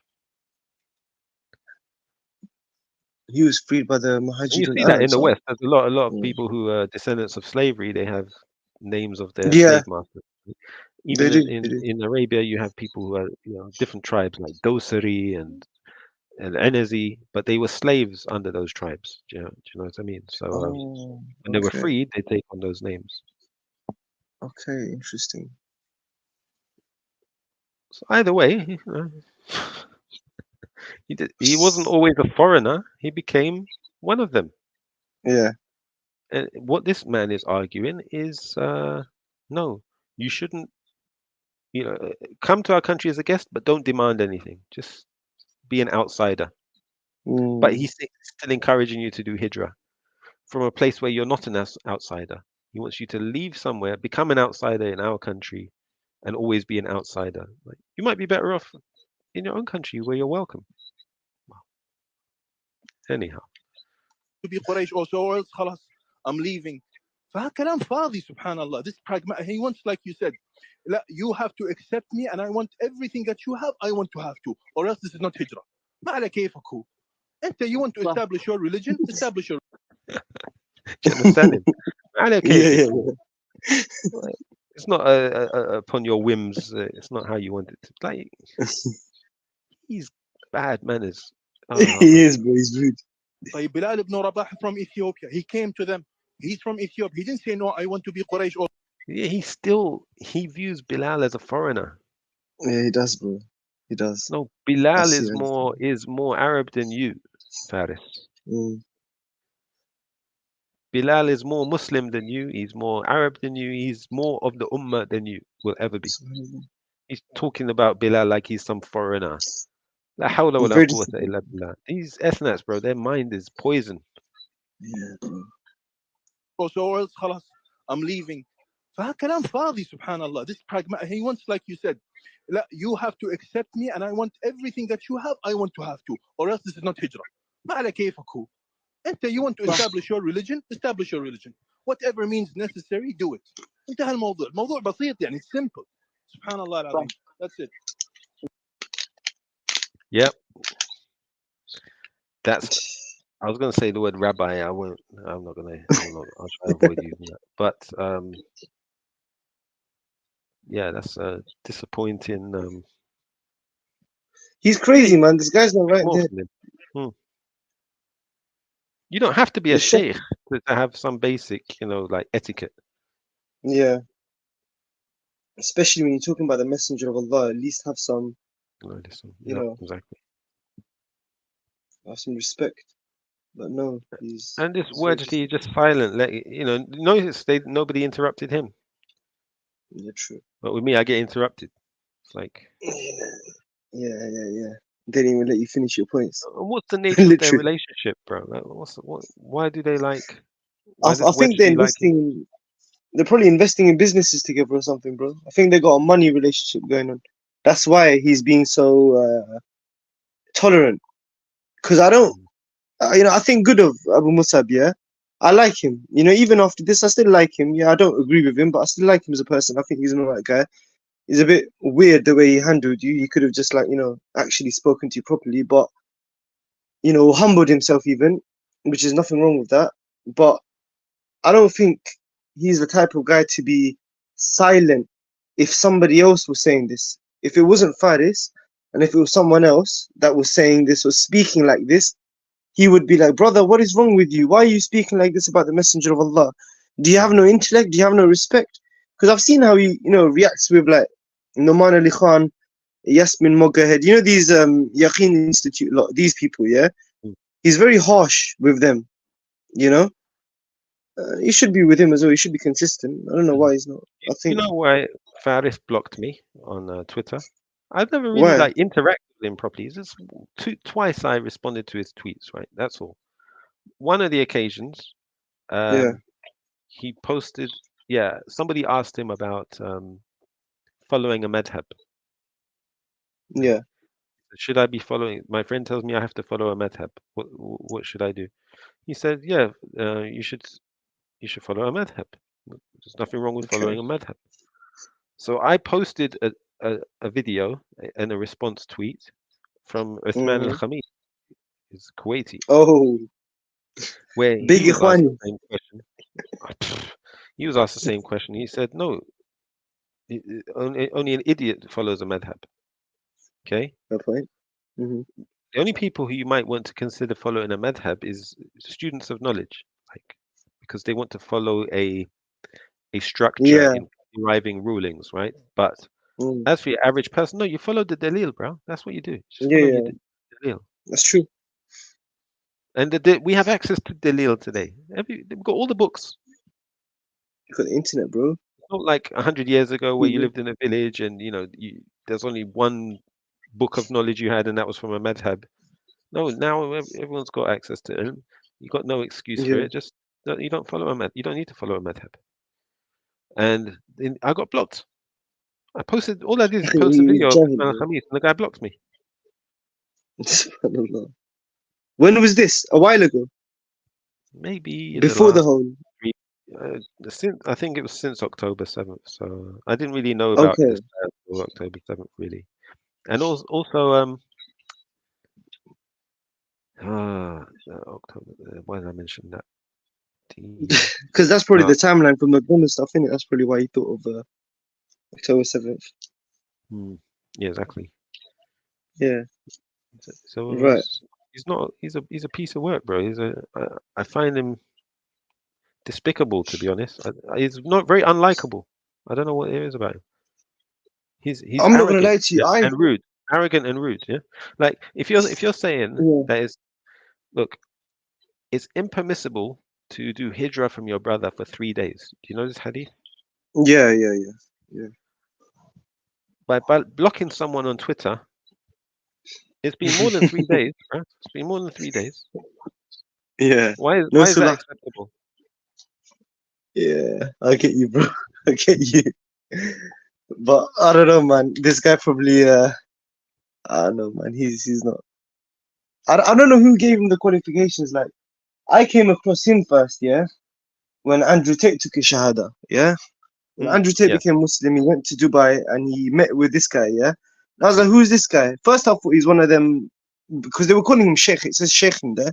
So I was like thinking he's one of them other sheikhs, like, as in, you know how like they use it as a title, a family name. I didn't know he was a Rich people. scholar. Yeah. Yeah, Okay. like a rich person or something. But then when I found out, okay, he's actually a scholar, someone of knowledge, I was like, okay, this person, I can't take him seriously because he's linked with. And I mean, I'll be honest with you. Right now, I don't know what I feel about Andrew Tate because of the recent statements he's made. He's made statements of kufr, so he's by that apparent he's committed, ridda. But then, even then, I liked him. I liked a lot of the stuff that Andrew Tate was coming out with. But knowing him as a person, he's got a strong personality, and how he's like, if he's gonna be with someone, that person is not necessarily gonna be upon the haqq. If you know what I'm trying to say. What I find a bit weird is Andrew Tate said that the thing attracting him to Islam is Muslims are not compromising, and they're the strongest to resist and things like that. Yeah, But this what's his name, Faaris dude, he's the complete opposite. he is. He There's is. no resistance. Yeah, just keep buying Coca-Cola, McDonald's. Just He has the no least. shame. He did it He's with. not even He did it with talking. Sneaker. What? Yeah, Do you see trying that? to. Yeah. Oh. Like, And then he's mocking it as well. He's taking the Mickey out of it, literally. Well, Sneaker forgot and he's like mentioning it and saying, "Oh, we're not boycotting here." Ha ha ha. And the Sneaker's just like, "Nah, alhamdulillah, no coke for me." So, big up to him for that. yeah, nobody's asking him to even go and do jihad and go and fight for your brothers. Nobody's saying that. They're just saying just don't buy McDonald's, don't buy Starbucks. Oh, this is haram, ya brothers. That's mad, mad. Can't take it. I don't And know, this bro. I is don't know why who does it. I find it weird that Andrew Tate respects someone like that, because he's not showing any form of Islam. rujula, whatever the word is. Like, yeah, Oh, true. defiance. Rajaba, yeah. Yeah, he's not really showing kind of defiance to the oppressor, which is the thing he claimed he was attracted to. Anti-Matrix. This guy's part of the ethno-nationalist matrix, if anything. Yeah, it's the ethno-nationalist dawah that is basically Yeah. preservation of the world order that was established post Colonialism, yeah. Islamic post colonialism. That's all it is. Mm, The dawah is that's all true. about preserving that. Therefore, don't ever speak about the rulers. Don't Yeah. ever, try to change anything. Everything. Don't talk about matters that are outside your area. To be honest, Yeah. we'd probably be more experts in certain fields than these guys. That's true. Do you remember the COVID thing, bro? Like Yeah, I all remember that, these bro. Of course. experts telling us all this stuff, but we're telling them no, it's got these effects, those effects, and they try to Now the shut down question. your opposition by calling you a disinformation. Anti-vax. Yeah, and all Yeah, that. Turns out we were right. Do you know how many people took the exactly. vaccine and it almost killed them, bro? I know, subhanallah, bro. Subhanallah. Brothers that we Okay, they spoke to were. online, yeah, that were Oh, people defending the online. vaccine. Yes, Were there bro, I people was. online that were defending at that time, though? From Yes, our that side? bro, there was bare people defending the vaccine. I Really? I remember don't remember. they tried to say that if someone doesn't take the vaccine and they die, Mm. I am should be guilty of manslaughter. Ya Rabbi. Subhanallah. Seriously. Yes. Why? Because I Wow. was encouraging them not to take the vaccine, which would have saved them. Therefore, I caused their death. Therefore, That's a heavy statement. Mm. And that's one of the same people that said that Mm. turned around and told me, no, he got vaccine injured. Hey, headshot. I'm not. That didn't work out. I don't mean that to laugh or to criticize, but it's just No, I know, showing but it's a, that yeah, that exactly. It shows like, uh, but that's a heavy statement for them to make, man. That's the that's only shocking. people, all these people that are supposed to be academics and PhDs and researchers. Do you know, like since AI has been used, right? Yeah. They've been using AI to discover where people have been doing fraud in research. Thousands of Oh, journals have been withdrawn from proper academic journal sites because they've right. now been discovered to have been faked or Wow. fraudulent. Wow. That's shocking. Yeah, That's shocking. The it's a research whole studies and industry. all of this Yeah, stuff. yeah, it's a whole industry of making research papers. That's how they make money. So um, they've been using all sorts of techniques to I don't know, to get around it and make money. It's a whole Yeah. just like you got munafiqeen in the deen, you got munafiqeen in research and all that stuff. Yeah. It's all about Yeah. dunya and True. money. It is money. It's money motivated. They're doing it for their own agenda, for their own business. That's well done. So in summary, I'm disappointed with Wajdi. Why is he blocking me? Like, what did I do to deserve getting blocked? I don't get Mm, it. And why are you taking your friend's side over me? Like, shouldn't be you be balanced? it's Yeah, yeah, biased. and our disagreement wasn't an aqadi issue, by the way. It wasn't a matter of aqidah. No. It was purely an understanding of the word hijrah. If you want to say that calling someone rabbi is a matter of aqidah, that's a different thing. But again, use hikmah, use a method of giving me da'wah. Correct me. He wasn't because he wasn't able to do that. Doesn't mean you should block me. Bad adab, bad manners. What were the other 2 points, by the way? Do you remember? The other 2 points. Because you wanted to make 4. You could only make 2. I probably I don't remember right now. I'd have to Yeah. listen back to what you said. I know one of them was about boycotting. Yeah, you mentioned that boycotting and The Hijra just came up, right? Yeah. Yeah, that was off the. No, I honestly don't remember. I'd have to try and listen back. It's a shame though. It could have been a really good discussion with you and him, I reckon. I'll be honest with you. It would have been a good one. But you know what, bro? He went through my videos and started commenting. Did he? What did he write there? I can't see it. I'm on stream here. I must have had some sort of impact on him that he's going through he blocks me and then goes to my videos and leaves comments. Yeah, so what's he written? So I downloaded that stream of us talking, okay, and then I uploaded it just for my my viewers or whatever. Then he posts a comment on it. Says, "Brother, this is really pathetic. Perhaps you are too arrogant to accept the truth. I was very kind to you, but you're not looking for the truth. You are convinced about your stance, and even when proven wrong, you did not budge. I was hoping you would correct yourself as you alleged in the beginning." What else?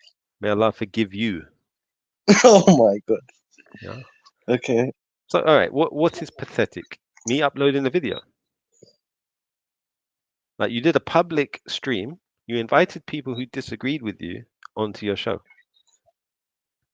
Now, me uploading the video. Why is that pathetic? He removed the video. He blocked access to me. Yeah. I don't know if he removed it. I don't know if you can see his account and if it's still there. But why is he blocking me, number one? And how does he know I'm not looking for the truth? And did he try to convince me about my stance? No. He belittled you. Yeah. And then he tag teamed with his friend to bully me. Yeah. He's not a kid, he's a grown man, bro. He's like in his late 30s as well. Yeah, mashallah. He's actually quite. Oh. He looks young. He's not as young as he looks. He's in his late 30s. And as you said, I like him, and I'm really sad and disappointed that it turned out like this. I didn't expect him to be a typical online dawah person, right? Just full of himself and doesn't listen, and then tries to bully you. I didn't expect that, but turns out that's what it was. He left another comment on another video. Okay. Of yours?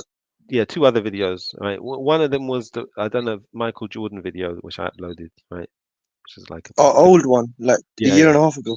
Yeah, well, a few years ago. Yeah, and he commented on that saying, "Oh, you're making music halal now," or something like that. He's got a lot of time on his hands, bro. Now, as a Salafi, you should know there's a difference between committing the sin and making istihlal of the sin, right? He should definitely know about that. He should definitely know about that. Yeah, if there's music in the video, it doesn't mean I'm making it halal, bro. Like, it doesn't mean that. But he's, jumped to that conclusion straight away. And also, why not give me nasiha? Why not talk to me? Yeah, maybe I'll benefit. Maybe I'll remove the video. But what was the other video? I don't remember. I'd have to see. And you know what he did? He then deletes his comment. I may have a screenshot. I'll check. He used to be active on Facebook, about 6-7 years ago. Oh yeah. He used to post a lot of. There's a video of me interacting with that cowboy Muslim. The cowboy. Oh, that was a funny one. That was Yeah. Yeah, that was jokes. Oh, you triggered them though, bro. You knew what you were doing there, man. Again, I'll just have it there to have a genuine conversation, and then yeah, here it is. Let me see if his comment's still there. The return.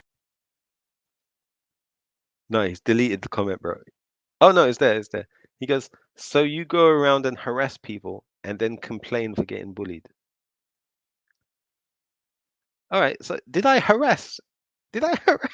Who did I harass, bro? I did not harass Wajdi. I just answered his invitation. Don't know why he's saying I harassed him.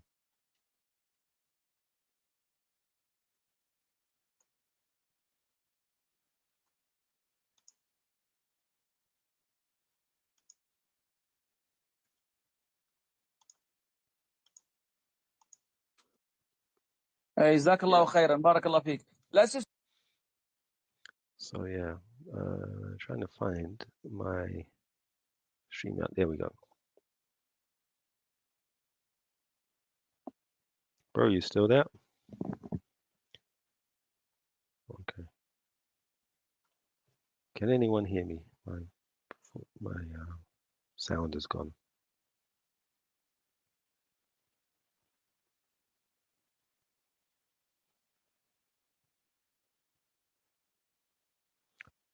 Testing my microphone. 1 2 1 2.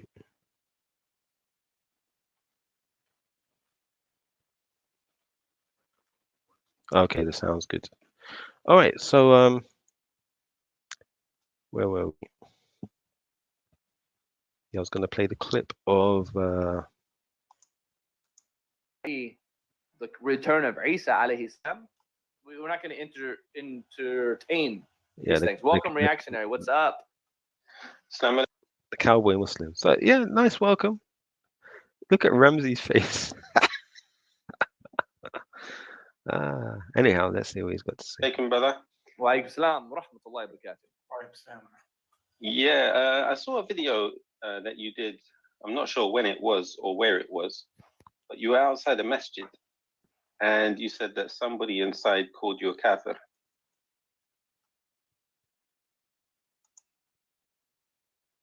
Hello. Hello. Can you hear me? Yeah. Welcome back. Yeah, I can hear you now. So yeah, this was this is the funny, other video bro. comment. Yeah, so let me just play a bit of it. He did takfir me. Yeah, where was that? It was in a masjid, alhamdulillah. Alhamdulillah. No. It was. We'll just leave it at that. I'm not going to talk about it. Okay, yeah. Anything publicly. I mean, it's something that happened. Somebody said that I was imitating the disbelievers. That's not takfir, first of all. Okay. And then I disagreed. Got into an argument. Explained how I'm not. This is from the stuff of my people, and this is actually part of my dawah, so on and so forth. Continued to say I have no ilm. I have no dalil. I brought forth evidence from Ibn Taymiyyah, rahimahullah. They did not accept it. Bro, Ibn Taymiyyah is not an evidence. you notice this common trend, like quote Ibn Taymiyyah and get away with it. It's a pass. Yeah. And then they said at the end of it, you are anta tushabbih al-kufar fa anta minhum, and then you are from them. That at that point, those words right there at the end, this was putting. That is a hadith, bro. I That is a hadith. I don't mean to like accuse him of lying, but I don't think they said the anta minhum part to him. That's not really like, realistically, it doesn't seem like something someone would say to someone over wearing a cowboy hat. You know what I'm saying? Yeah. I don't know. I like, imagine being a Muslim in a Muslim country. You see, all sorts of crimes from the West and the corruption of your society from cowboy movies. Then you're in the masjid and someone's dressed in a cowboy hat. That's true, bro. I don't know. Like in Saudi, if you go to Saudi, you'll see people with cowboy hats, like from the oil industry. A lot of people from Houston and these places, they go to Saudi and they work in the oil industry. And they actually wear cowboy hats and cowboy boots. That's how they dress, yeah. Okay. But, so it's not that unusual, to be honest. However, I don't know where it was. The thing is, he's being very secretive about it. Did you have a feeling it was in Saudi before you had asked him? I think it was. Well, I thought it was. Yeah. Because that in his previous videos, he was in Saudi Arabia. So yeah. Let's see. Me outside of the fold of Islam, right?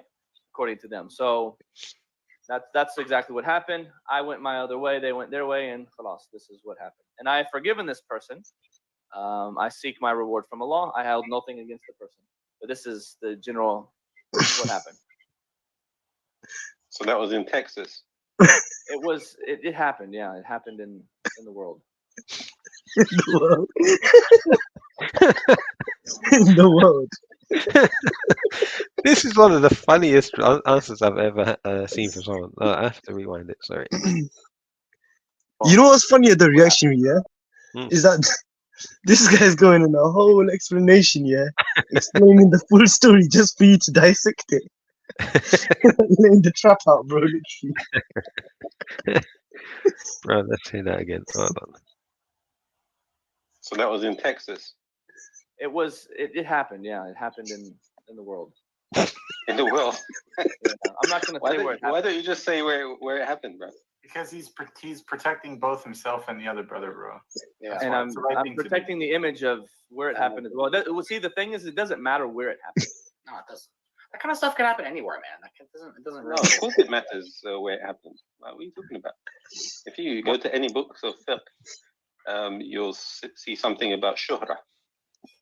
Right? It's disliked to do something called shuhra, where you stand out from the rest of the people in that place.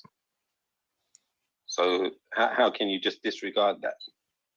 Yeah, that's true. But if you're in a place that everybody sticks out and everybody wears the clothes that their country is from, then there's no such thing as shuhra. But so now you're saying the place is important for shuhra, right? But you're not telling us. But you're not telling us the state. I'm telling you the place where it happened. The takfir is. Why is it your business? Why is it your business? This is Well, hold on, place. I mean, look, 1 second. React. You realize that there are a lot of. So you said, why is it my business? But because it was a public video. You made the public video public, and I'm a viewer of that video. The point that he was trying to get There across. is no such thing. My whole point is to teach people there's no such thing as clothes of the kuffar. This old nonsense idea that people used to say in the 90s. It's garbage. I'm going to be serious. It's garbage talk. It's old, super Salafi garbage talk. And we have no place for it in our da'wah. Yeah, I agree with you. But is there something called shuhra in Islam then? Yes, it is. So if I went to, let's say, a place that is a community, and this is what I do. If I say I go to this town, and everybody dresses a certain way, I'm not going to go against them. But say I live in a place where everybody dresses from the country they come from. Like if you're from Kyrgyzstan and you bring your clothes, and a person. So you can only be talking about somewhere like Mecca, right? Where people come for Umrah, and they're dressed in the land, the clothes from where they're coming from. Yeah. Masjid al-Haram, yeah. And from China, they wear their clothes, and we're all meeting in the same place. And I'm wearing the clothes from where I'm from. Then there's no longer a thing called shuhra. I don't know where you were. That's the whole reason I asked you. Right. But the reason what I was saying is it's not important. The shuhra, the place is important. But what I said was the takfir upon me, that isn't important, the place.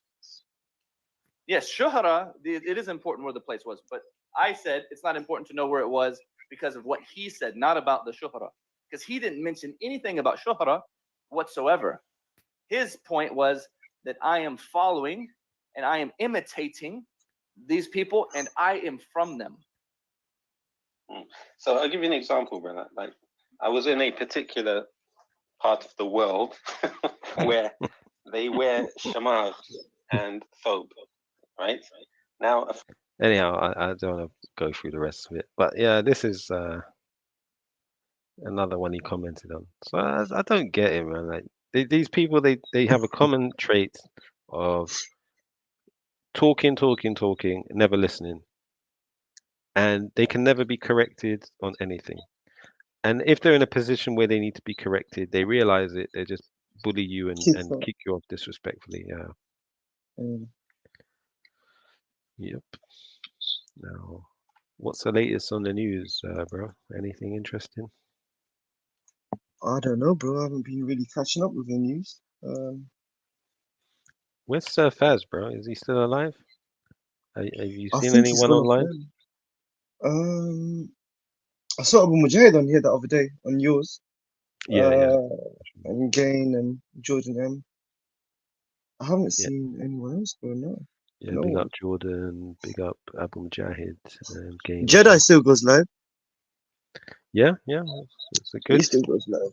Oh, well, I don't know. I've never been into his stuff, to be Yeah. honest with you.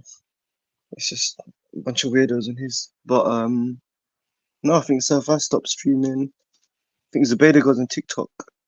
Someone was saying, Hmm. but yeah, I don't know. It just died down. Everything just died down. Speaker's Corner is dead as well now, isn't it? Yeah, I don't follow that really. Yeah, no, there's nothing there, bro. There's nothing good on there. It's just weird. What's this? Hold on. فضيلة الشيخ وفقكم الله، هل تعني تسوية الصفوف في الصلاة إلصاق أقدام المصلين بعضهم ببعض؟ وماذا أفعل في حالة عدم قبول بعض المصلين بالتصاق الأقدام؟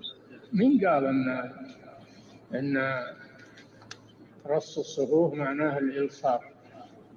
الذي جاء تقارب ومحاذاة بين المناكب والعقب. أما الإلصاق هذا لا أعلم له دليل، بل هو هذا يؤذي من بجانبك ويضايقه، لكن تقرب منه ولا يكون بينك وبينه خلل فرجة، وليس بلازم أن تلاصق. هذا تكلف ما أنزل الله به من سلطان. نعم. Did you hear that?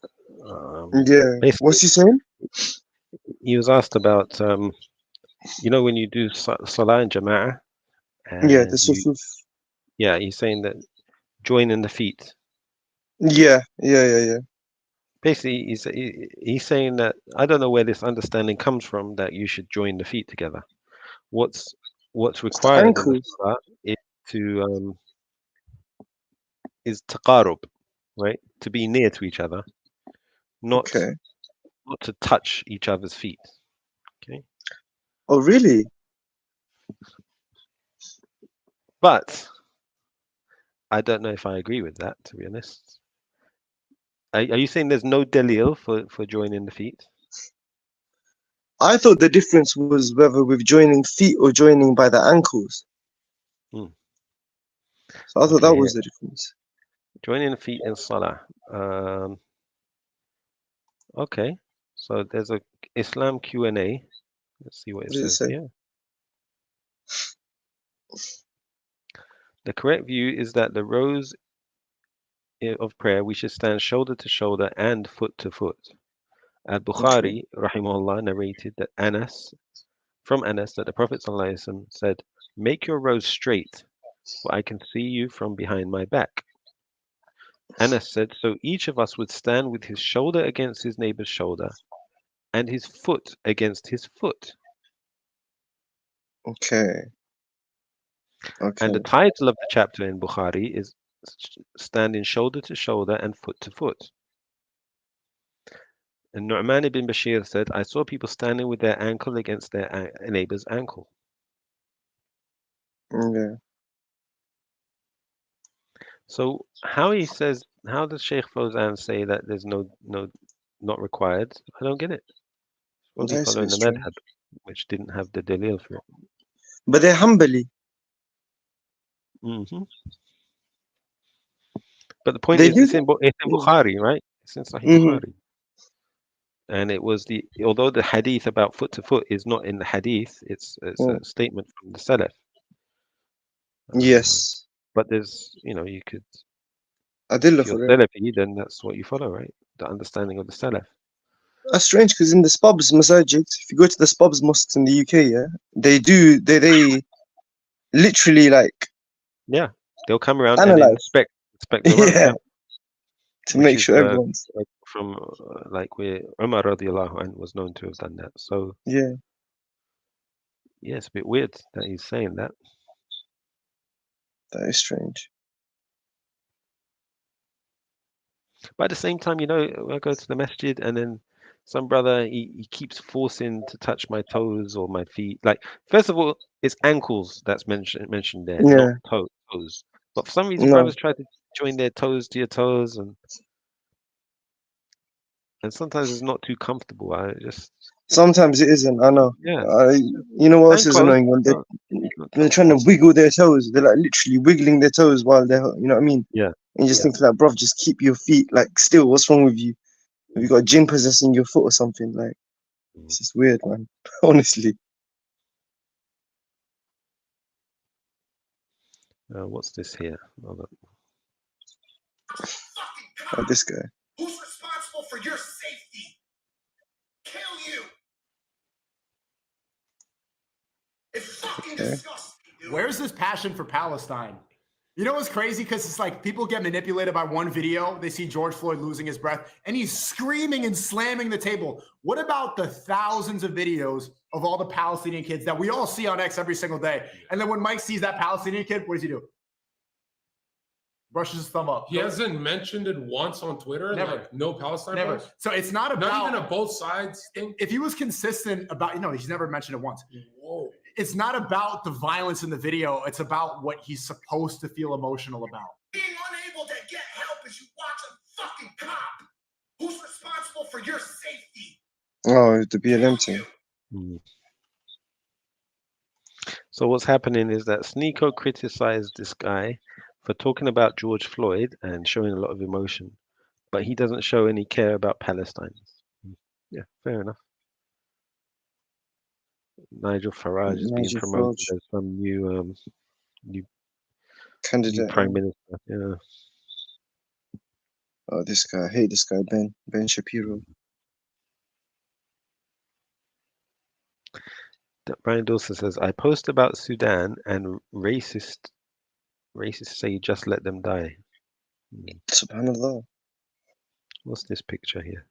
Is that Sheikh Uthman from America? I don't know. Is that him? I can't see because I'm on StreamYard. I don't think so, though, reaction. I don't think that's him, mate.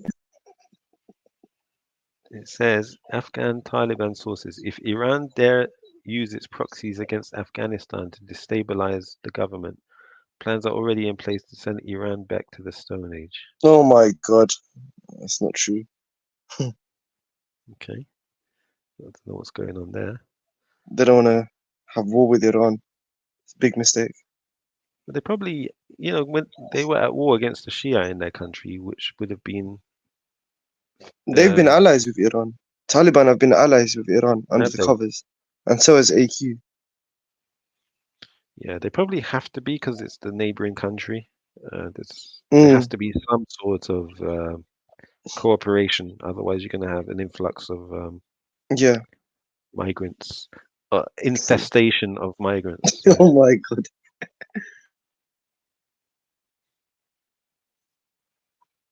What else have we got here? What's this?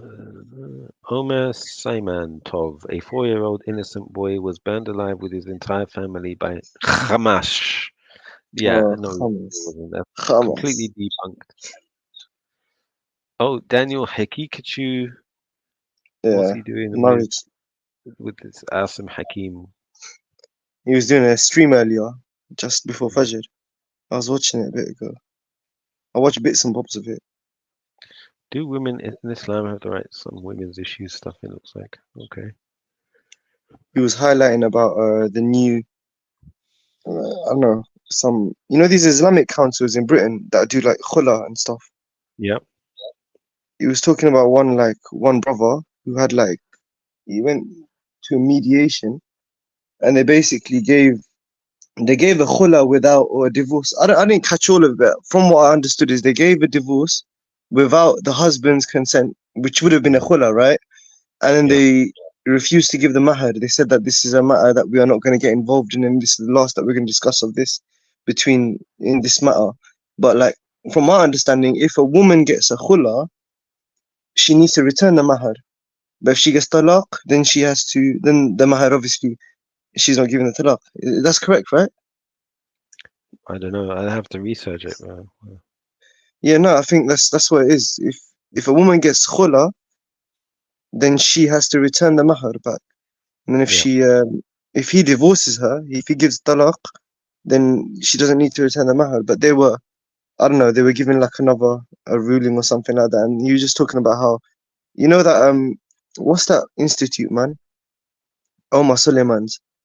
They, Yakin. yeah.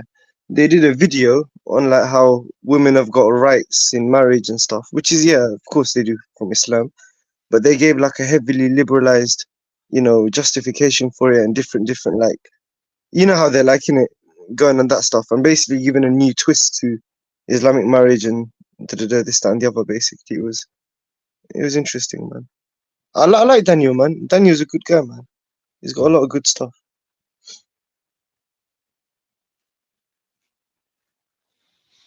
Yeah, good. 4 members of the richest family of Britain. Prakash Hinduja, his wife Kamal Hinduja, their son Ajay Hinduja, and his wife have all been sentenced to jail by a Swiss court for Whoa. exploiting Indian migrant servants whom they made to work for up to 18 hours a day. They've Oh. sentenced to jail. A Swiss court did that. Mm. Isn't Switzerland quite neutral? How are they Britain's richest family? Anyhow. No, they 18 are hours. the top 10. From the top 10, I think 4 of the families from the top 10 are Indian, bro. Apparently. They got money, bro. These £7. Indians. The hourly rate in Switzerland is 32 francs, which is £28 an hour. Wow. They paid them in Indian rupees rather than the local currency. Confiscated their passports and didn't allow them to go out. Yeah, this is the concept of doing hijrah to Arabia. This is how you get treated. Yeah, same thing. Mm. They talk about hijrah. This is what they talk about. Yeah. They paid them in Indian rupees. Prakash Hinduja and his wife are in their mid to late 70s. Okay. Mm. This is the age for retiring, not going to jail.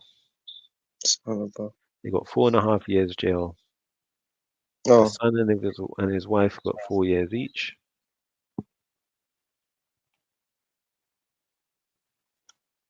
Alhamdulillah. Alhamdulillah. Dhalimin. And the court has asked them to pay £750,000 in compensation to the 3 servants who reported them. Oh, that's Plus legal. nothing. That's nothing for them. These lot are billionaires. The Swiss have seized valuable jewelry, including diamonds, rubies, and a platinum something or another.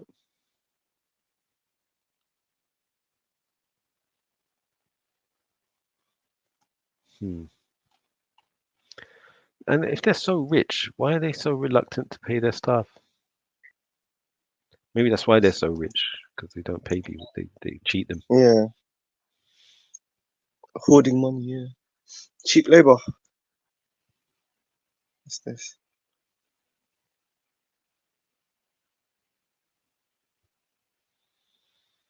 Have you seen this guy? He's not bad, actually. He's quite good. What is dialectical materialism? 2 big-ass words jutted up against each other back to back. It's as if the person that coined that term didn't want you to fucking understand what it was. It just means people have material needs. Food, water, shelter, clothing, healthcare. And society can only correctly be understood by first looking at the material conditions of people. To follow this idea further, human history itself and human events can only be understood by looking at the prevailing mode of economic production, distribution, and exchange in that time, and how society itself organizes around it. It's basically an acknowledgement of the power dynamic that is prevalent in society. So we can therefore ask, what is the power dynamic at play in our society? What are the prevailing modes of economic production, distribution, and exchange, and who owns them? You do a little digging and you find out it's literally 8 fucking people, which is fucking batshit insane. In a world of 8 billion people, literally 8 people own more wealth than 4 billion people. Everything, always, all the time, is class war. It's always been class war, and it will continue to be class war until the working class can rise up and seize the means of production. It sounds like a communist. Yeah. Right. Seized means of production. Yeah.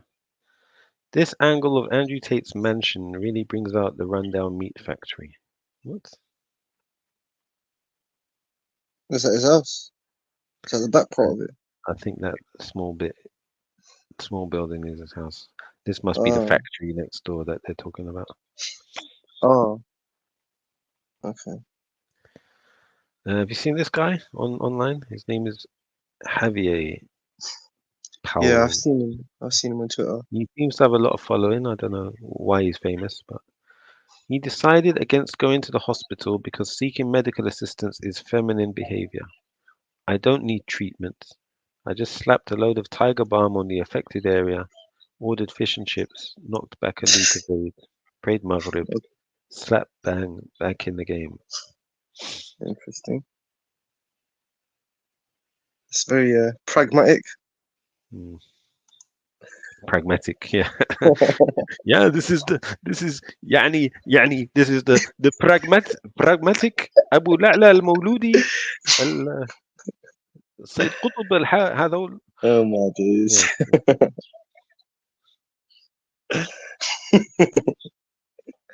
يلا هلا شيخ يلا هلا شيخ.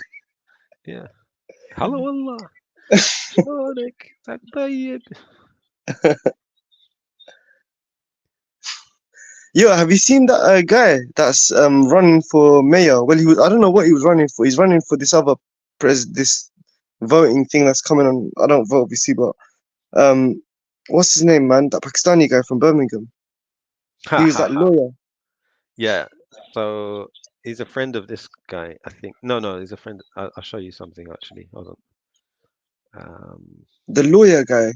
I've forgotten his name, man. It was Mahmood. No, not Mahmood. Ahmed Yaqub. Yeah, Ahmed Yaqub. That's the one. That's the one. I'll show you that in a second, right? Just before I do that, in case I lose this clip here. This is the dawah of what's his name? Faaris. Faaris. Yeah. This is Faaris's sheikh. Okay, check out what he says. Okay. There will come a day that we will see far more radical extremists and terrorists coming out of Europe because of lack of decision-making, trying to be politically correct, or assuming that they know the Middle East and they know Islam and they know the others far better than we do. And I'm sorry, but that's pure ignorance. Yeah, this is his sheikh. This is their thing. They look at Muslims in the West as radical terrorists. Yeah. Yeah. Now, Islamists. Yeah, and who's quoting him? Brigitte Gabriel, a kafir Sheikha. Yeah. This is Faris's da'wah. Fund these people, bro. Subhanallah. Yeah. Allah protect the Muslims from these munafiqeen. Now, where are we going to next? Yeah, it was that guy. Yeah. So if I go to, where do you see your posts? You know when you post something. Maybe if I go to gone home. Oh, when you post something, go on your profile. But it's gonna show your profile if you do that on the thingy. So you might not want to show your profile. So I don't know. Or stop sharing the screen. Go on to your posts and then go on your replies. There's a tab for replies on your main page. Excuse me. So if I search for type his name in. Ahmed Yaqub. He spells it differently though. He's got a weird spelling to it. AKH, I think. There we go. Where's the URL for this page?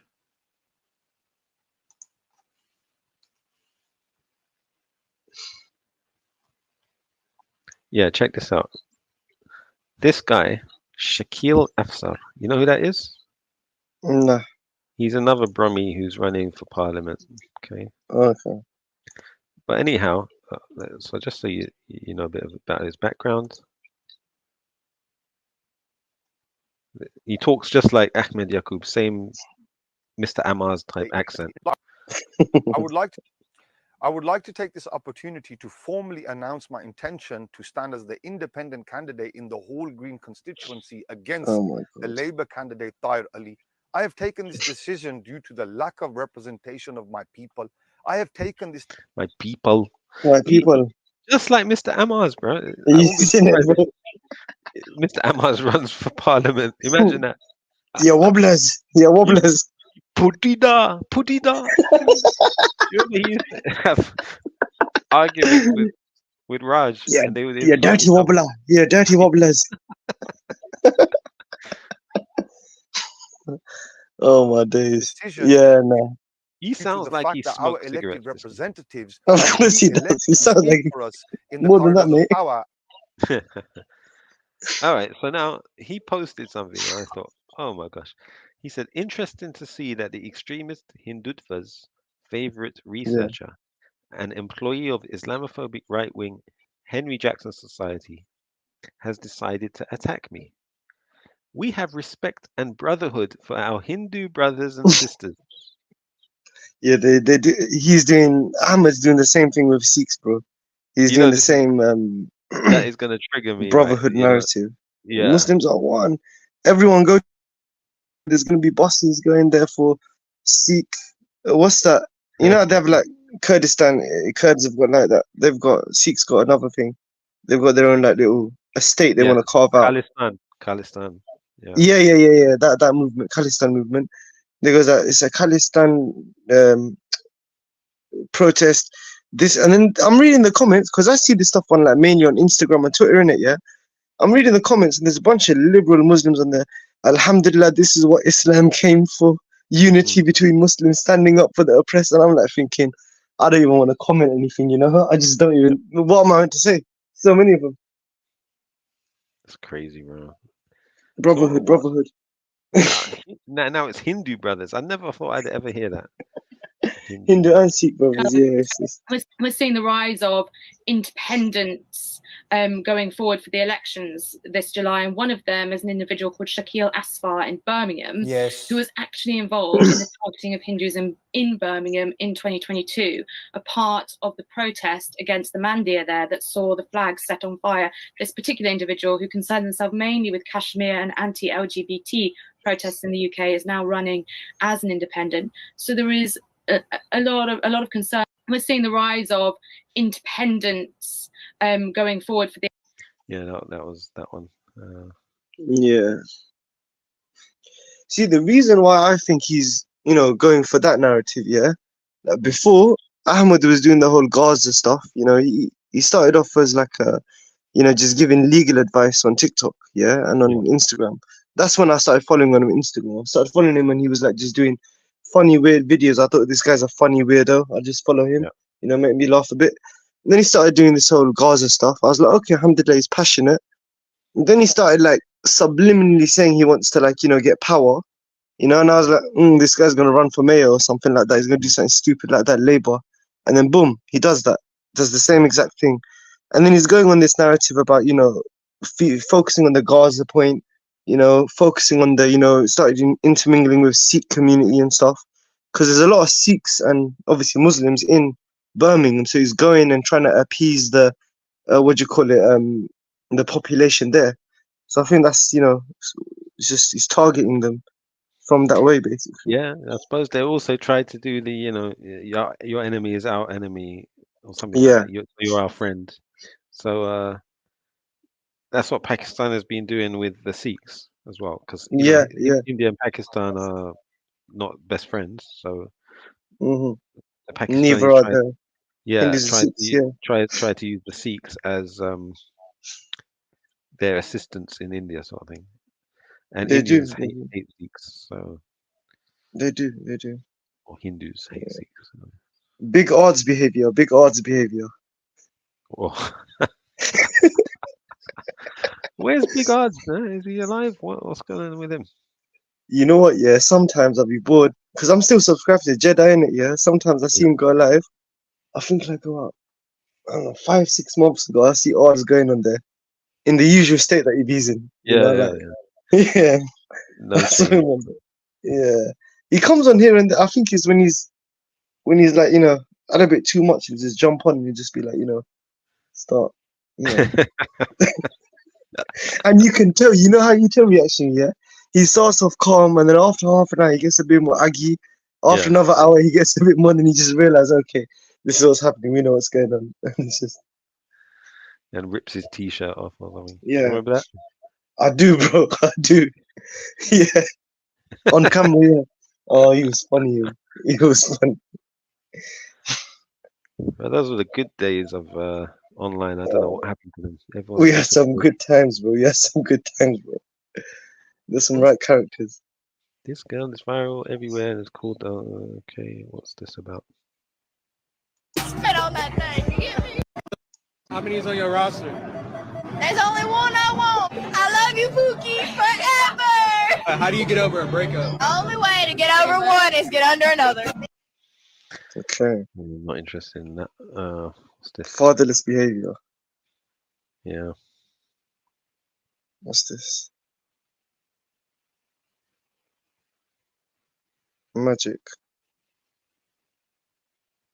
Is he going to show us how he does it? Nah, they never do.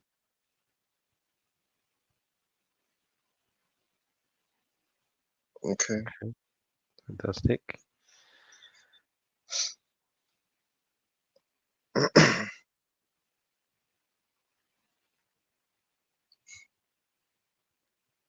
What do you think of the Andrew Tate statements that he's been making? Yeah, kufr. However, I think after Jake done a sort of expose of his thing, he posted a tweet saying, "Let's get this straight. I am Muslim. I, like he was correcting himself. So hopefully he'll not continue doing that stuff." I've seen other stuff like from him, and I'll be honest with you, I like Andrew Tate for the genre he's known for, not for the religious aspect. Yeah, I like him for the other stuff, but I've seen a lot of his. He's really trying to push a whole interfaith narrative. Yeah, and I get it. He lives with his brother who's a Christian, and like Romania, they're Orthodox Christian generally and stuff. But like, I don't know whether he's doing it because he genuinely believes that Christian and Muslims are like brothers, or he's trying to like make money for his Hustlers University thing, trying to get more subscribers, or he's just trying to please people, or what he's trying to do.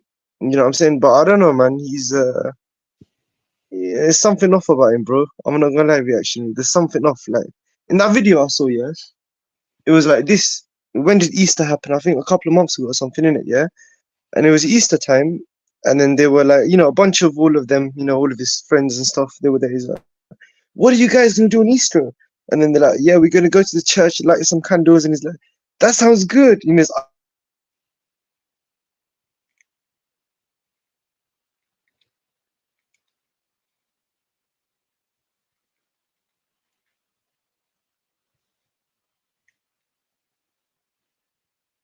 A kufr ritual, and then after that he's like, and the interviews asking him, "Oh, Andrew, you came to church with us?" He's like, "Yeah, I did. It felt so good. Christian and Muslim should be one. We should all unite to praise Jesus." I'm like thinking like, raw, bro, like what's going on here? You know what I'm saying? I don't know whether he's trying to like please his audience, keep everyone happy, or if he genuinely believes that, and Yeah. Well, we don't take our deen from him. Alhamdulillah, I don't follow him even. Obviously, you see stuff in your feed from other people that follow him. I'd say just make dua for him. Maybe when he's out of this situation of he's not in prison right now, is he? He's under house, or he's not allowed out the country. Maybe when he's free again, he'll be able to spread his wings and learn the deen properly. Allah knows best. Yeah, I don't know. Just Oh no, actually, I think he's trying to start a cult, bro. I'll be honest with you. Well, he had his own cult, isn't it? So imagine having that level of influence. It Mm. can't be easy to just be like humble and ordinary. I don't know. I saw some clip, right, of some footballer Yeah. in the masjid. I, I don't know if he's French or what. He was in the masjid praying. He finished Mm. the salah and he's doing dhikr. You know, you can see him on his fingers doing dhikr. And then once he finishes dhikr, he's about to get up, and all the Muslims just started trying to take selfies with him in the masjid. Yeah. Ah, bro, Yeah. it was awful. That was So cringy. They do that stuff, bro. They do that even with like these other like du'at, these motivational speakers who are giving Islamic knowledge where they shouldn't be. yeah, it's like They do that with them. when Andrew Tate went to Dubai. You get all these du'ats falling over themselves to be seen with him, like this Faaris Yeah, bro. Yeah, suddenly literally. suddenly involving himself in the limelight, sort of thing. That's true. That's true. Okay. Old video Sneeko resurfaces and he claimed to be half Jewish. Oh yeah. What With ablation, that's half Jewish. I'm very sorry. I'm not racist, but this is horrible. I will not do didn't this. even do Shut it anything off. yet. Bring in another guest. Bring your fucking liver back, or show some poo videos. I'm not dealing with a Blasian Jew. All right, I got it. Ready? Here we go. Hey, welcome to In Hot Water and our guest, Now, Sank. Sneeko, I need a different answer. What race are you? My dad's half Jew, half black, and my mom's Filipino. Jesus Christ. Yeah. Hold on. What race are you? I'm Blasian, and there's a little bit of Jew in there too. All right, shut the shut. Yeah, because there's some other guy that was on YouTube. You know, like he's a Yeah. young-looking Spanish, Latino guy in America. I've forgotten his name, but he was on some show with Sneeko, and Sneeko told him that his grandmother survived the A Jew. Holocaust. Yeah, she was Right. in one of those people who survived the Holocaust, Okay. Okay. Interesting. which I found interesting as well. In terms of him initially, like there's so many people who go on Twitch and stream, right?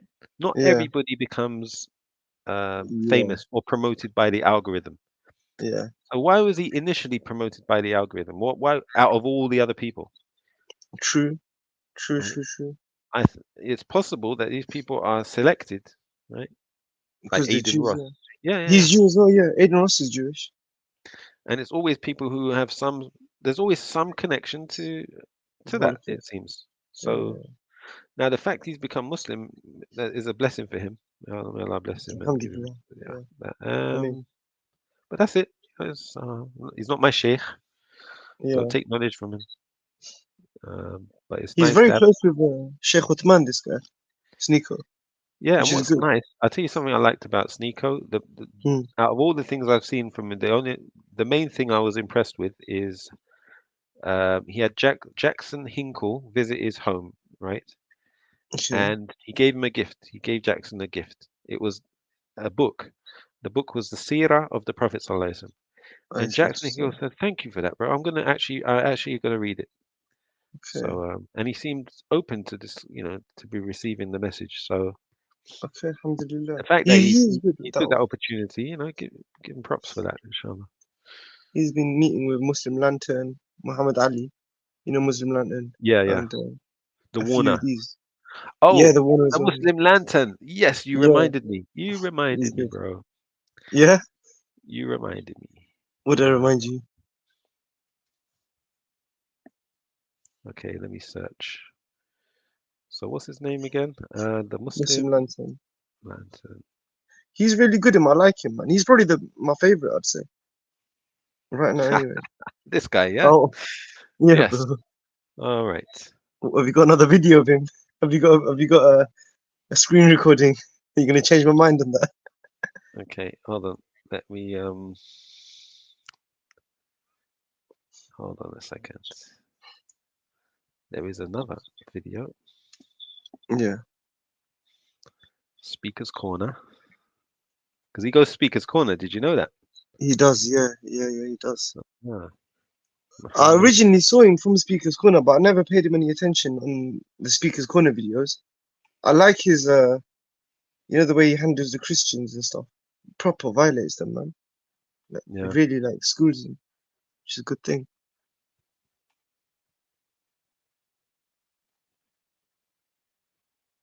Okay.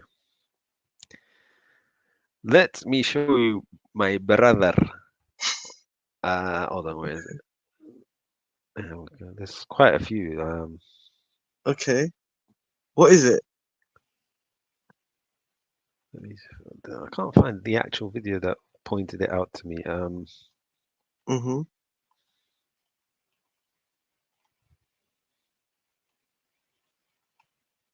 So I'll just have to take another one.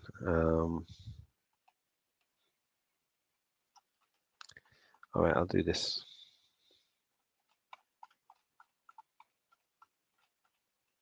Oh, actually, bear with me. I think I'll put it somewhere. Yeah. Was it one of his streams, or was it a interaction at a table? Yeah, I found it. Christian couple, faith shaken. Christian couples, faith shaken. All right. Okay. Faith Couple, shaken. Faith shaken. Let's see if that comes up. Yeah.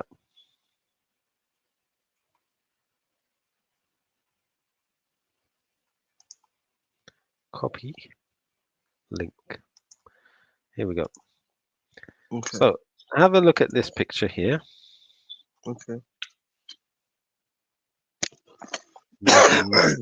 Not him, by the way. Assalamu alaikum, my brothers and sisters. I'm Vegard, a Norwegian convert to Islam, and I want to ask.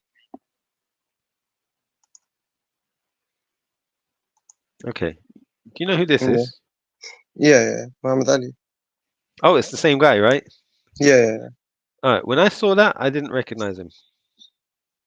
Okay. And do you know because why? his beard is smaller. His beard is smaller. No, for me, it was look at the complexion of his skin. Yeah. So a random camera at Speaker's Corner, when it films him, this is how he actually looks, right? Yeah. Almost the same complexion as Hashim. Similar, slightly lighter. Yeah. When you look here, when he's streaming on his own channel, look at the picture. Yeah. Looks white. He looks whiter than his guests. Okay. Yeah. Why? Why is that? Look at this one. Look how white he looks there. I think it might have something to do with the lighting. You know, the lighting in his room or something. Yeah. Why do you think his lighting is, or I see his what you're saying. filters or whatever is? Why is he trying to make himself look whiter?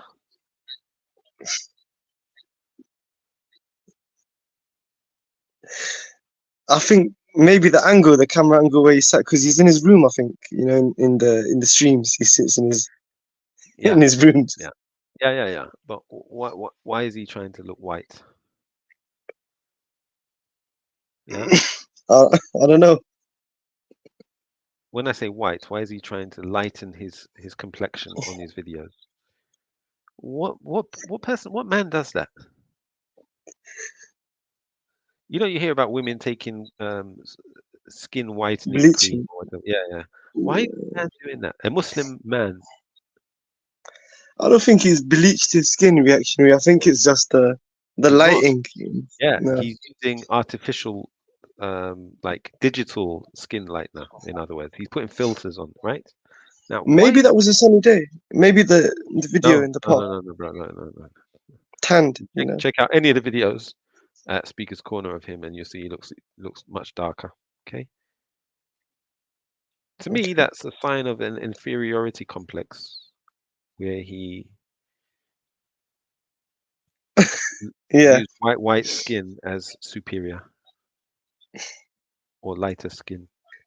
Darkness is seen. I mean, it's a horrible it trait. is a social issue. It is a social issue. Like they have that, especially in Pakistani culture. You have that.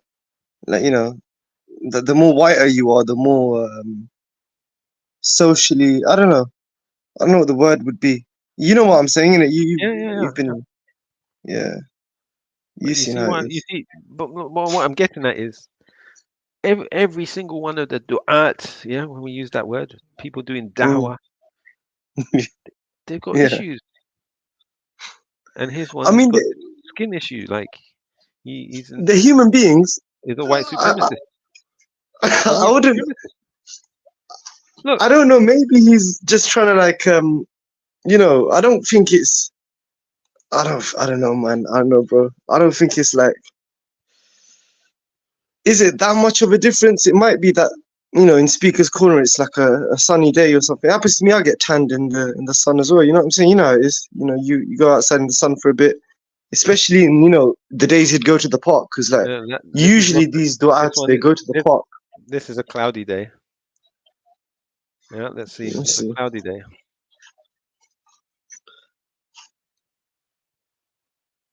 Don't know why Baby these bear. Okay, here's a cloudy day. Oh, Can't really see. It's dark. The it's video. dark. Yeah. The Well, so video is is he. dark. So is he. He's not. He's not white and he's not light skinned. He's dark skinned. Look. Why? Yeah. Okay. I see. He's a white supremacist subconsciously. Yeah, he doesn't realize it maybe, but he is. He's been affected by the idea that he's inferior based on his He's quite skin young color. though. What is he like? He's in his like early 20s or something. Whatever I he don't is, know. He he's not looks. from England, right? And he's coming giving da'wah in English. I think he's Got an accent, right? He's got an accent. He's got a strong accent.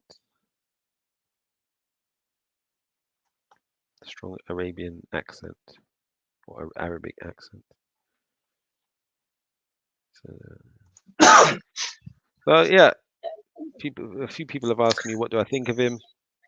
I had no opinion of him until I noticed that. I noticed that and I thought, what? Why are you doing that? He looks white there though. He looks quite white Yeah, there. that is a filter. Okay. That's a filter. Yeah, that's post or the camera or if it's post production. He is not. Yeah, his skin color. You can see his neck and his eyes. That's his skin color, right? But that whiteness is just from the camera exposure. Or Are you whatever. sure this is a filter? This looks. No, it's the exposure on the camera, the lens. It's Yeah. highlighting the light or the reflection. He's like the same color as that guy behind there.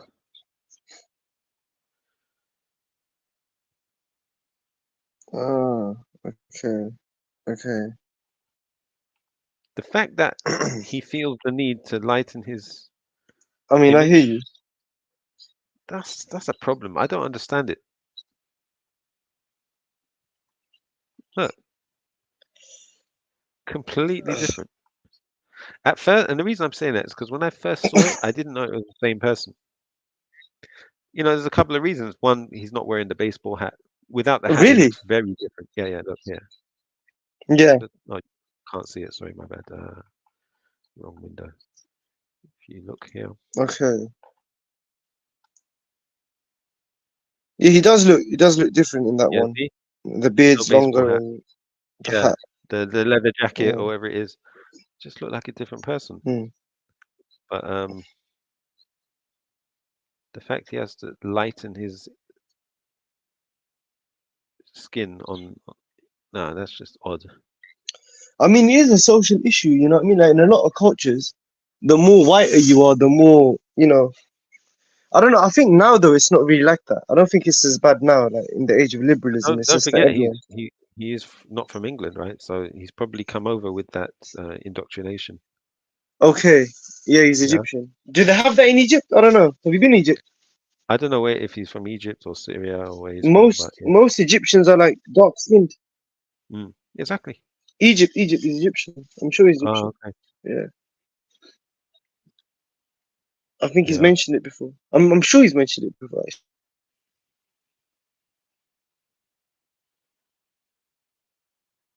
Because I remember Sneeko in Ramadan asked him where he's from and he didn't say. So, just fine. Okay. He's humble though. He's a hafid.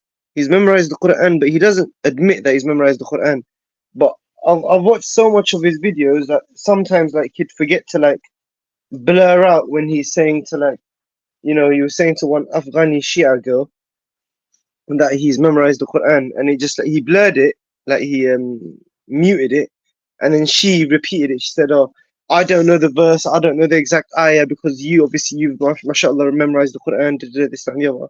So his da'wah is quite good in that sense. It's quite like broad, you know, like he's done, you know, a few bits and bobs. But Yeah, that's fine. But at the same time, I'm just pointing out, like, why does he have that ideological position of being that white skin is superior or more beautiful? That he feels he has to actually. Yeah, it takes effort to change your complexion on that image. It's not. It's just not. It's not like, oh, the camera does it automatically. No, that was done deliberately. okay, I don't know, bro. I don't know about that, man. I still think maybe it might be like, I don't know, tanning or something like that. I'm not sure. Oh, look. I'm not too sure. Looks like a different person. Yeah, but look at his hand. Look at his hand, bro. See the arm? It's the same, bro. Look, like it's the same color. Yeah, this whole image, he's got a filter on. A filter on a camera, on a video. Yeah, on the video, you can put filters on to make yourself look lighter. That's what he's got here. You adjust the contrast. You could do Oh yeah. I hear you. Hue and stuff. Yeah. That's what he's done. Yeah. Okay.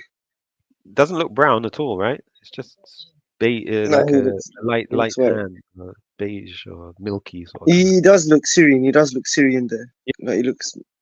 But in the speaker's corner one, bro, he looks Okay.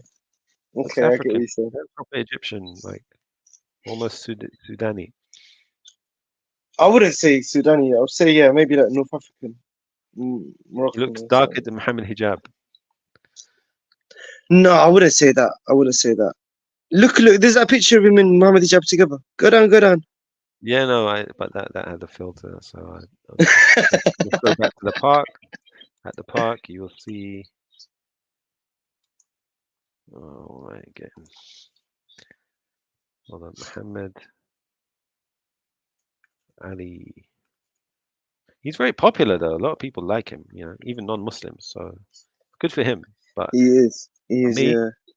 Just from me, I am. Look at that one. Appalled by the second one. Okay. Appalled. Yeah, it just shows a deficiency in a man's heart. I mean, they have it like. Bro, like that's it. Yeah, no, you're right. I agree with you. Yeah, look how different he looks. Yes, he's white. He's white there. That's speaker's corner. Yeah. See, even Mansour here in this image looks very white. It's the hue on the camera, bro. It's the exposure. Sorry. Yeah, I see that. I see that actually. Yeah. Okay, that makes sense. Who uploaded it? Sam Dawa. Yeah. Okay. Sam Dow has been asked to use a particular exposure in his videos. Oh my god. I don't know. Allah knows best, bro. I like his da'wah though. He's very effective. He's very effective, and he's harsh when needed as well. He's actually harsh. I'll tell you what I've noticed about him. He talks and talks and talks and talks. He's another one of those, right? I don't know if he's a dawah or he's just another. And also I had a small interaction with him online, and I realized, yeah, he's just another one. Oh, did you? He's got fanboys as well. Just bare narcissists out here, bro. You know, Abu Mussab, him, Faaris. Did you have a bad experience with Sabur by any chance as well? Yeah. I did as well, actually, you know, a while ago. Do you remember? I think I do. Yeah. I pulled him up in real life in the park. Is it? After, yeah, I did, bro. Oh, you gotta tell me that one. Yeah, I'll tell you sometime. I went You up to him. stuck I it was on like, him in a "Yo," video. I remember. Yeah. What I happened in the saw him in park? the park. Like, literally, this was like about a year and a half ago. I went to the park. I saw him, and I went up to him in it, and he's like, brother, are you moving to me? Are you trying to start on me? I was like, brother, if I was starting on you, then you would know I'm starting on you. He's like, oh, come, let's go outside. Let's go for a little walk and that, yeah? Who I was said like, that? say You no more, said that. let's walk. He said that to me, yeah? So I was like, Why? safe, Why? let's Why walk. do you say that? Why? No. Explain the background. How did this kick off? All right, so basically, I saw him in the park, yeah? I go up to him, I say, salam alaikum, yeah? Yeah. And then obviously, when I'm saying salam alaikum to someone, then obviously I'm giving them the, guarantee of peace. I'm not going to harm you, yeah? It's safe And he's from like, your wa hand alaikum and your salam. tongue. Yeah. Yeah, exactly. So I said salam to him, and I said to him, bro, do you remember me? Do you remember my voice? He's like, no, brother, who are you? I was like, we spoke about a year and a half ago on the internet, and you were sticking it on me. You were trying to violate me because I said something about Mufti Menk, Yeah. and you was, then you kicked me off the stream, and you was getting funny with me. Yeah. And then, I don't know, there was a point that I wanted to make. I can't remember what the point was, in it, yeah? But then he started saying that, he started saying, oh, and why are you coming up to me like this, brother? Why are you coming to me and saying it to me? And I was like, nah, bro, because you said it to me over the internet. So I'm saying it to you now in real life. I'm saying that, what I wanted to say. And like, what kind of akhlaq do you show to kuffar, giving them such, kind words, nice words. But me as a Muslim, you're giving me, talking to me in this, negative attitude. And then he's like, oh, brother, you're coming up to me like this. You're just, you're trying to start on me or something, yeah? He used the word. I can't remember even the word that he used, you know what I'm saying? But he was trying to use the word, but you're trying to start on me. I was like, brother, if I was starting on you, you would know I'm starting on you. I'm talking to you normally, innit? Yeah, I'm having a conversation with you. And then he's like, oh, come, let's go, let's go a bit where there's no people and stuff, innit, yeah? You thought I was going to get scared or something. I was like, say no more, come, let's walk up, yeah? So I'm there walking, and he's like, oh, here's enough, yeah? Like, literally amongst, like, bare people. And then I was like, yeah, go on then, bro. He's like, oh, where you from? I was like, bro, it doesn't matter where I'm from, yeah? I'm talking to you, I'm addressing you in a conversation, you know what I mean? Like, where's your energy now? You're getting, like, all brave and stuff, chatting to me like that.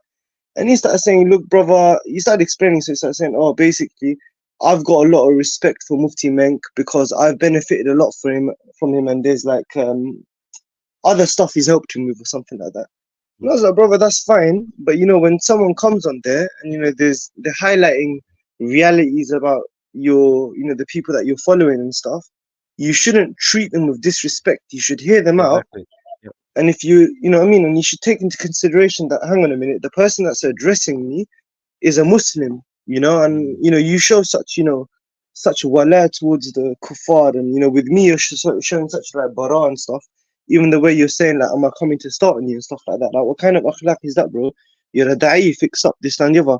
And I said to him, it's funny, like, the words you said to Mussab, I said the same. I was like, I believe you're an asset to this ummah, into the da'wah scene. And then he started, like, he tried being a bit funny. So I said, I believe you could be an asset to the da'wah scene. He started saying that to me. I was like, brother, I've got no interest in being in the da'wah scene. You lot can do your thing. Alhamdulillah, you do your thing, bro. You know what I'm saying? And then he's just like, yeah, pretty much had a little conversation with him. And then, yeah. Did he know who you are, like your personality online and stuff? Does he? Yeah, I told him what I was. I said, my name's Abu Aisha, I'll come online. I spoke to you on the thingy. Yeah. And then, yeah. Because even, they try to distance themselves from the the online crew, but I think deep down they know and they follow a lot of people. they know, bro. Yeah, They know. Even Ali Dawa knows. I know Ali Dawa knows. Oh, is it? And there's also a couple of others. I'm not going to mention their names, yeah. But I know them personally. I've done hijama on them, yeah. And they've, pretty much sat with them and they've talked about people online that we're very aware about, you know what I'm saying? I'm like thinking, okay. And these people are like, you know what I'm saying? Like, you wouldn't expect, bro, like, them to know. Yeah. Yeah. This is a while ago. And then they're casually talking about them, like, personal interactions, like, deep stuff that, stuff that I wouldn't even know. You know what I'm saying? Like, Yeah. before I was even about, you know what I'm saying? Like, that kind of stuff. And I'm like, okay. So you lot are very well aware of what's going on and who's Yeah, about. exactly. And yeah. But they act like they don't know. Yeah, they just try to. Yeah, again, acting. Yeah, just it's weird, bro. This whole Dawah scene is mad. I think there are some sincere brothers on there, yeah. There are some people that go there genuinely for the sake of Allah. They want to call to Islam, like. But then there's a lot of like, there's a celebrity status that gets attached to, when they get that fame. Yep.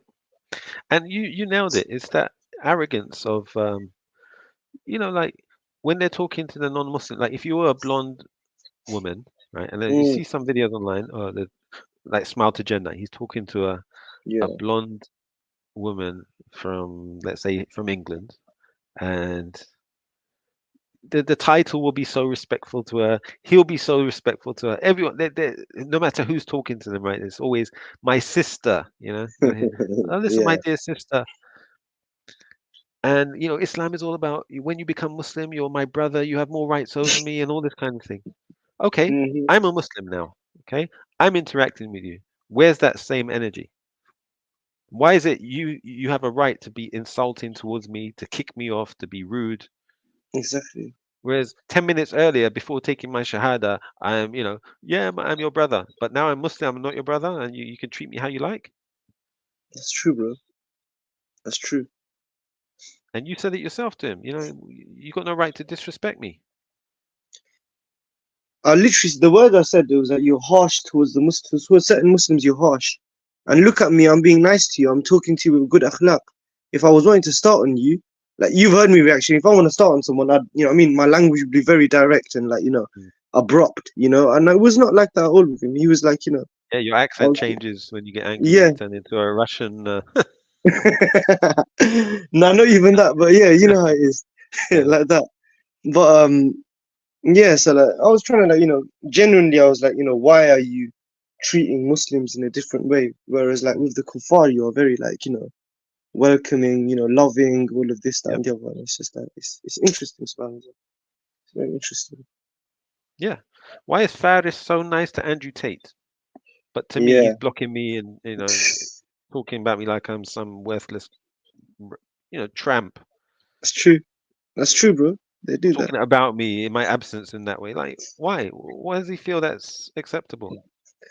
You know what they do as well? They take a few statements of what you've said and they label you automatically. They don't bother understanding, okay, maybe this, like they called you an ikhwani. You're nothing. You're not an ikhwani. You're nothing like an ikhwani.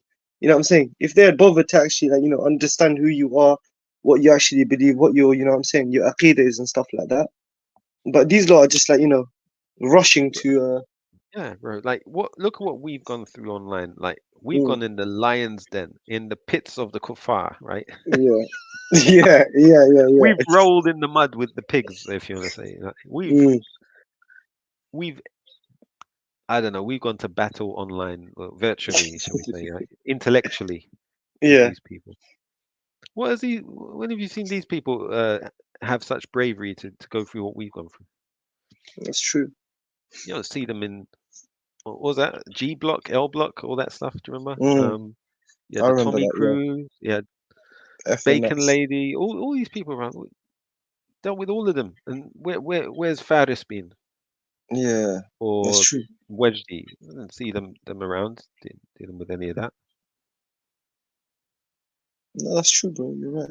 They don't address these kinds of issues. Yeah, and they want to insult you and be rude, and they want the respect of being a sheikh. Mm. No, they're waste man people, bro. They're waste Entitlement, man. bro. There was a sheikh in Emirates who I actually like. Okay. Anazi. I don't know his name. Farhan, maybe. Farhan. I don't know. Anazi. So it's not like I'm being anti-Emirati. But this is the only Okay. one that I'll say. Yeah, I think he's all right. I've seen his picture before. Yeah. I don't know who he is. So it's not like I'm anti Emirates or anything. Gulf, yeah. Yeah. That's just anti-nationalism. Yeah.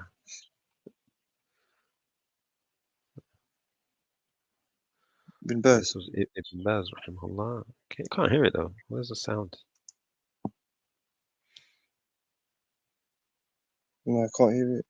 Yeah, me too. I don't know what's happened to the sound. Oh, there we go. لا إله إلا الله العظيم الحليم لا إله إلا الله رب العرش العظيم. Oh, somebody's just dubbed the audio and put it over a different video. So Yeah. That's a dua. يلا يلا الشيخ عثمان. you know who that is? Why? Yeah, Uthman Khamis. Yeah. I don't know why they put these music edits though. Why? The music edits. I don't know why they do that. The music edits. You know? It's Gabili. Maybe it's from Oh, Saint Bani Tamim or something like that. He's good, him though. I like him. Yeah, Allah really. He is good. They call him Ikhwani. They can't do that, bro. He's a student of Ibn Uthaymeen, rahimahullah, like a close student, one of his early students. If anyone needs to be asked, he should be asked about them, not the other way around. So, Yeah, they'll be afraid to mention him because he's from Bani Tamim, right? Someone Faaris, I don't know what his qabila is, but he's not going to tread. Was on that higher? Is that a bit higher in the No, in the but system? yeah, in their Hierarchy. ethnonat system, yeah. Faaris That's the is a Aryan race yeah, for them. exactly. Yeah, it's the overcompensating thing, you know. Yeah.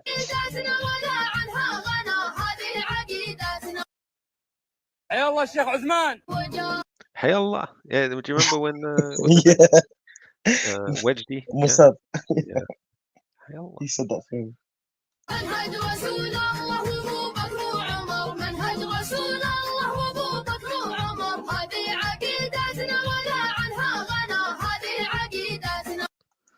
هذه عقيدتنا. Okay. What else have we got? Oh, have you had this guy talk? He's the foreign minister of Saudi Arabia. But listen to him speak Hey, check this English. video out. Go on Daniel Kikuchu's channel. Yeah. Who is that? Of Saudi Arabia. Yeah. Yeah, Okay, he's got what's good on English, this him. one? I'll tell you, watch this. I don't know if you've seen it already. Go on his uploads. You know when you click on the channel. Okay. This one, Muslim Skeptic. Yeah, Muslim Skeptic. Then go on videos. Second tab videos. There's a Yasir Qadi one on there. It's like 2 hours long. Scroll down. Is it that one? That one? Reaction to the debate? Yeah, that's the one. Check that out when you're free. Okay. Oh, look, he's got one called Rabbi Faaris. Oh, gosh. What's he doing here? Chris, here's Rabbi Faaris. This guy is literally just 7 years ago. He was doing CrossFit. He was a CrossFit coach, and he had a gym. Hey, look what says on his shirt. That was his job. Reactionary. My God is stronger than you. Yalla, Sheikh.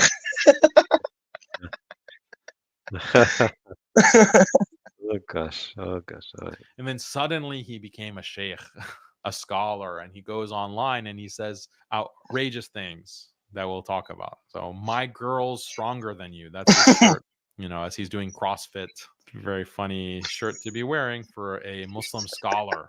And then we can't go through Faaris Hammadi's whole record, but he got a lot of heat and a lot of backlash because when there were these boycotts announced against Starbucks and McDonald's, he came out and said that, well, boycotting is haram. Boycotting is haram. You can't boycott Starbucks. And he even at one point said that if you boycott Starbucks, you're a terrorist. Bro, that is crazy. That is mad. And they throw that word around terrorist all the time, willy-nilly, like it's some small thing. said Yeah, Khariji. Like he called Khariji. those who are boycotting as Khawarij. So being a Khariji basically means you're a terrorist and you're a deviant if you boycott Israel. And if you don't believe me that that's what he said, we can watch this. Here we go. Let's see. Hopefully you can hear this. Country. When you go to the public and say, "Hey guys, everyone, we should boycott so and so country, so and so company," I had a deal with that company. They're paying us, and when we have a deal together, you're ruining that deal. What, McDonald's is paying you? No, I don't think so. And it's up to the Muslim government that you cannot disobey it like that. If the Muslim government or the ruler says boycott, then yes, because he knows things. But you know what, right?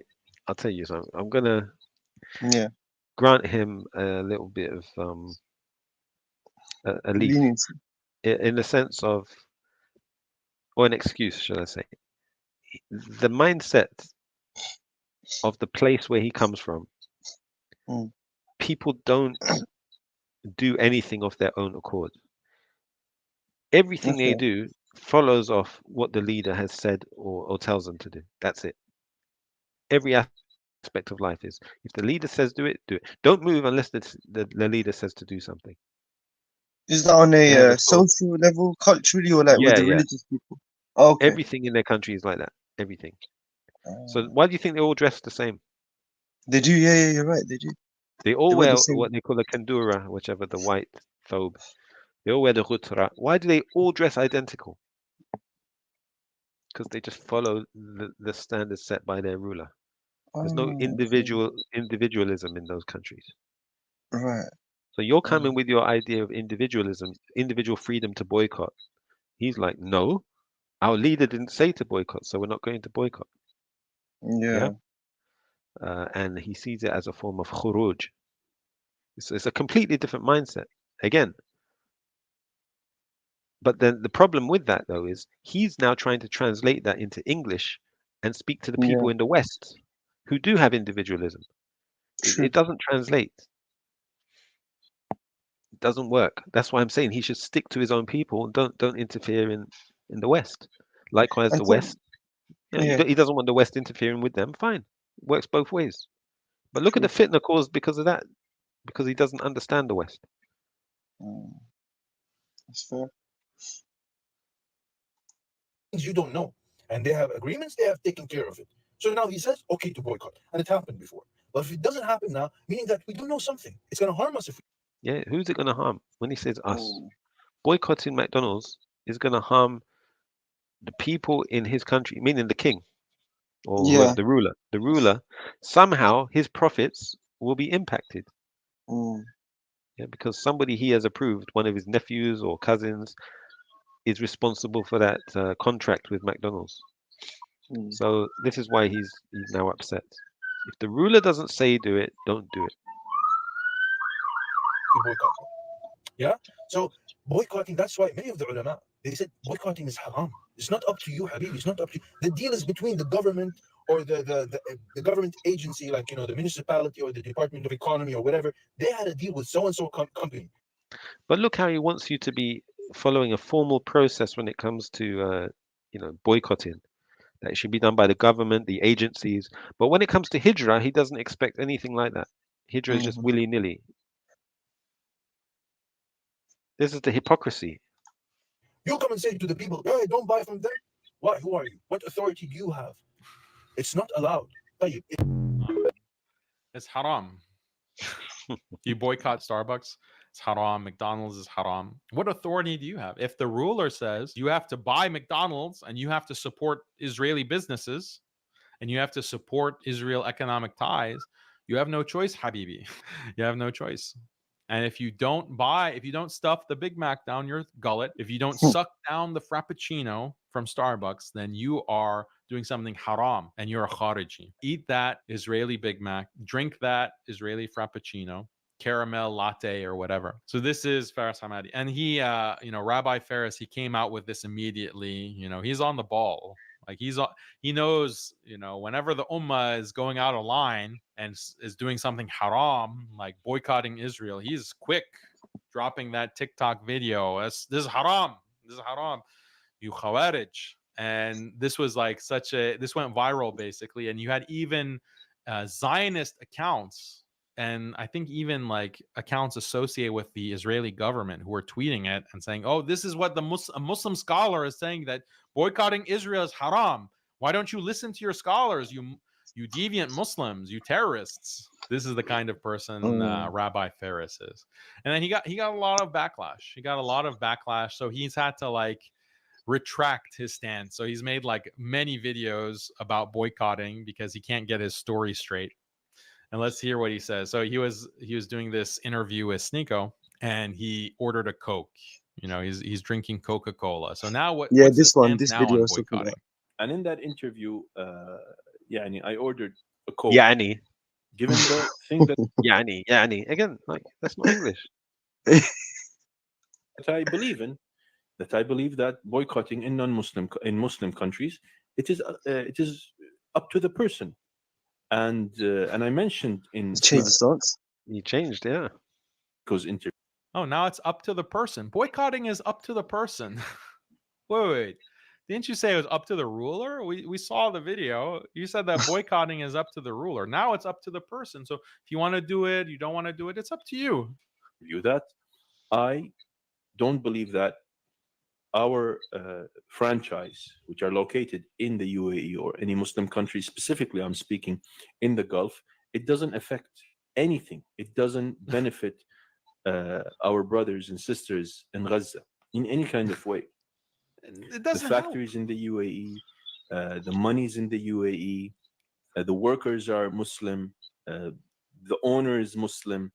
So that fraction of royalty, we call it royalty, that fraction of they pay for the mother company because of the branding and the ingredients. And so we call it royalty. Like, they're the only people in the world that have this concept. we call it royalty. It's a franchise. So that, and I said this in the interview. I said this is it's insignificant, that it doesn't. It's insignificant. It doesn't affect. No effect. It doesn't benefit Gaza. Doesn't affect or harm Israel. The royalties. So I don't think that this is effective. So why should I do it? And so, okay, so change the story. Before it was it's haram to boycott. You have to get permission from the ruler. He got so much backlash that the Islam apparently changed. Maybe he got revelation. What was haram suddenly is now halal. It's up to you. You can choose. It's mubah basically. You can boycott. You can't boycott. So look at this spineless coward. And the funny thing is, he doesn't understand boycotting. He doesn't understand franchising. That royalty is like, oh, nothing leaves. When you boycott McDonald's in a Muslim country, nothing is going to go to outside of the Muslim country. Yes, the royalty will leave. The royalty that the franchise collects, that goes to the parent company. As a franchisee, you're giving a percentage, and sometimes it's a significant percentage. You've bought the franchise, so the money that you have spent, like let's say you want to open a McDonald's, you spend $1 million to buy the franchise, to be licensed to use the logo of McDonald's, to use the market or the branding of McDonald's. You're paying for that, like $1 million.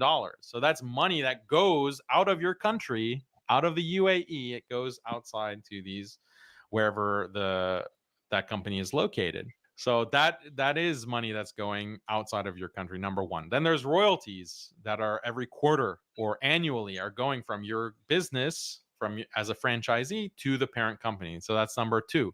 Number three, if that franchise suffers because Muslims in the country are boycotting it, then future business owners will not want to buy that franchise. Muslim business owners, millionaires or billionaires in the UAE or in any of these Muslim countries will say, well, I better not buy McDonald's. I better not buy Starbucks because there's a boycott. So let me buy another franchise, a franchise that will have Muslim customers. So then they'll spend that $1 million or the millions of dollars to buy franchises that Muslims will buy food from or buy clothes or whatever from. So this is basic logic. Like, this is how boycotts work. And this Faaris, Rabbi Faaris, wants to pretend that he doesn't understand any of this.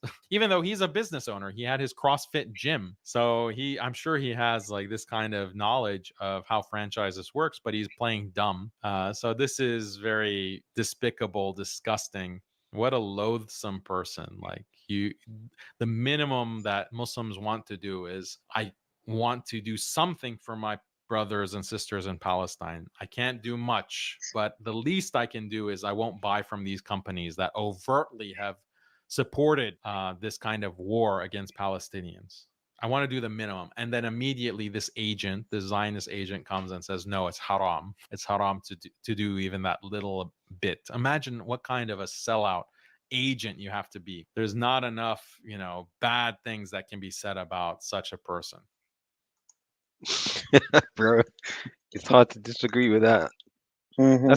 That's the general feeling you get from the guy. Like, his behavior is so despicable. It is, bro. It's disgusting behavior. He's not consistent either. He changed the stance like that. I reckon it's because people would have spoken to him. Abu Mussab and these lot, they would have and he needs to obviously he's a people pleaser as well. So he wants to keep them happy as well. So he just changes his stance quick. There must have been so much backlash, right? That he realized, I can't block everyone. I have no followers. Yeah. So he had to make a neutral statement. It's the individual's choice and stuff. But I don't know, man. You block more people than you have unblocked. yeah, they have followed. Yeah. I don't think anyone takes him seriously though. Apart from obviously Andrew Tate is just, he's new to Islam. But I don't think anyone in their right mind genuinely would want to take knowledge from, because no one knows him. No, but what's peculiar? Okay, what I found is, what's his name again? Faaris. AlHammadi. AlHammadi. Okay, so he's got a brother, and he does a podcast. His brother does a podcast. I don't know how to find his brother's channel. That's the thing. It's in Arabic. What's this? Thousands! Hamas, the bloody idiots! You to break Hamas is a tool to destroy, and they are the reason. Sheikh Islam Ibn Taymiyyah said, any people get Muslims into war and they're gonna kill more Muslims, then this person is not doing jihad. So he's blaming that group for this slaughter. Yeah. He's going with Piers Morgan's narrative. Yeah, but so he's acting like October 7th is the beginning of this whole thing. That they weren't being slaughtered day in day out for the past 20 years.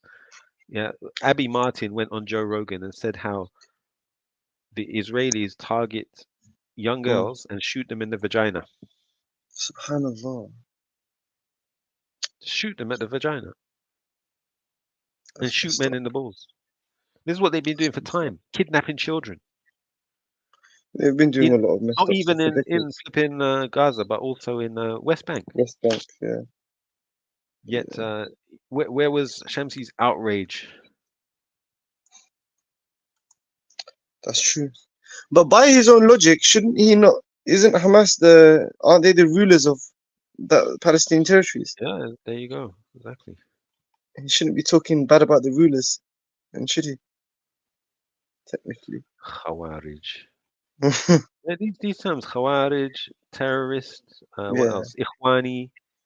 They're meaningless now. Just like when people say, "Oh, anti-Semite." Anti-Semitism is now meaningless. It has no value. True. Thrown around everywhere. Everyone uses it. It's common now. Especially this younger generation, man. You see a lot on Instagram, bro. Instagram is messed up, bro. I don't know if you use it, but I've got a lot of I subscribe to a lot of Islamic stuff. I've got a ghost account in there, like a dummy account. On what? Instagram. Instagram, yeah. And there's so many young Johel, bro. They're just weird kids, man. They've got weird beliefs and stuff like that. They're either liberals or they're hardcore madkhalis and stuff. And they're just they come out with some next stuff, man. They use the word khariji, ikhwani a lot. Yeah. And it's like when They're talking about Muslims in the West. They say extremists, extremists, extremists. No, you're just a Muslim, Yeah, brother. yeah. Radical, radical, radical. I'm trying to find his brother's channel, but he's got a brother, and his brother's recently started podcasting, inviting people on his show. What topics is you? Islamic? Yeah, yeah. And he Okay. invited someone called Suleiman Al-Rahili. Oh yeah, yeah. Egyptian. No, he's Saudi. he's a teacher in the Masjid of the Prophet Sallallahu Alaihi Wasallam from the University of Okay. Medina. I've heard of him. I thought he's Egyptian. Yeah. But yeah, I know who you're talking But he's about. also like Madkhali in his Yeah. so but they also invited someone called Saad Saad Al-Atiq. Is it Saad or Hamid? I don't remember his name actually. Is it Saad or Hamid? It's always one of the two names, Saad or Hamid. But why did I mention that? You know, I don't remember now.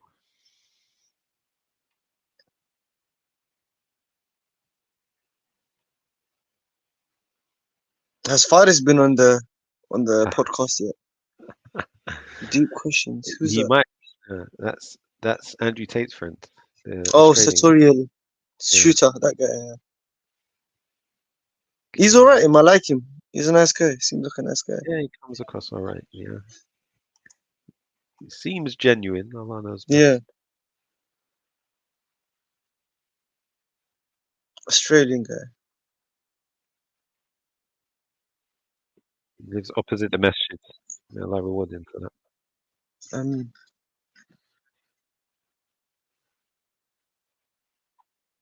Did you watch a Five Pillars interview with Imran Hussein? Do you know Sheikh Imran Hussein? I know of him. I've seen clips of him. Like, I tried to watch it. I got bored after like 5 Yeah, minutes. he's weird. He's weird, bro. You're saying a lot of weird stuff. Yeah. Yeah, bro. Like what? Like how Eastern Orthodox don't need to accept Islam. They are Muslim already. Oh gosh, please. Yeah. He's a bit. He believes that, you know, the hadith of Tamim Adari about the island of the Jal. You know that hadith? Yeah. He believes that the island is United Kingdom. He's got reasons for it, but it's just You know, let's argue that through, right? So he was released from the island and went to the United States, where they established America, right? And the America on the dollar bill, they have the I. You know, the Freemasons, they were the ones who went to the United States and established the United States. Yeah. So the I could be the Dajjal, the one I, and it emanated out of the island of the UK, United Kingdom. Okay. What do you think? Is that plausible? No, bro. It ain't. Bro, the guy's got a piano in his house. A grand piano. But anyway, yeah, go on. What do you think? No, because look, the beginning of the hadith goes that the journey was like, I think 2 or 3 months journey from Medina. I don't think England is 2 or 3 months by ship. Is it? From Medina? I don't know. Which hadith is that then? Hadith is narrated by Fatima bint Qais about Tamim Adari, that they were traveling and they got from lost by Medina to ship. the island. Okay, yeah. Yeah. And then they came across an animal that was hairy from the front and the back. And then they said, you know, what are you?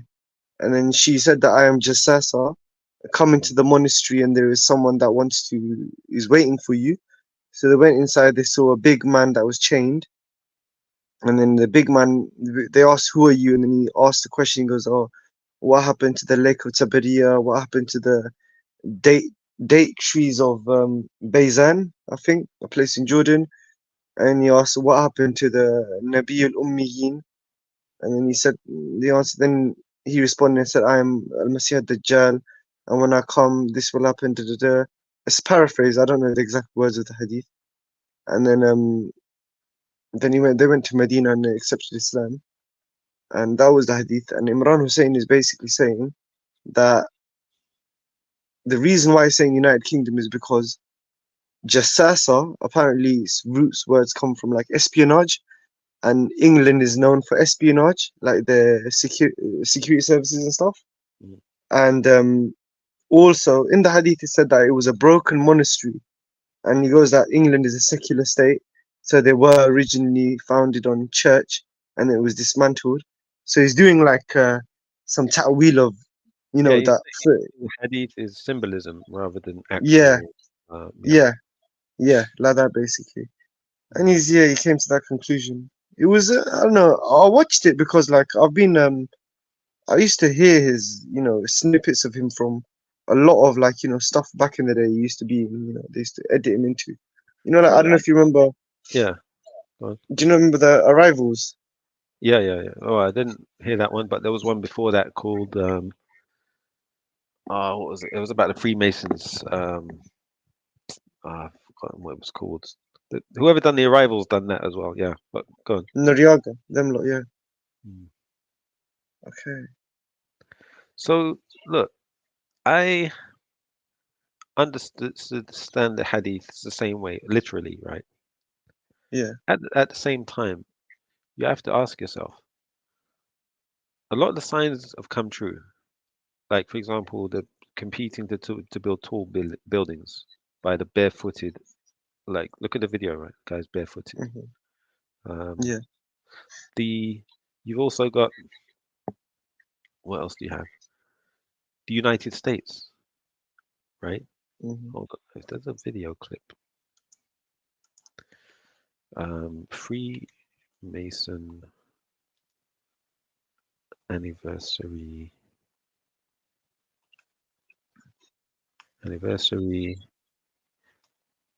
Let's see if that comes up.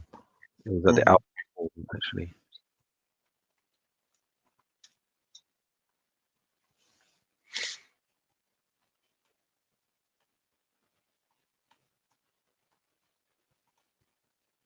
Yeah, the 300th anniversary celebration at the Royal Albert Hall. Now, there's a proper video, but this isn't it. And I did review it on this channel once, so it might be somewhere in my list. But here.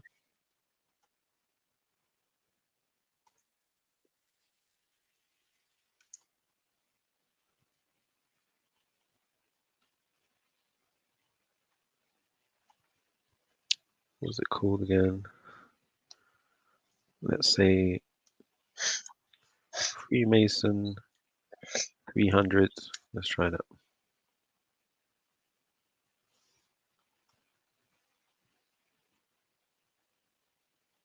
$300th anniversary. Yeah. Okay. And it was at the Royal Albert Hall in London. See this guy? He goes to the Wimbledon tennis to give the prize. Right. It's showing the YouTube still on your My screen bad. share. Yeah, sorry. Let me put it here. No, that's not Okay. it. Oh, it's this Norwegian guy again.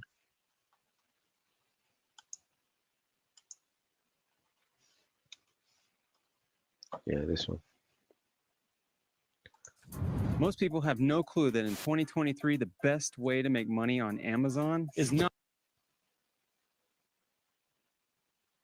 United Crown Lodge of England, 2017. Okay. 2017 was a momentous Oh, year Rothschild. for Freemasonry. No. As we marked 300 He's years. Duke of Kent. He's like the Queen's cousin. No. He looks like a Rothschild, doesn't he? Yeah. Yeah. So let's see.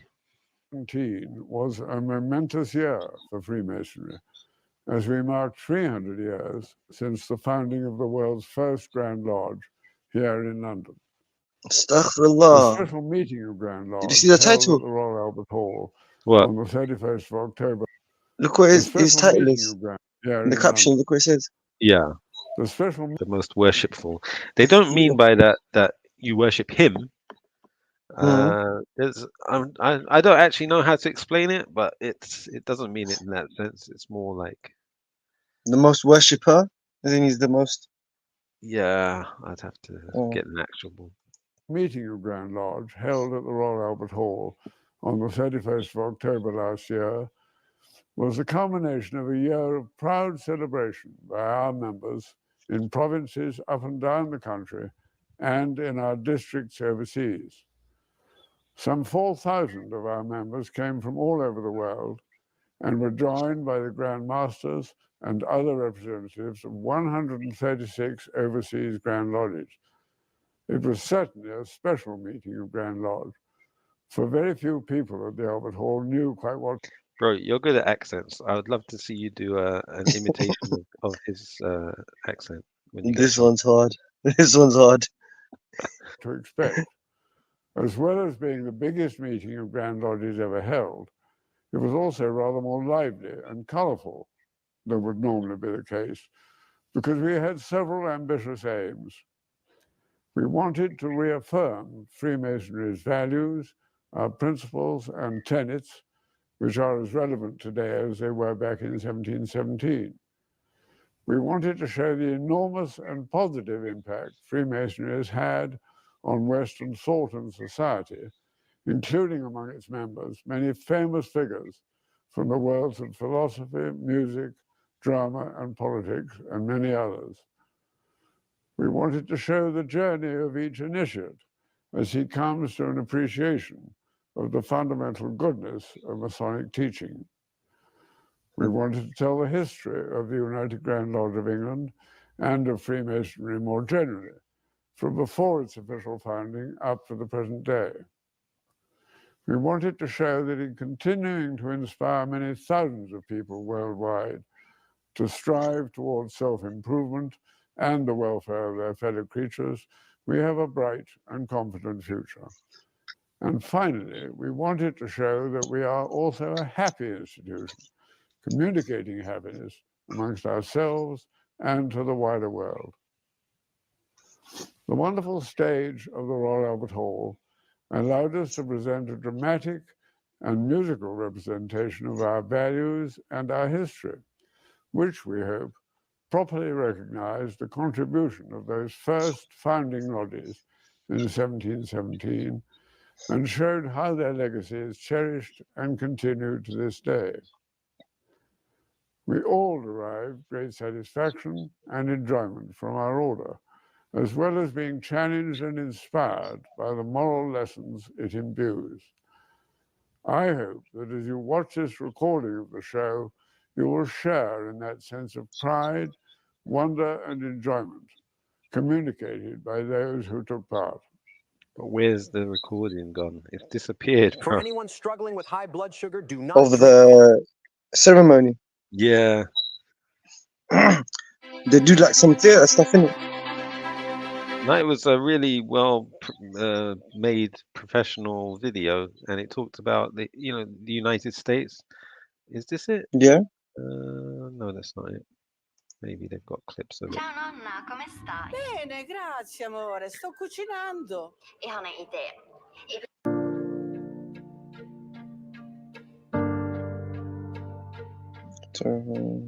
Royal Albert Hall, yeah. I'm Arabella Dorman. I'm a war artist, a portrait painter, and installation artist. When I do a portrait, I go on a journey with another person into a deepening relationship on a daily basis, and that is an extraordinary way to have been to anything like that. To have this incredible... Yeah, but, VPN things, bro. Yeah. Incredible spectacle. It was completely mind-blowing. See the symbol? I've never been to anything like that. To have this incredible spectacle as you walk through the history. Oh, by the way, mind-blowing. I've never been to anything like that. All right, look at the people you see in this image here. Okay. There's this black man over here, right? Yeah. I don't know if you can see my mouse. Yeah, I see him. All right, but that guy here, he was the president of Ghana. Really? Yeah, and now he's the head of, I think it's the United Grand Lodge or one of the lodges anyway. There's like two main lodges, and he's the head of one of them. Yeah, when In he the was, world or in Ghana? yeah, in the world, he's like, Oh. yeah, the head of the global UK one. Yeah, Yeah. they're all headed out of the UK, and the Queen was the figurehead of all of them. Like, Okay. yeah, but this guy, he's like the representative below the Queen, so he's Okay. like their The patron. Duke guy. Yeah, what you have to understand about societies in the UK, Mm-hmm. they need official, like, royal assent, like a royal charter. Okay. The Like a stamp of representative, approval from the yeah, monarchy. yes, exactly. The royal approval from the monarchy. Without it, you will always be an outsider. You would never be Okay. a part of the fabric of the United Kingdom. This is the issue with Muslims or Islam in the UK. Yeah. It has no royal charter. Like the Church of England, the Church of England. If you had the Mosque of England, then Yeah. you'd see an end to this Islamophobia business. Right? True. There's nobody protecting. There's no protector for Islam in the West. Right? So Okay, fair point. yeah, Fair just point. thought I'd mention that. To have this incredible spectacle as you walk through the history of Masonry was quite dazzling. It was amazing. The morality at the basis of Freemasonry was something that I really took away and thought, this is going to be fascinating to try and put something together. Well, originally we thought that Albert Hall was so grand. We thought a great big painting of the event itself. But when I put it on the big canvas, I thought this is not telling the depth of knowledge and the fascinating journey of Freemasonry itself, which of course was what was revealed at the Albert Hall. And so I started thinking, Do these lot at this level they know that it's Satan worship, don't they? Or do they just like No. believe it's a positive thing for society? But that's the thing. Who told you it's Satan worship? Because I know a bit of it. I know a bit of this whole like how this works. I don't know the full ins and outs, but I know like there's 33 levels. The first 3 levels they decide which route you want to go down. You know, either esocentric or exocentric. Albert Pike's book and stuff like that. You know, Sheikh One will talk about it sometimes. And then like at certain degrees in the initiation ceremonies for those degrees, you get told to do a ritual and stuff. And like, so basically the esocentric route and the exocentric route are the same in the sense of levels and like prestige and honor and money and wealth and stuff. Yeah.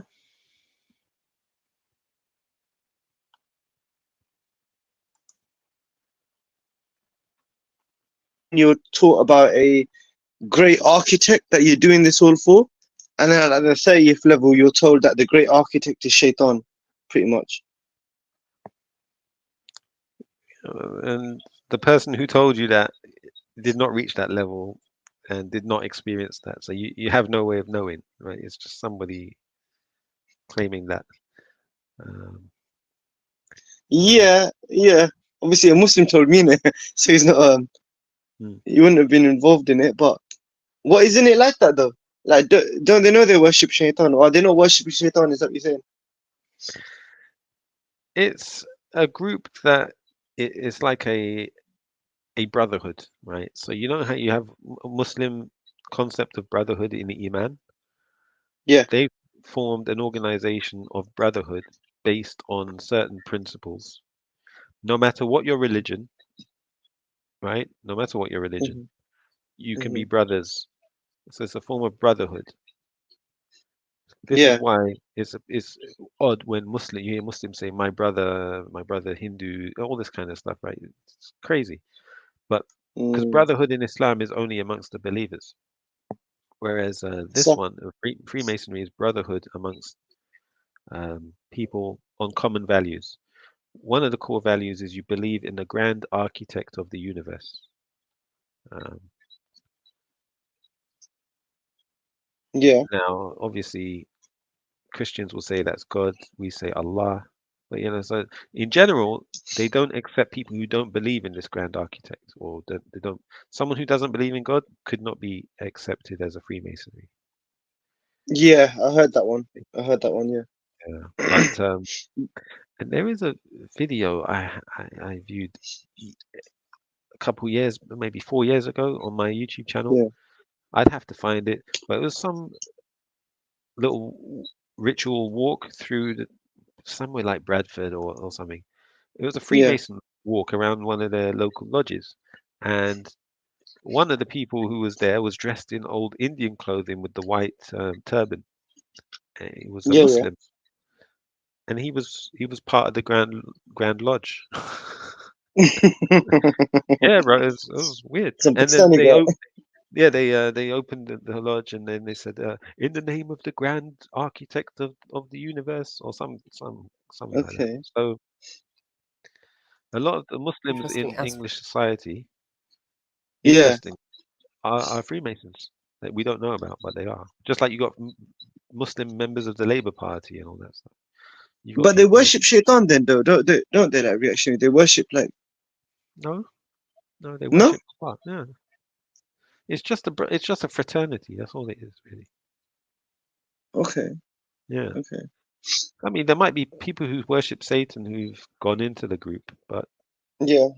and maybe over the years they may have tried to broaden their acceptance of people, because their membership dwindles over time. Yeah. Like the church, they start accepting LGBT, and they start accepting Yeah. Satanists, and say, yeah, we're all God's children. So maybe from that perspective, but I doubt there's a central doctrine which is satanic. Of that journey from darkness to light, from Because in general, their message is always charity and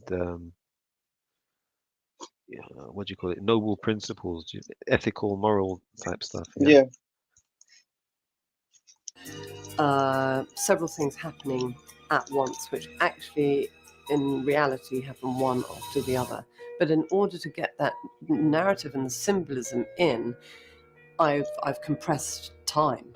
Symbolism, yeah. That's a big group.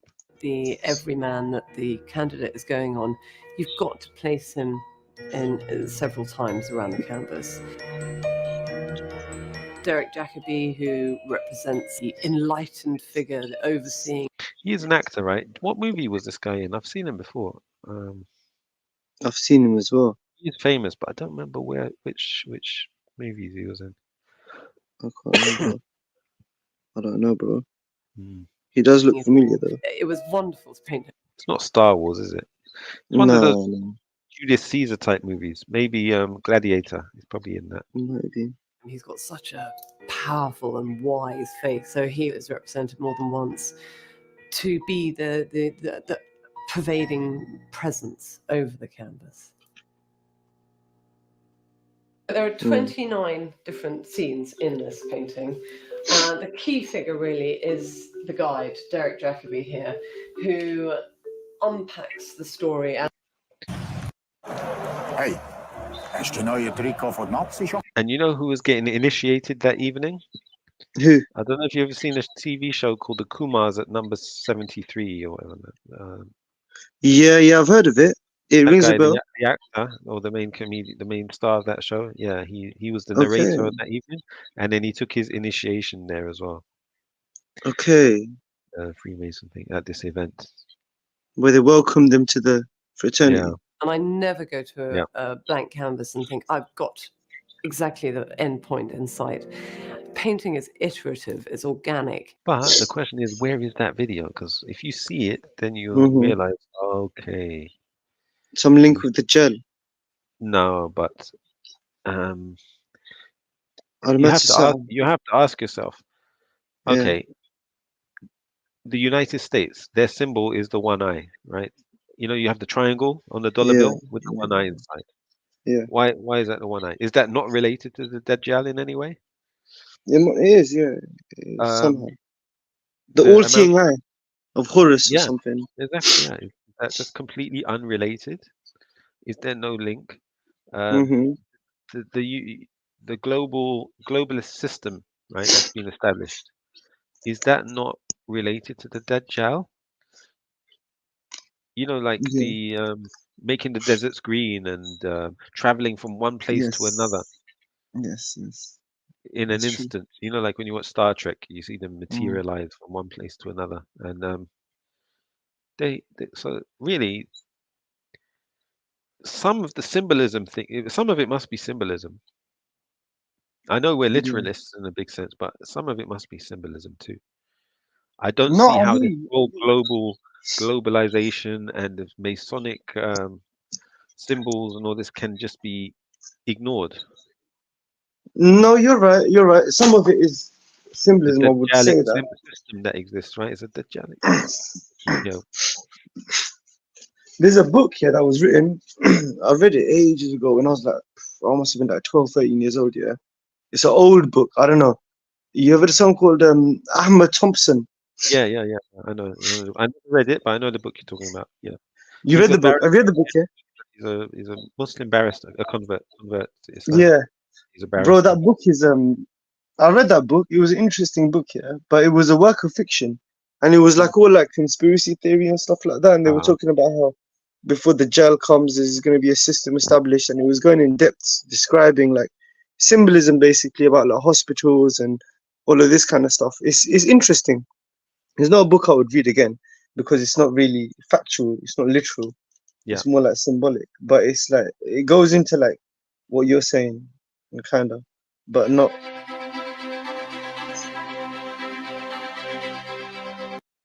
Yeah, I know what you mean, but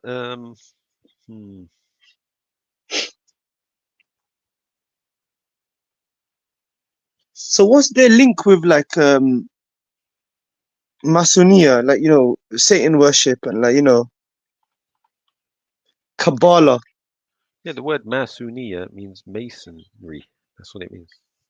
Yeah, aren't they like Masun, Kabbalists? mason. Yeah. Kabbalist is some Jewish spiritualist Sufi type thing, isn't it? They do sihr basically. They do like Yeah. practice dark Spell, magic. witchcraft. Yeah. Yeah. Yeah. I don't know, man. I don't know why they've hidden that video, why it's disappeared. Maybe they removed it. They're quite secret with their. Well, I mean, if they uploaded it, and they wanted it out Maybe. there. What's that website? BitChute? I wonder if it's there. Yeah. Might be on there. BitChute. Usually stuff that gets taken off YouTube goes onto there. Freemason 300th anniversary. What were they doing in there in the theater thing? There's nothing there on BitChute. Yeah, like for example, they showed a montage of stuff. Like one of them was, there was a music group called the 3 Degrees in the United States. Like these singers, Diana Ross and a couple of others. They were called the 3 Degrees. Well, why were they called the 3 Degrees? Because it's the 3 degrees of masonry. So the levels, yeah. Yeah. Okay. But they started. You started to see in real life. Oh, these people do exist, right? Yeah. There is symbolism around you that you don't realize, but subconsciously it's there. So. Now the question is: are these people implementing systems to lay the groundwork for when Dajjal comes? Yeah. Or is it actually a Dajjalic system that was meant? Do you know what I mean? Yeah. So was it more symbolic rather than literal? I think that hadith are quite literal, but obviously they've got symbolisms which I don't know, because I remember in Arrivals they were talking about like our energy and all this kind of stuff, like the form of pyramids and all this kind of stuff like that nonsense. But They're Shia though. The ones who made Arrivals, they were Shia, but they were using a lot of this kind of symbolism, Freemasonry, Illuminati, even like bits and bobs. Yeah, I think it was called the Shadows, the original thing. I don't know, bro. I don't know about that. Let's see. What was that in the 90s?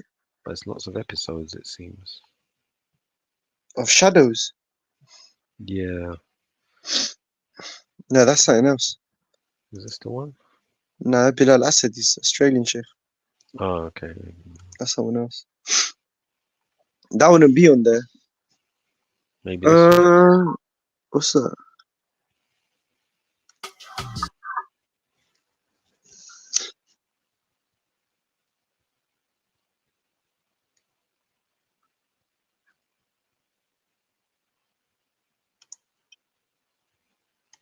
The Prophet Muhammad said that a time would come when the whole world would gather around. Yeah, bro, this is it. So, do a search for this video series and watch it. It's quite interesting. They talk about From the Shadows. the Knights Templar and all that stuff. Yeah. Yeah. And Madonna, she was standing on a record. They played her music had the Quran played backwards, that kind of thing. It was Yeah. Arrivals type of stuff. Okay. Yeah. And the destruction of the Muslims, as if they were gathered around a table to take part in a meal. Today, the nations of the world are doing just that, around the circular tables of the United Nations General Assembly Hall. He also said that the time of the Dajjal will be years of confusion. People will believe a liar and disbelieve one who is trustworthy. And those who rebel against God will have a say in general affair. Today, during the time preceding the Dajjal, there is also a time of confusion. The system set up by the forerunners to the Dajjal have ensnared many Muslims away from truth, using lures such as wealth and materialism and fulfillment of earthly desires. A miserable trade indeed. These times of tribulation are like a giant sieve, sorting out the true believers from the apostates and hypocrites. Many have adopted the lifestyle and philosophy of the Dajjal system, retaining perhaps only their Muslim names or clothing, wearing them like a badge to their identity, and in every other way embracing wholeheartedly the system that is being used to eradicate Islam.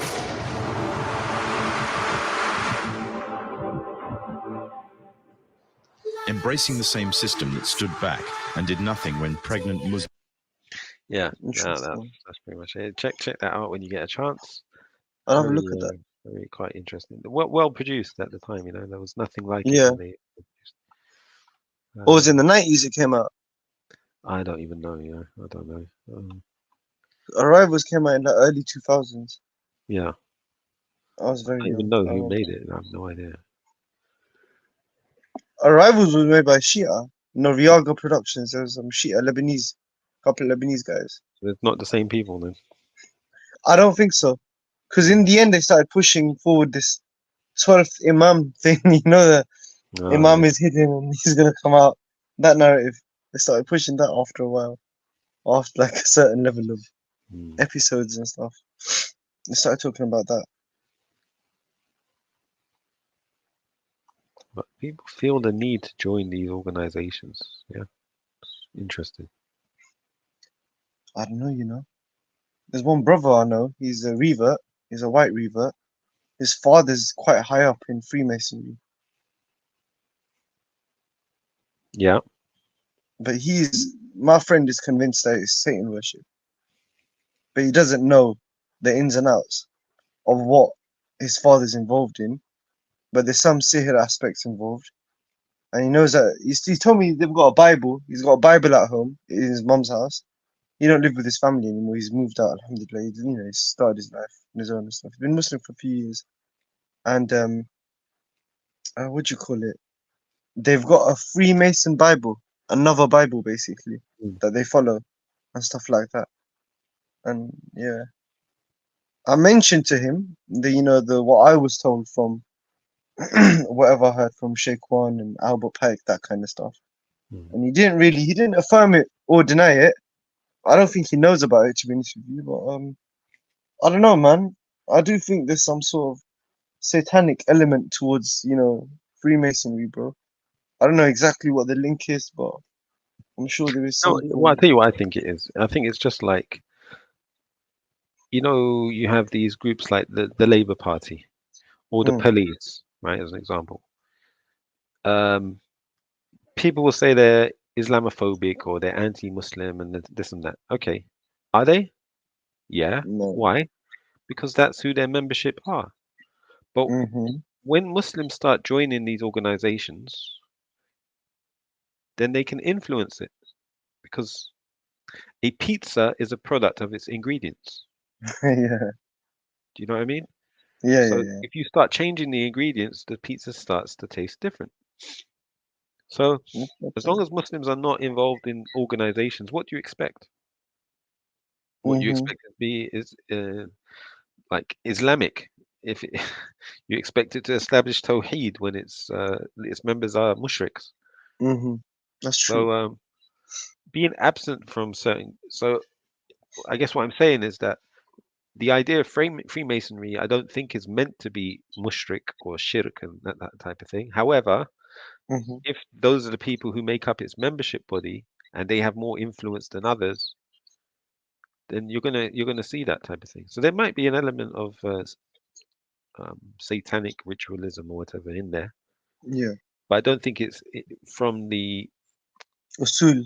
usul of it. Yeah, it's just that's Okay. the membership, the makeup of its membership. Okay. That makes sense. I may be wrong, but Yeah. the only one way to find out, bro. You go and join I'm good, mate. I'm good. and report back to us in 20 years' time when you've reached the end Level 33. or whatever that Yeah. is. Yeah, which I don't. They say there's only 3 levels, well, 3 degrees they call it. Yeah, that's it. Nah, As for the there's more than 3. 33, I don't know what that means or where that comes from. I don't know. And there's a lot of link towards you know what? What's the other word for the Kemet belief? Ancient Egyptian. There's another thing. That religion basically, or that Mm. whatever deen they had then. There's a lot of link connection with that. Like the one eye of Ra, Oh yeah. the Yeah. the pyramids, the 33 levels, these numbers, numerology and all this kind of stuff. All that kind of stuff is all linked and I don't know. Myself, my mind is not really Yeah, but those focused on that historic anymore. religions didn't just disappear. Mm-hmm, true. They still exist. They do, yeah. They, Paganism. but they had to go into secret. That's the thing to Yeah, survive. different forms. I'll give you an That's example, true. like with Russia, right? They were a Mm-hmm. communist nation for years. They were communist, where religion is prohibited.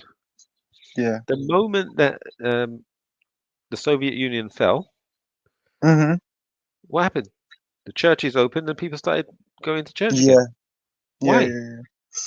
If it shows that people still preserve their religion, In just not private, yeah. publicly. Yeah. So I'm sure all those ancient religions are still going on, Yeah, yeah, yeah, yeah. No, they must do. They and they're must in do. They must. society in different ways that we just don't see. We're just oblivious to it. Well, they have Kemetism as well. They have that. That's literally now. It's more open now. People do talk about it. We had obviously on G Block and Jedi's. You had them people that used to come on and talk about it. What's his name? Yeah. Kalam There and was Sara. this Kemet religion actually Mm. is a right. There's a society of polytheistic religions in the United States called the Society of Polytheistic Religions, Mm-hmm. and this Kemet thing was invented by a lady called Tamara. I don't remember her last name, but she Mm-hmm. was doing a master's degree in like polytheistic stuff, and Okay. then so she was researching Egyptian history and the as I've forgotten what the word is you were also looking for as well, but and then she formalized this Kemetic religion, right, based on her Mm. research from Egypt. She tried to, I guess, bring Oh. it back alive again. And these people who call themselves Kemets, they somehow stumbled upon her work and tried to say, yeah, we are this, we are that. We're Okay. Kemets. Um, I don't Okay. think she even knows who they are, to be frank. But yeah, They that's claim her. yeah. Okay. Now that makes sense. They believe in a lot of stuff. They call upon ancestors. They believe in like, oh well, I mean, they're talking to jinn really. That's what they're doing. They're talking to jinns. Yes, That are- polytheism. Yeah. yeah, shirk. And you don't have to be a Kemet to do that. Right? So No. you see these people when they pour out alcohol. This is for my dead homies, and they pour Yeah, alcohol on the ground. Right? So that's the idea that you're feeding the alcohol to the spirit world. Spirits. Yeah, Yeah, yeah. they have it in That's some societies in Africa, maybe in Europe as well, where you put food out on the porch to yeah, feed yeah. the spirits Jinns. and stuff. Yeah, Yeah. it's crazy. But anyway, that's what they do. Alhamdulillah, Allah blessed us with Tawheed, and Alhamdulillah. it's a blessing, a true blessing, man. Without it, just completely lost. But how's the True. hijama stuff, bro? What's that like? It's all right, I haven't done it in a while. I'll be honest with you, 'cause I've been Yeah, away. yeah. But yeah, it's going all right, man. Been away from what? The UK or online? Not just like home and stuff, really. Just been Oh, okay, yeah. out and about and stuff like that. Like, the area that I usually do it in. So I haven't really been there. So yeah, just traveling and stuff like that. But Is yeah. that like a growing market, the hijama thing? People, well, the people that I had done it to, there was like mainly in the area that I was from, just like word of mouth and stuff. A lot of people didn't know about it, so you had to educate them about it and stuff like that. But quite a lot of people know about it now and stuff like that. It's quite like it's Yeah, it's yeah. popular. Olympians doing it now as well, right? Yeah, that helped with the advertising. I'm not gonna lie, because a lot of people would get curious and stuff like that. I had a couple of like athletes that I knew, personally, so like, they helped as well with like word of mouth and stuff like that. So it's quite good, man. It's quite good. But yeah, I so think have I you had a was jam with them? a sister in the UK who got it authorized or like formally accepted Okay. as a sort of clinical practice as opposed to Oh, just being stuff. Yeah, I saw a little documentary about it. So there was one Muslim sister who got it formalized okay, okay. That's interesting. No, it's very popular. as a treatment, an actual treatment that people can be, Get treated with it. Yeah, no, it does. It yeah, benefits a lot. It does benefit a lot. I'm not gonna lie. It does. I used to do it on myself quite often as well. I used to yeah. do myself my own hijama, but I haven't done that in about maybe 6, 7 months. So But it's good. you do the bloodletting one, do you? Yeah, yeah, yeah. The blood one. The other one is pointless because with the other one, you're basically drawing the blood to the surface of the skin Mm. and then just massaging it around. So all the stagnated blood, all the the Yeah, khaba'ith that in the blood is makes coming no to the top. sense. Right, I don't Yeah, know who it's came up with pointless. that idea. Yeah. You want to get it out basically, so you make And the then what happens when you incisions. get it out then? It comes out and then it gets clotted and then you throw it away, basically. It's good for your circulatory system. You feel quite a lot of like relief and stuff. It's good for your You do? circulatory You system. feel different? Yeah. You do feel quite And how long like does it take refreshed. to go back to, you know, It depends really on the lifestyle you're living. So if you're obviously like, pollution, intoxicants, food that you're eating, metals that come in your body as well from food and air and stuff like that, air pollution, that kind of stuff really like, matters into it. But usually they're advised to do it every like, twice a year or something, every 6 months, every 3 months to 6 months or something like that. Okay, yeah. Like that personally, yeah. There was one brother I was doing, he was getting a detox for some stuff that he was on before. But I did like in the space of like 4 months, I did hijama on him like 10 times. Wow. Does it Yeah. leave a scar? The scar remains for like maybe maximum a week. The scar and the bruise. The bruise is it's not really a bruise, it's called ecchymosis because it's a naturally made bruise. But it lasts for about a week and then it disappears after that. So it's like it's alright, it's tolerable. Is there a But it's, qualification you have to do it, or yeah, you need to do a course. Well, I mean, technically anyone can learn how to do it, like how anyone can learn how to do anything, but to like practice it, You need to Yeah. have a course and stuff like that. Oh yeah. Yeah, a certification. I got a And what certification. does that include then? And how do you go about it? It's they teach it to you first. They teach you a bit about biology, homeostasis, blood, circulatory system, nervous system, all of that kind of stuff. Stuff you already know basically from school and stuff. And then they teach you how it's done. So like what you're meant to do in a theoretical way. Then you practice it. We were practicing it on tomatoes because that's what like it resembles skin basically. So we were practicing the incisions on a tomato. Yeah. And then they practice it on each other. And then there's 2 exams after that as well. A practical exam and then what do you call it? A physical exam. There's 2 Yeah. physical exams. So one that they do in the course and another one where you have to go to a center to do it. Well, I'm not gonna lie, the center that I went to do it, coincidentally, the brother that was marking me, I knew him from before, from a few years ago. I knew him, so he just passed me like that. But I knew what I was doing anyway, so it was calm. But yeah, it's good, man. Have you had hijama done before, actually? No, never. Really? Mm. I should get it done, man. It's good, man. It's beneficial. How long does it take? The whole process, like under half an hour. Okay. Not long, yeah. Yeah. So you go lie down in the front. Somebody takes your shirt off or whatever, and then they do something to your back, some little light massage maybe. They put the cups on. Yeah. Yeah. So It you lay on sucks your up back. the skin. Yeah. Yeah, yeah. You suck up. They massage it. They just get the cups and they put oil on your back and they move it around so that the blood flows, and then they put the cups on. There's certain points. There's sunnah points that they put it on. There's 7 sunnah points, and then but on the back there's one of the sunnah points is called the kahil. So they put it on there, leave it on for about maybe 5 minutes, 7 minutes. Then they take it out, do the incisions. That takes about a few minutes. Put the cups back on. That draws the blood out. Leave that on for like 5 minutes. Take them off. Remove the blood. Clean it up. Boom. That's it. It's done. Literally like that. It's quite good, yeah.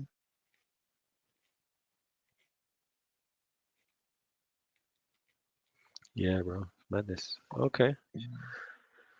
I think I'm gonna log off now, inshallah. Spent a few hours on here. Nice catching up with you. Yeah, nice catching up, bro. Next Alright, time, man. inshallah. Alright, then take care. Take care. Assalamu alaikum. Wa alaikum salam, bro.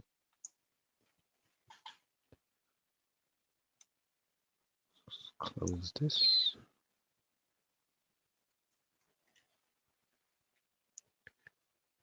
Ah, there we go. There's Kilowatt. Alaikum salam. How you doing, K? We've got Bird Nest Rat Fest as well. If anyone was thinking clever, they would have arranged yours. Okay. Yeah. So yeah, thanks for joining in, everyone. Hope you enjoyed it. My little reaction to that interaction with Abu Mussab, Wajdi the Akkari, and Faaris the AlHammadi. Bro, these people. May Allah rectify our faults and guide us to a Sirat al-Mustaqim. With that, I'm going to jump off. Sallallahu wa sallam ala nabiyyina Muhammad. Assalamu alaikum wa rahmatullah.